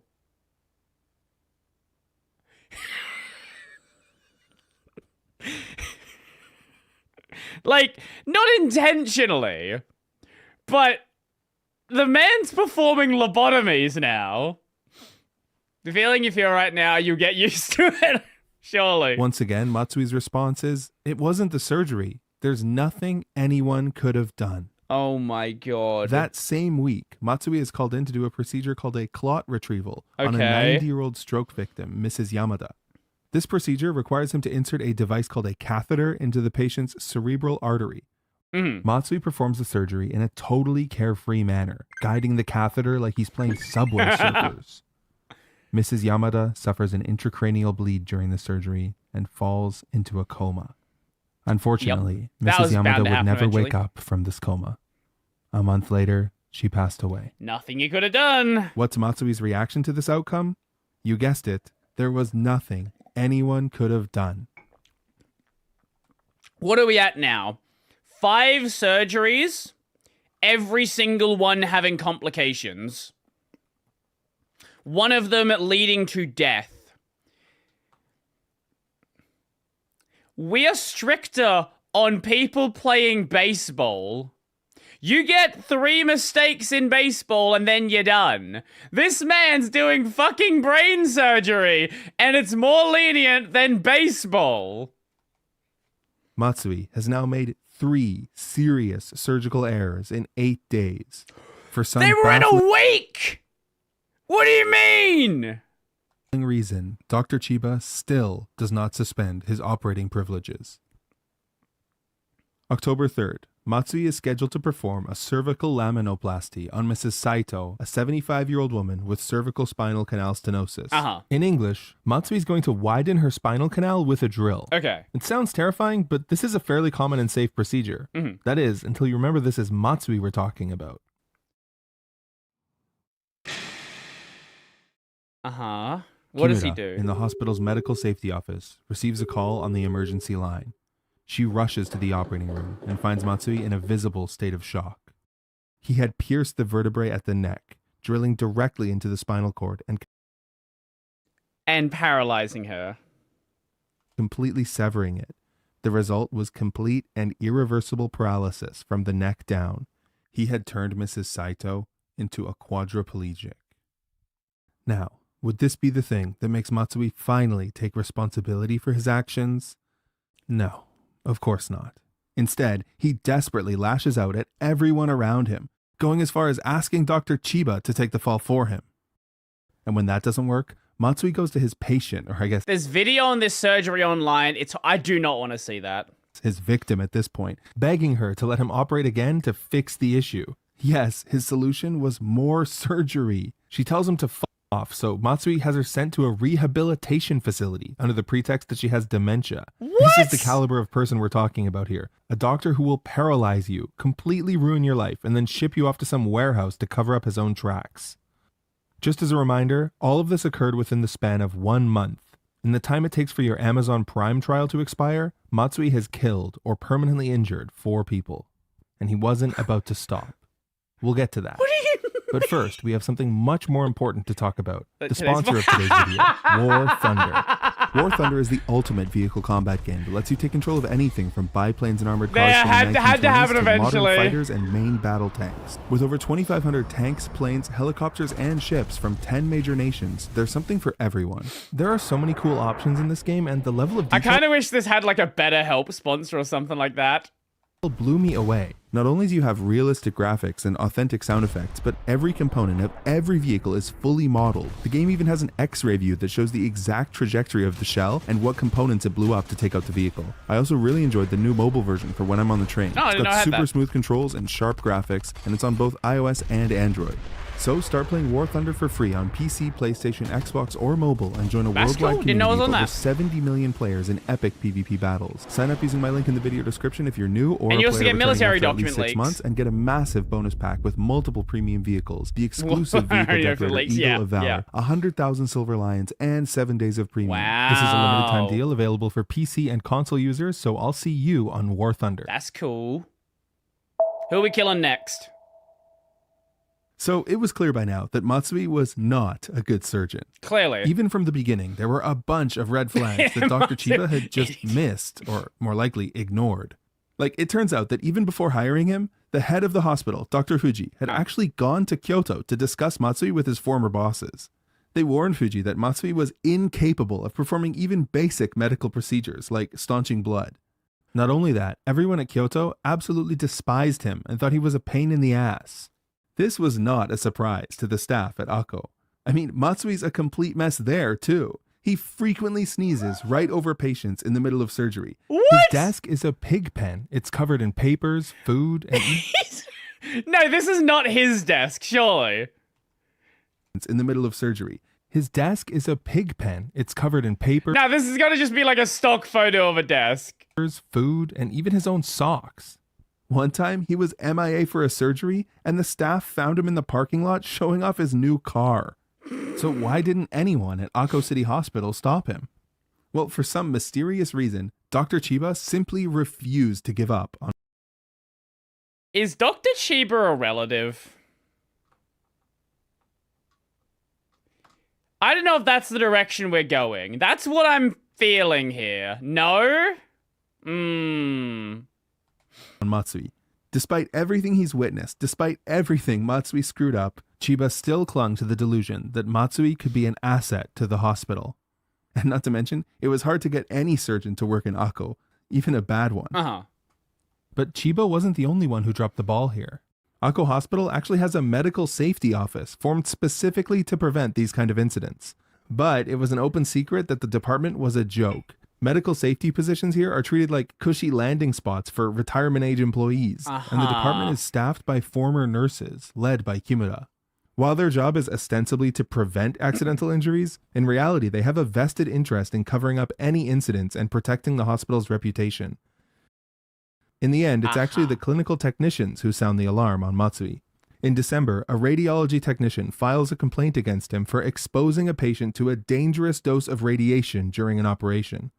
Allegedly, multiple doctors have to drag Matsui out of the operating room as he's shouting, "I'm a surgeon! He's my patient!" After this incident, more and more technicians and now clinical engineers are refusing to work with Matsui, forcing Dr. Chiba to second all of his surgeries. December, Matsui performs a cervical discectomy to treat an 89-year-old man's herniated disc. After the surgery, the patient completely loses the ability to swallow. January, Matsui installs a shunt in a patient's skull. A piece of the shunt breaks through the jugular vein and ends up in the patient's heart. Dr. Chiba has to perform a revision surgery to fix Matsui's mistake again. At a New Year's party, Dr. Chiba runs across Dr. Sugihara, Matsui's former mentor at Shiga Hospital. When Matsui's name comes up, Sugihara's face goes pale. "Don't you know?" he whispers. "Matsui was expelled from our neurosurgery department." Sugihara goes on to call Matsui a catastrophic neurosurgeon who treats surgery like cutting up a radish. Sugihara tells Chiba that he's actually being sued for a surgery where Matsui was his assistant. He says, "You need to get rid of him." But it's too late for Dr. Chiba. He's completely paralyzed, a prisoner of Matsui's insane rampage. No matter what Matsui did, all Chiba could do was follow in his wake and try to pick up the pieces. Take him off surgeries! January 22nd. Dr. Chiba's heart sinks when he learns that Matsui has pressured yet another patient into surgery. The patient is 74-year-old Mrs. Fukunaga, and the procedure is a laminoplasty, the same one that left Mrs. Saito paralyzed from the neck down 3 months ago. Please let Matsui learn from his mistakes. What if they turn this into a manga? That would be a fucking Knowing crazy that manga. Matsui's grasp of anatomy is tenuous at best, Chiba tries to tell Matsui exactly what he needs to do. "Drill here," Chiba says, pointing at a vertebrae. Matsui drills, but the patient starts bleeding, constantly bleeding. He calls for more suction, but it's no use. Oh my. Blood is now seeping from everywhere. Matsui is confronted by his greatest weakness, the inability to staunch bleeding, the one skill that every surgeon needs. If he can't do the most basic of basic things, why? What the fuck? The operating field is a sea of red as sweat rolls down his face. Matsui is in complete despair. He knows he has to continue the surgery, so the only thing he can do is pick a spot and drill. No, you don't! Oh my god, this is fucking A sickening insane. silence. Even Matsui can feel that something is wrong, because his drill hits something that is definitely not bone. Dr. Chiba looks over and lets out a little whimper. Matsui has made the exact same mistake as last time.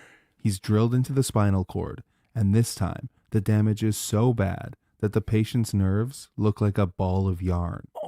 There's actually video footage of this surgery. Yes, it really looks like a ball of yarn. And no, you really don't want to watch it. Trust me. The footage ends with Matsui literally just stuffing the nerves back into the hole he drilled and hoping for the best. This was Matsui's most serious surgical error yet, and it would later come back to haunt him. But for now, all he got was a slap on the wrist. This guy should be in jail. He was going to perform another brain tumor. Stop letting him do surgery! First procedure he failed. What is this? Last time, Matsui had left 80% of the tumor intact. At least in the tumor case, he didn't do anything bad. He just didn't remove the tumor. At the very least, he didn't, hurt someone. Time he had a plan. See, Matsui treated surgery like a carnival game. Oh my god. Threw the ball too hard last time? Well, switch to underhand. Oh god, he's gonna remove too much now. Left most of the tumor intact? This time I'll keep cutting until I cut out so much healthy and functional brain tissue that it leaves the patient in a persistent vegetative state with zero hope of recovery. It's only been 8 months since Matsui started working at Ako Hospital, and he's been involved in as many serious medical errors. In 2 of the 8 cases, the patient had lost their life. This was the last straw. The hospital's entire surgical staff now straight up refuses to work with Matsui. As the chief clinical technician put it, I don't want to be involved in another murder. The medical safety office calls the director of the hospital, who... In any other country, like Japan is obviously like trying to like hold things down. Like in any other country, after 3 of these, you'd be having medical staff going to the local news. Like this is not something that would just be like kept quiet for this long. In a panic. Only like now... someone would go to the local news. Anyone, like a janitor who heard about it would go to the local news. Now they're beginning to realize the severity of the situation and how much trouble they're in when the public finds out.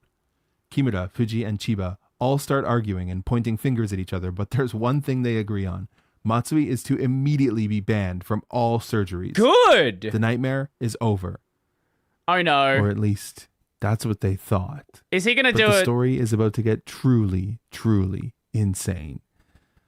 You see, Matsui was going to fight this. His dream was to be a surgeon, and he would never give up.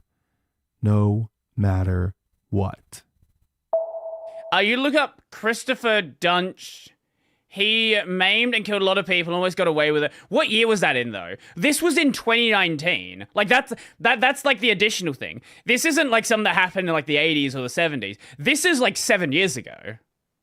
Like, this happened when everybody had a phone, when we had the internet. Like, how did, like, the other thing is, like, how did none of the people that got injured ever talk about this online either? Because this would be something that, like, I would be talking about immediately online. Like, none of the patients talked about it publicly either.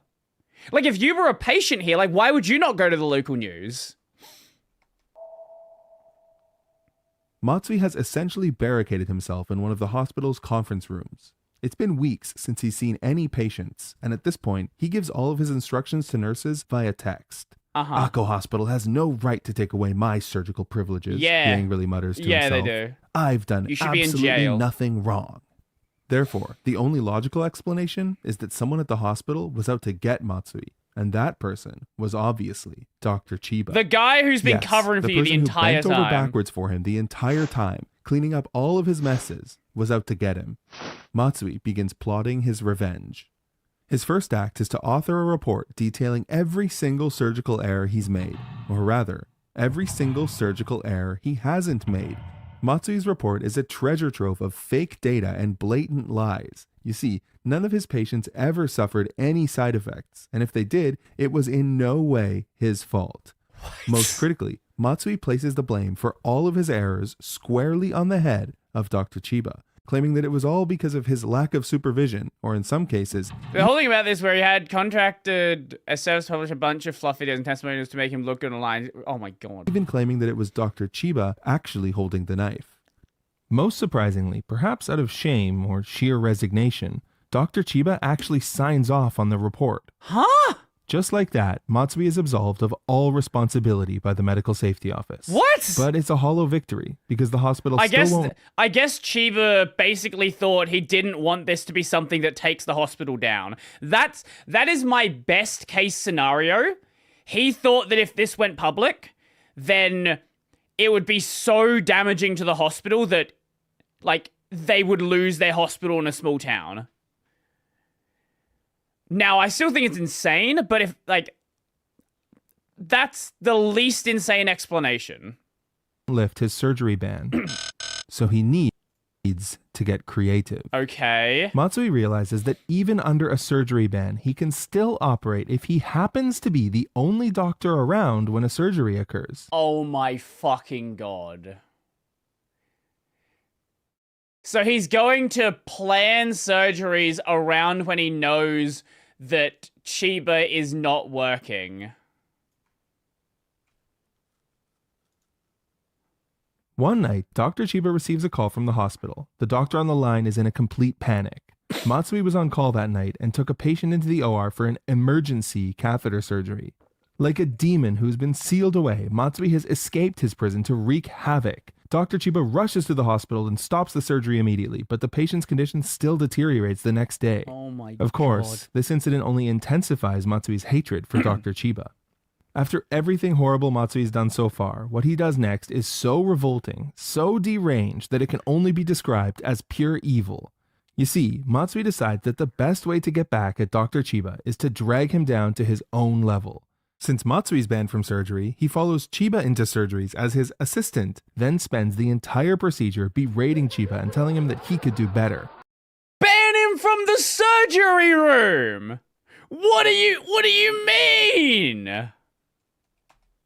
Yeah, it's not enough that Matsui's the worst surgeon alive, he's now heckling other legitimate surgeons. Eventually, Chiba relents and gives Matsui the knife, because of course he does, and Matsui gives the patient a lung contusion, because of course he does. For once, Dr. Chiba learns from his mistakes and doesn't give Matsui the knife anymore. So what does Matsui do? He gives up and reflects on his mistakes. Chiba's afraid that Matsui will basically get the whole hospital shut down. Yeah, that seems where this is going. Like, this is a problem where this should have been shut down after the first 3 surgeries, but it went on for so long before he decided to do anything that this was going to cause so much fucking damage that there was nothing he could do to stop it. He should have stopped it in that first week when there were 3 malpractice cases. At least, like, that's bad, but at least it's, like, something that's recoverable from. No, just kidding. Of course he doesn't. Instead, he literally barges into one of Dr. Chiba's surgeries and tries to knock the drill out of his hand so that it'll look like Dr. Chiba injured his patient. What? Let me repeat that. A surgeon went into an operating room in order to sabotage a This surgery. dude's actually a demon. But somehow, it gets even worse. Somehow, Matsui's not done. Not satisfied with just ruining Dr. Chiba's career, Matsui decides to sue the hospital for taking away his surgery privileges and tries to get Dr. Chiba arrested. Remember that completely fake report Matsui wrote? Using that report, Matsui claims to be a whistleblower with evidence that Dr. Chiba was not only guilty of criminal malpractice, but that Chiba and the hospital were framing him to cover up Chiba's crimes. He goes as far as to claim that Dr. Chiba had tried to murder him by pushing him down a flight of stairs. None of this was true, of course, but due to the hospital's appeasement and cover-up of his crimes, the evidence was actually on his side. The police have no choice but to open an investigation and place Dr. Chiba under arrest. Which means that he's at the hospital as a surgeon. After being interrogated for hours by the police, Dr. Chiba has reached his breaking point. He releases every record he has, every single email from Matsui where he's crying, throwing a tantrum, begging Dr. Chiba to take the blame, and trying to put the fault on someone, anyone else. Matsui is utterly humiliated by this and withdraws his lawsuit, but he has one last trick up his sleeve. He goes straight to the hospital's director, Dr. Fuji, and says, "Maybe I don't have enough to bring down your hospital, but I can make everyone here's life miserable. Don't say a word about what I've done here to anyone. If you do that, you'll never see me again." Fuji is terrified, and seeing an opportunity to finally be rid of Matsui, he makes another deal with the devil. Matsui resigns. At this point, it seems like Matsui has won. Despite being the worst doctor alive, despite ruining countless lives and throwing... honestly, after the first one, there should have been an M&M, mortality and morbidity comes to learn what the fuck... Well, no, the first one, he cut out a tumor but didn't remove the entire thing. That was a fuck up, but no, like, that wasn't terrible, right? The second case is where someone got first injured. Third case was like serious, like real serious. That was first death, I believe. But like first case, he only removed 20% of the tumor. That one, bad, but on the scale of terrible that we've seen here, it's recoverable from. Everyone who tried to help him under the bus to save his own ass, he's gotten away scot-free. And that would be the case if he had just retired then and there. But remember, Matsui is a surgery junkie. Oh my God. He's a medical terrorist, and his only purpose in life is to spread malpractice and misery to as many people as he can. And that misery was finally about to catch up with him. Good. Okay, I like this part. Matsui happily starts his new job at Suita Tokushukai Hospital, where he works... What do you mean he starts at another hospital? ...in the emergency department. He's no longer a neurosurgeon, thankfully, but he plans to take a specialist exam for catheter surgeries in a few months. The one he's... and get right back on the saddle. Remember, this is the procedure that he botched so badly that he killed a 90-year-old patient at Akko. Within a week of Matsui arriving. I applied for a PhD in computer science, and even then the professor told us that ambition alone is not enough. You need aptitude to match it. And again, this isn't dealing with the human life or anything. Yeah, unless you're like dealing with like car software, military stuff, like software you can fuck up. Usually. Something strange and incredible happens at the hospital. Okay. Everyone notices that Matsui doesn't know how to practice medicine. Then again, it's kind of hard not to notice when you're holding a patient's lips and Matsui keeps accidentally pricking your fingers with the needle instead of stitching the patient's mouth together. What? Yes, this actually happened. What? Just for fun, let's go over a few of the numerous errors Matsui made during this time. He sent a woman with a broken jaw home without treatment, attempted to administer an IV of adrenaline to a patient not in cardiac arrest before the staff stopped him. Left used syringes contaminated with hepatitis C on a patient's bed, and forgot to give a 90-year-old man dialysis for 3 days, leading to his unfortunate death. Oh my god, he killed another fucking person. What do you mean? These are excerpts from 50 pages of incident reports filed against Matsui. Yeah, like I've mentioned, by some miracle, the staff at Suita don't follow the Akko playbook and sweep these accidents under the rug. In fact, Matsui quickly becomes a joke at Suita and eventually has to resign. After leaving Akko, he would never find steady employment again, just bouncing from hospital to hospital. Matsui also ends up failing the catheter exam he was practicing for. Really? Not just because he was incompetent, but because it turns out, surprise, surprise, he fabricated dozens of surgical records. Oh my god. Yeah, it turns out those 200 surgeries as an assistant was a blatant lie, and he had been in 30 to 40 at most. And his troubles didn't end there. Remember how I said Akko is a small town? Well, in small towns, people talk, and Akko Hospital had gained a local reputation as the hospital where people get worse. Oh, I was gonna say, like, this town had like 40,000 people. How did it go on this long and people continuing to go there? Not better. Yeah, that's pretty fair. Naturally, the press started asking questions, and the spattering stream of reports quickly became a waterfall. The hospital's administration tried their best to quash these reports and deny any wrongdoing, but that ended as the lawsuits came in. It all ended with the hospital losing their neurosurgery accreditation for all of this mishandling of post-incident safety reviews. The walls were closing in around Matsui now. Everywhere he went, people recognized him as that really terrible doctor from Akko. The NHK even made a documentary about the string of medical incidents at Akko Hospital, where he was identified in all but name. The final nail in the coffin came with a civil suit filed by Mrs. Fukunaga, the patient who Matsui left paralyzed below the waist with his drill. Mrs. Fukunaga and her family made several media appearances, telling interviewers that Matsui's surgery left her incontinent and in constant pain. Finally, on December 29th, 2024, 5 years after his reign of terror at Akko Hospital, Matsui Hiroki was indicted and arrested for professional negligence causing injury. They finally got him. As Matsui what did they get him trial, on, though? people How began long? asking some difficult questions and getting shocking answers. Like, how could something like this, or someone like this, terrorize the healthcare system and get away with it for so long, especially in a highly developed country like Japan?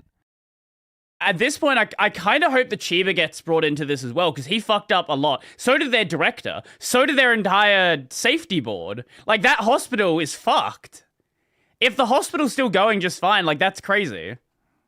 Many experts believe that there's a crisis going on at rural hospitals there, where they can't attract talent and struggle just to keep the lights on. This was definitely the case at Akko Hospital. I mean, according to whistleblowers, administrators were booking as many surgeries as they could and desperately cutting costs just to stay out of the red. Other experts point to Japan's lax medical safety laws, which don't penalize surgeons or suspend their medical licenses based on the number of accidents they've caused. What? In fairness, it can be very difficult to determine whether a surgeon is negligent or incompetent, because every case is so different and every procedure has a different level of risk. Also, surgeries are done by a team of doctors, nurses, and technicians, so it can be hard to attribute an accident to a single person's mistake. I mean, sometimes it's even hard to determine whether a surgery was a success or not, so it can take years and dozens of surgeries for patterns of error statistics to appear. Part of what made Matsui so hard to catch was that he wasn't making massive, isolated errors. He was, by all accounts, just really, really bad at surgery. But the most troubling part of this story isn't the systemic problems in Japanese healthcare, and it's not even the deranged monster putting his ego above the lives of innocent people. Evil exists, but it's ultimately an aberration. The vast majority of doctors are people we can and should trust. No, the most disturbing thing about today's story is that so many of those competent, experienced doctors who frankly had every motivation to speak out just stood by and did nothing, over and over again. But imagine being so abysmally bad at your job that you shut your entire department down. Yeah, I know. That's fucked. Something very strange about this story. If you've heard about this case from the media, you might have noticed that there's a huge part of the story I skipped. It's because I can't cover it on YouTube. So I've explained the specifics in the follow-up video, but first, a massive thank you to War Thunder for sponsoring today's video. Make sure to check out War Thunder now for free on PC, PlayStation, Xbox, or on mobile, and use my link in the description to register. If you're new or haven't played in 6 months, you'll also get a bonus pack across PC and console with multiple premium vehicles, in-game currency, and more. Anyways, I've told the rest of the story in the part 2 video, which is available for free in the description. It's on Patreon, but you don't. Jesus fucking Christ, man. Oh my God.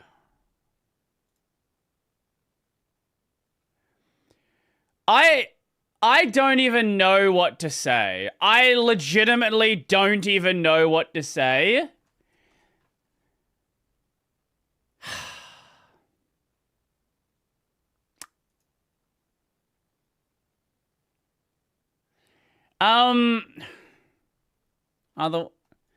What do we got here? Like the fact that that went on for so long and nobody cared to do anything, like, man.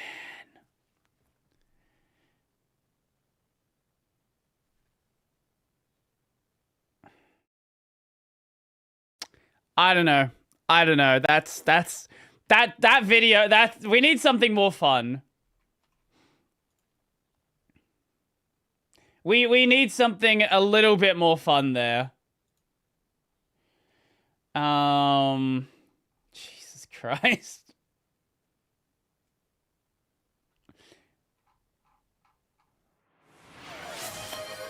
I was considering doing the Chinese restaurant one. I think that could be kind of fun.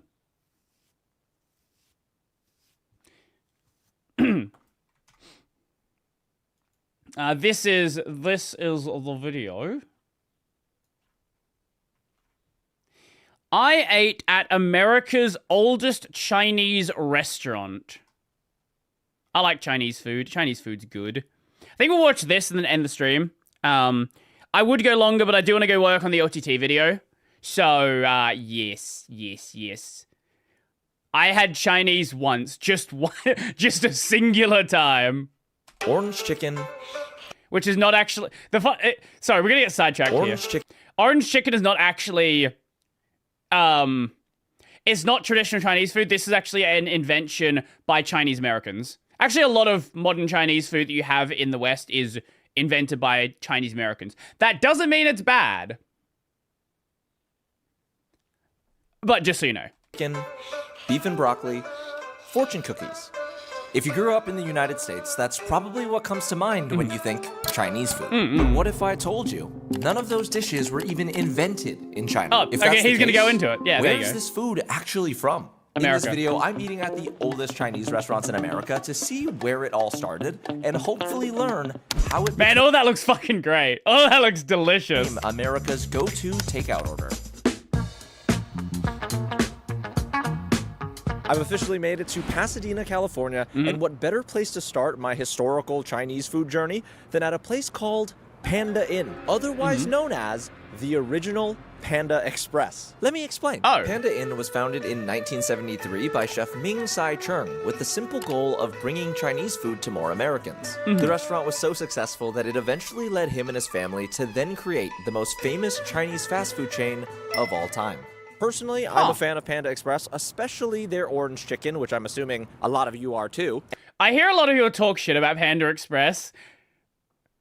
Like, is it actually, like, for anyone who's had it, is it actually bad? Or is it, like, just, it's fast food Chinese food?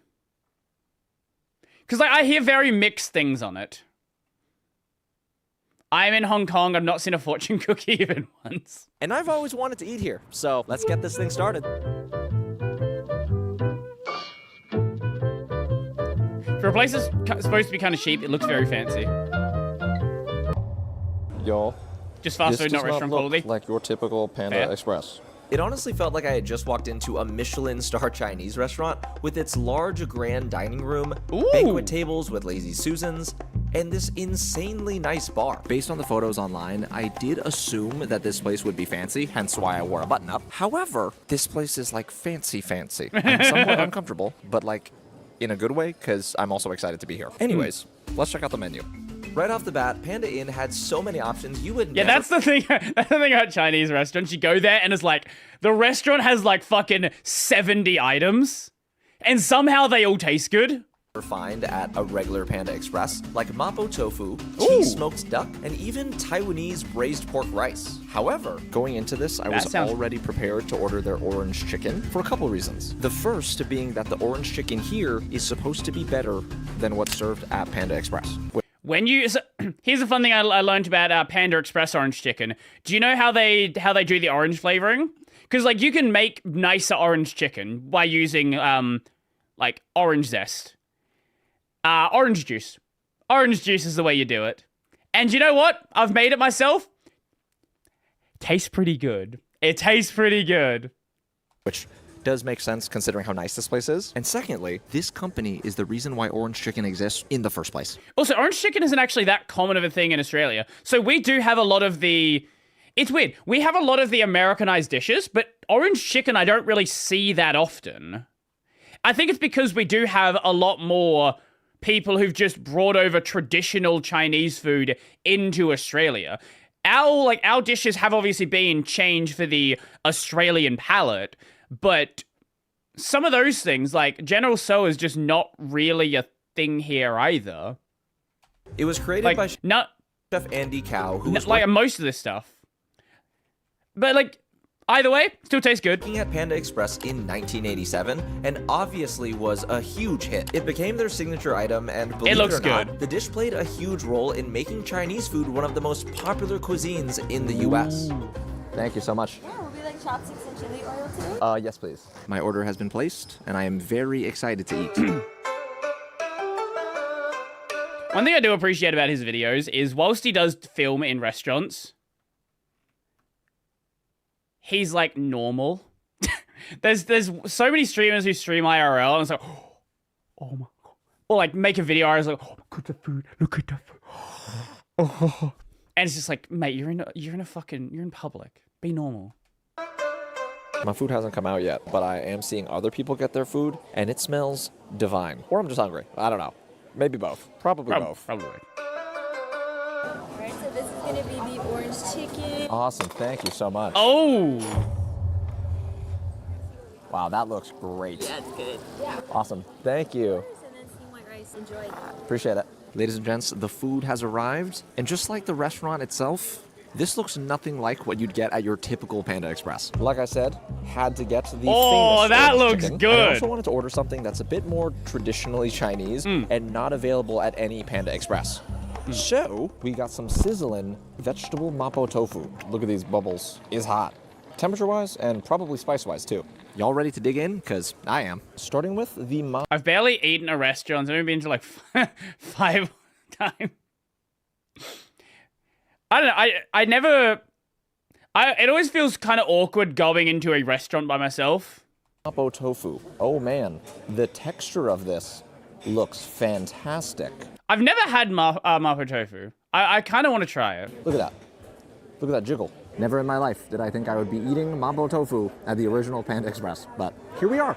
Cheers.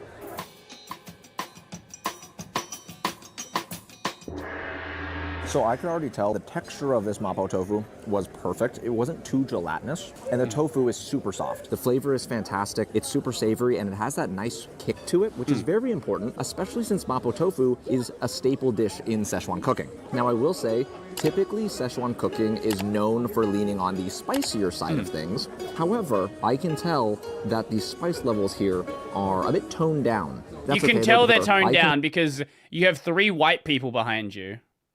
You can tell if a place is made for white people or Chinese people based on the audience that is there. If it is full of white people, expect to be catered to white palates. And that's not a bad thing, but just know what you're getting into.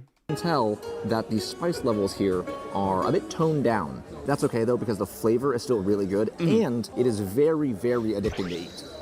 Now that I've tried the tofu, it's time. Based on appearances alone, really good. This does look very different from what's found at Panda Express. Probably made actually with orange zest. Slivers of orange on top, along with some little chilies. All right, that's enough of me yapping. It's time to eat. Cheers. Oh, that sounded good. Yo, I like that. Let me take one more bite to collect my thoughts. So the first thing I'll say about this is it is reminiscent of the orange chicken you'd get at Panda Express. Sure. But the thing is, it's still orange chicken. It's way better. First off, I feel like it's less sweet than what you'd get at the fast food chain, which I personally like. Which makes sense. It also has like a different type of spice to it, which I'm assuming is from them making it to order with the dried chilies. As for the texture, it's fried perfectly. It's nice and crunchy. The chicken isn't dry. It's still juicy. And I know this might sound weird and very different from what I normally talk about in these videos, but when I took my first bite, I couldn't help but feel a little nostalgic, not because of like Panda Express as a company or anything like that, but because growing up, my great aunt actually owned a Chinese fast food restaurant in LA where I would spend basically all of my summers as a kid. Unfortunately though, she did sell the place back in 2010, so I haven't been able to eat it from there again. Every time I do eat orange chicken, you know, gets me thinking a little bit. I'm gonna stop being emo now and eat before this food gets cold. All jokes aside, it was just really cool being able to eat at the place that basically invented my favorite childhood meal. I am so full, ladies and gents. I bet. You meal had 3 at Panda fucking full Inn dishes. is officially complete, and in typical Panda Express fashion, I got my leftovers as takeout. The thing is, I wasn't even planning on rating restaurants in this video. That's not even the point. But I gotta give this place its props. 5 out of 5 stars. I really enjoyed it. With that being said, I think I now understand how modern Chinese takeout became so popular. So the next thing on the list is to find out what Chinese restaurants were like before they became mainstream. And lucky for me, I can drive there. Hello, my rental car. Come along with me on the drive. Okay. Alrighty, everybody. After about an hour drive... Sorry. Paul's Cafe. No. That's not the name. Paul's Cafe. Paul's Kitchen. Yep, that's... Okay. Question. Was this started by a Chinese person or a white person who went to China? Let's find out. Alrighty, everybody. After about an hour drive in terrible LA traffic, I've finally made it to Paul's Kitchen, formerly known as Paul's Cafe. This dining establishment Thank you for the vote. Appreciate it. Named Paul Yi in 1946. Okay, nope. Okay, so it's probably either that's an American name or a Chinese American. Born in China. Okay, so yeah, he gave himself a white name. Okay. And it's the oldest surviving Chinese restaurant in LA's old Chinatown.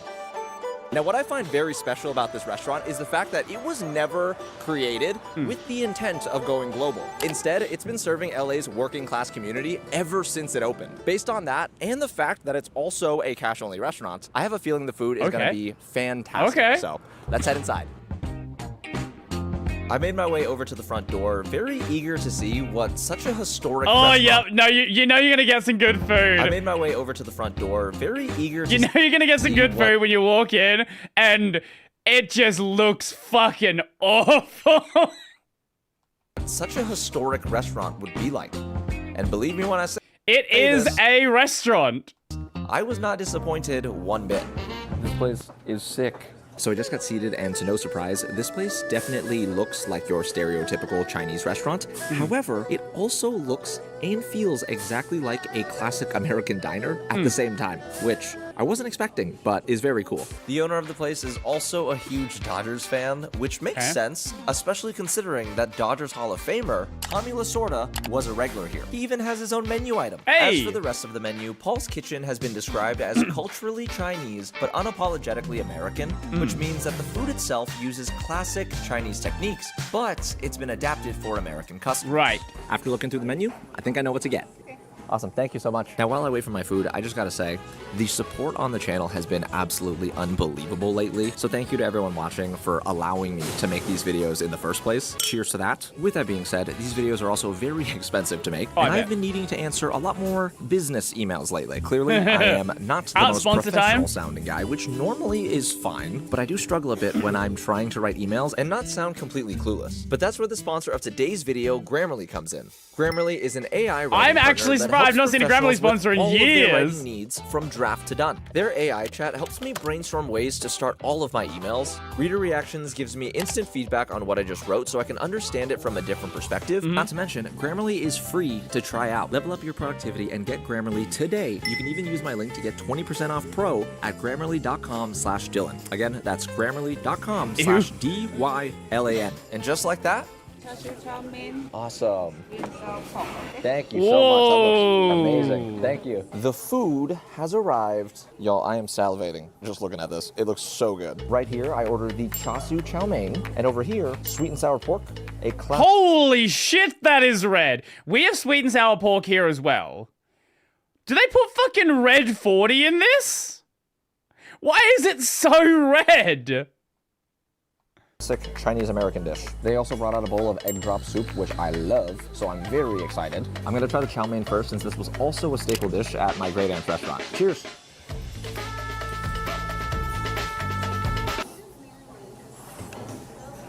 Oh my god. I don't know if y'all saw that, but I started smiling before I even put all this in my mouth.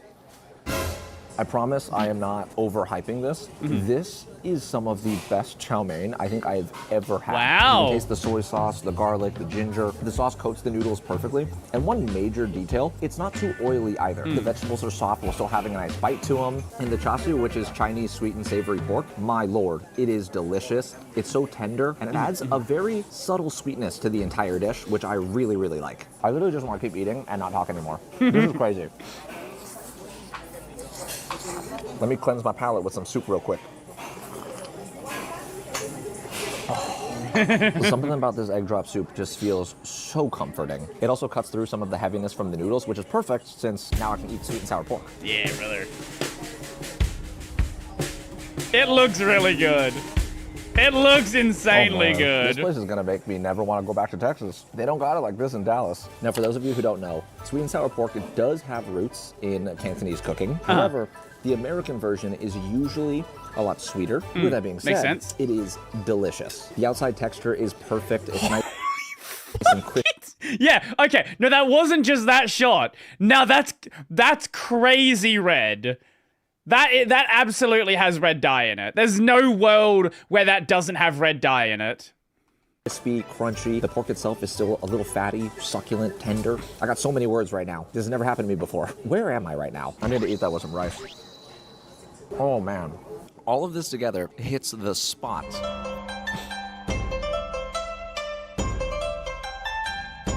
And that's not uncommon, right? Like, you'll see with char siu, they'll often put red dye in it to make it more red. But, like, that, I've never seen it with sweet and sour pork. That's just not a thing you see in Australia. Alrighty, y'all. My meal is complete, and before I get into things, I have to say this. This place continues to prove my point that cash-only restaurants are elite. Anyways, as said before, I wasn't originally planning on rating any of the restaurants I visit in this video. However, this place also deserves 5 out of 5 stars. It was... Yeah, well, all of these are going to be made for Americans, right? Probably most of them, at least. So good. I would give it 6 stars. On a serious note, it is so amazing being able to eat somewhere that, in my opinion, is the perfect representation of what Chinese American cooking really is. There is one question I still haven't been able to answer yet, and that question is, how did Chinese food become Chinese American in the first place? In order to find that answer, there's somewhere special I had to go. Okay.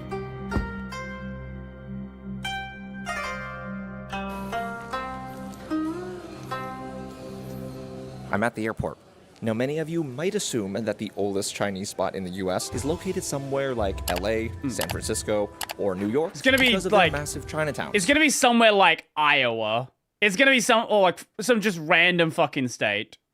I wish that were the case. Instead, it's all the way in Montana. Guys, it is okay. so cold here. This is very different compared to California. Now, I'm in Bozeman right now and actually have to drive about an hour and a half away to Butte, Montana, because that's where the oldest Chinese restaurant in America is. With that being said, let's go grab the rental car and get going.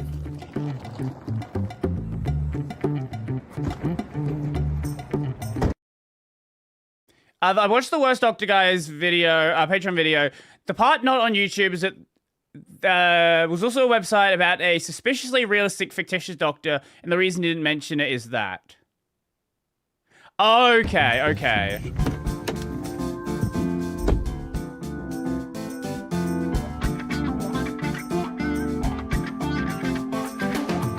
Holy cow. This is literally the prettiest drive I have ever been on. That does look nice. Now, I'll be honest. That's nicer than a lot of the hour and a half drives you get in Australia. Like, let me look up highway. Here you go. I'll give you a fun one. Here you go. Here's some Australia really long highways for you. Sturt Highway. And you're like, oh, wow, that looks pretty. Oh, my God, that's so pretty. Yeah, it's about 900 kilometers of that. I was also very surprised to learn that America's oldest Chinese restaurant was located in a small Montana town I'd never even heard of. Okay. But back in the late 1800s, Butte had a thriving Chinese community who immigrated there to work in the mines and on the railroads. They were eventually forced out of the mining industry, though, due to anti-Chinese laws at the time, which in turn led to many of them becoming entrepreneurs, starting laundromats, general stores, and of course, restaurants. Before dinner, I made a quick pit stop at my hotel. Hi, checking in. Changed into some much-needed warmer clothes. Hey. Then I got back in the car and drove all the way to Pekin Noodle Parlor, the oldest continuously operating Chinese restaurant in the entire United States. Okay. Founded in the year 1911 by a man named Tam Kwang Yi and his business partner Hum Yao, this restaurant has been passed down in the family while serving the local community of Butte the entire time. Everything in this video has been leading up to this specific restaurant, and I am beyond excited to eat here. But before I go inside, there is a little fun fact I'd like to share with y'all. I found this statistic online, and apparently there are only 28 Chinese people in this entire town with a population of 35,000. Why does that matter, you ask? Do they all work at this store? It makes me wonder whether the food here is more Chinese or whether it's more American than all of the other restaurants I've been to. Either way, this is gonna be a very cool part of history to explore, so follow me inside. As I made my way through the front door and up these steep wooden... I would assume with it being able to survive in a small town for this long, it's got to have been Americanized, surely. ...stairs, I very quickly realized that Pekin Noodle Parlor was unlike any of the other restaurants in this video. Rather than looking like a modern fine dining spot, or even a classic American diner, it kind of felt like an old Chinatown tea parlor. It had these strange private booths with curtains, this narrow hallway, and decorations that might have been here since they opened. This So is a it nice got seated, place. and it's very safe to say I have never been to a restaurant that looks like this in my entire life. I'm not sure what I was expecting, but it wasn't this. The vibe is interesting, to say the least. Now, obviously, since this place does serve Chinese American food, they have all of the classics like orange chicken, sweet and sour pork, and chow mein. But what they're actually known for are their chop suey dishes. If you don't know what that is, chop suey is basically a meat and vegetable stir fry with a simple sauce created by Chinese immigrants in the 1800s. Back then, traditional Chinese cooking wasn't widely accepted, so they had to adapt by using local ingredients. That is very much a picture Traditional Chinese from cooking the, wasn't that's very much a picture from the early 1900s. Widely accepted. So I thought chop suey was a song. It is also a song. So Yes. they had to adapt by using local ingredients along with Chinese techniques. Some people even say chop suey was created for the workers by using leftovers, but regardless, it became a massive hit and basically is the first major evolution of Chinese American food in the US. So ordering it is a no-brainer. Here's the general salad. Here's the pecan chop suey. Awesome. Thank you so much. Appreciate it. Want any red chili paste or anything like that? I'm all right now. Thank you.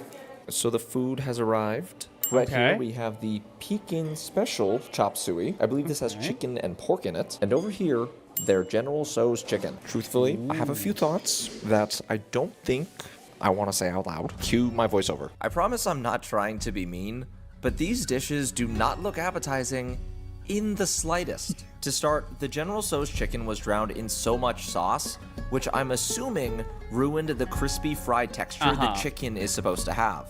As for the chop suey, I don't even know where to begin. The chicken and pork It kind of looks gelatinous, doesn't it? kind of looked like deli meat. It was way too saucy. And if I just pull up a photo of what chop suey is supposed to look like, there's a very big difference here. It kind of looks like you've just gotten like a, you know, have you ever seen like jellied eel? It kind of looks like that.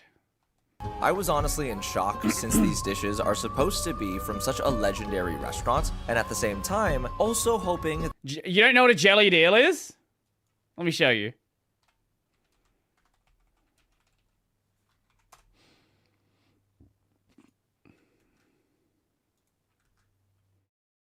Let me show you British food. British food.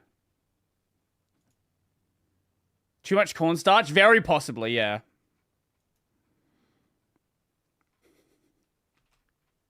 That my eyes were just deceiving me, and it would taste better than it looked. But there's only one way to find out. Only one First way. up, let's try the General Tso's. The chicken's probably it's probably still going to be good, assuming it's not all batter.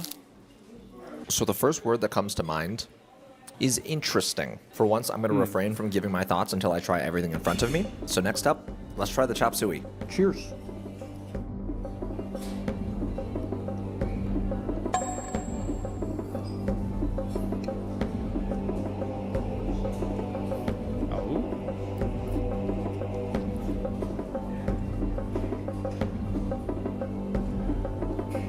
As you can probably tell from my face, not a happy boy.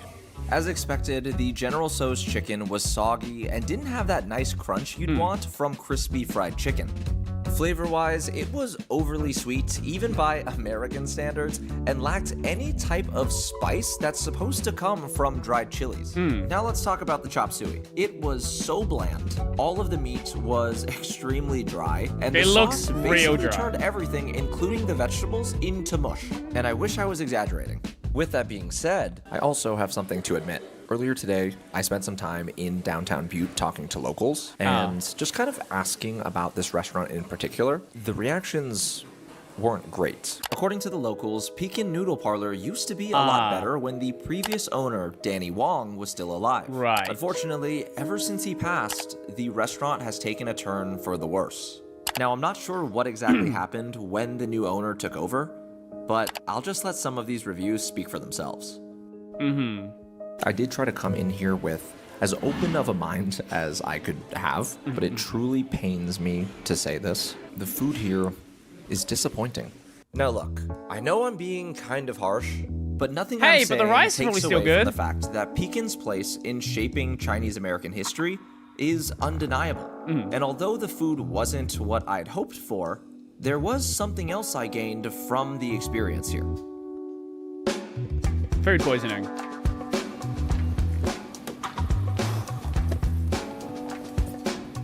I feel so strange right now, and I'm trying to figure out how to put it into the right words. One of the main reasons I wanted to film this video is because growing up as an Asian American, there's been so many times I've just wondered whether I'm more Chinese Viet or more American, I guess. It sucks to admit this, but I know there were lots of times where one side got rejected quite a bit because it wasn't cool and didn't feel like it belonged, even though I wasn't the biggest fan of Pekin Noodle Parlor. Somehow, I feel like it answered a lot of my questions in a very unexpected way. After eating at all of these restaurants, I guess it was never about deciding whether these dishes are more Chinese or more American. Instead, it showed me that both sides influenced something really special, that it's important to keep both sides in mind. And maybe the pieces you've pushed away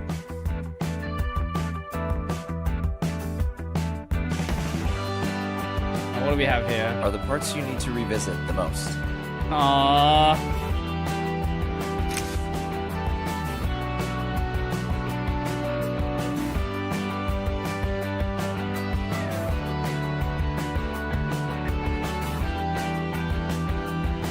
You don't want to ruin the memory of your aunt's place. No, bad idea. Yeah, good plan to end the video there. Do not ruin the memory of your aunt's place now that she's sold it. No, I think I got a bounce for today. I want to go work on the LTT video. Yeah, we'll save that one for next time. So that ended on a sadder note than I had expected it to. I thought it was going to be like a real happy and nice video, but apparently not. For the most part, it was. That Paul's Cafe sounds really good. But, you know, yeah. History is really cool. Yeah.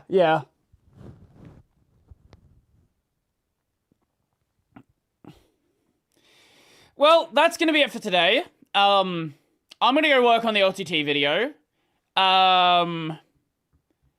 Yeah, so be good, be safe. Chinese American food is truly hard to ruin. Yeah, there's probably, you overcook it, make the meat really dry, put like no flavor in the sauce. Yeah. Anyway, I'm going to head out for today. So be good, be safe. I might mess with the lighting because now that I have the new monitor, this is way brighter. So now my face is like, you know, like this. Oh, wait, has that been in frame the entire time?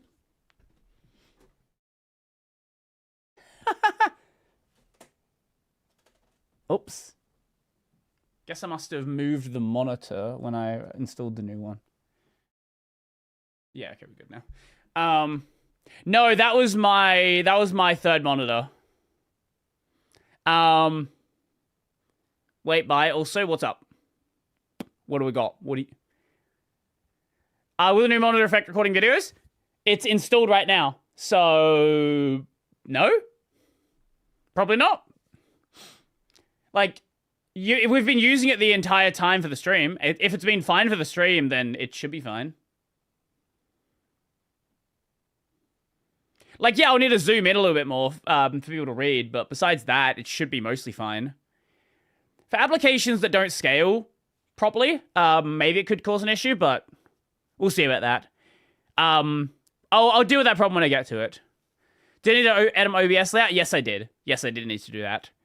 Because the screen was then going off the edge of the thing. Anyway, I'm going to end the video for today. So be good, be safe, enjoy your day, enjoy your weekend. We might be back for State of Play and Summer Games Fest. We'll see about that. I'll let you guys know if it does happen.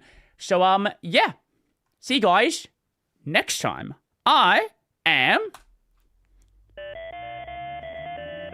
out.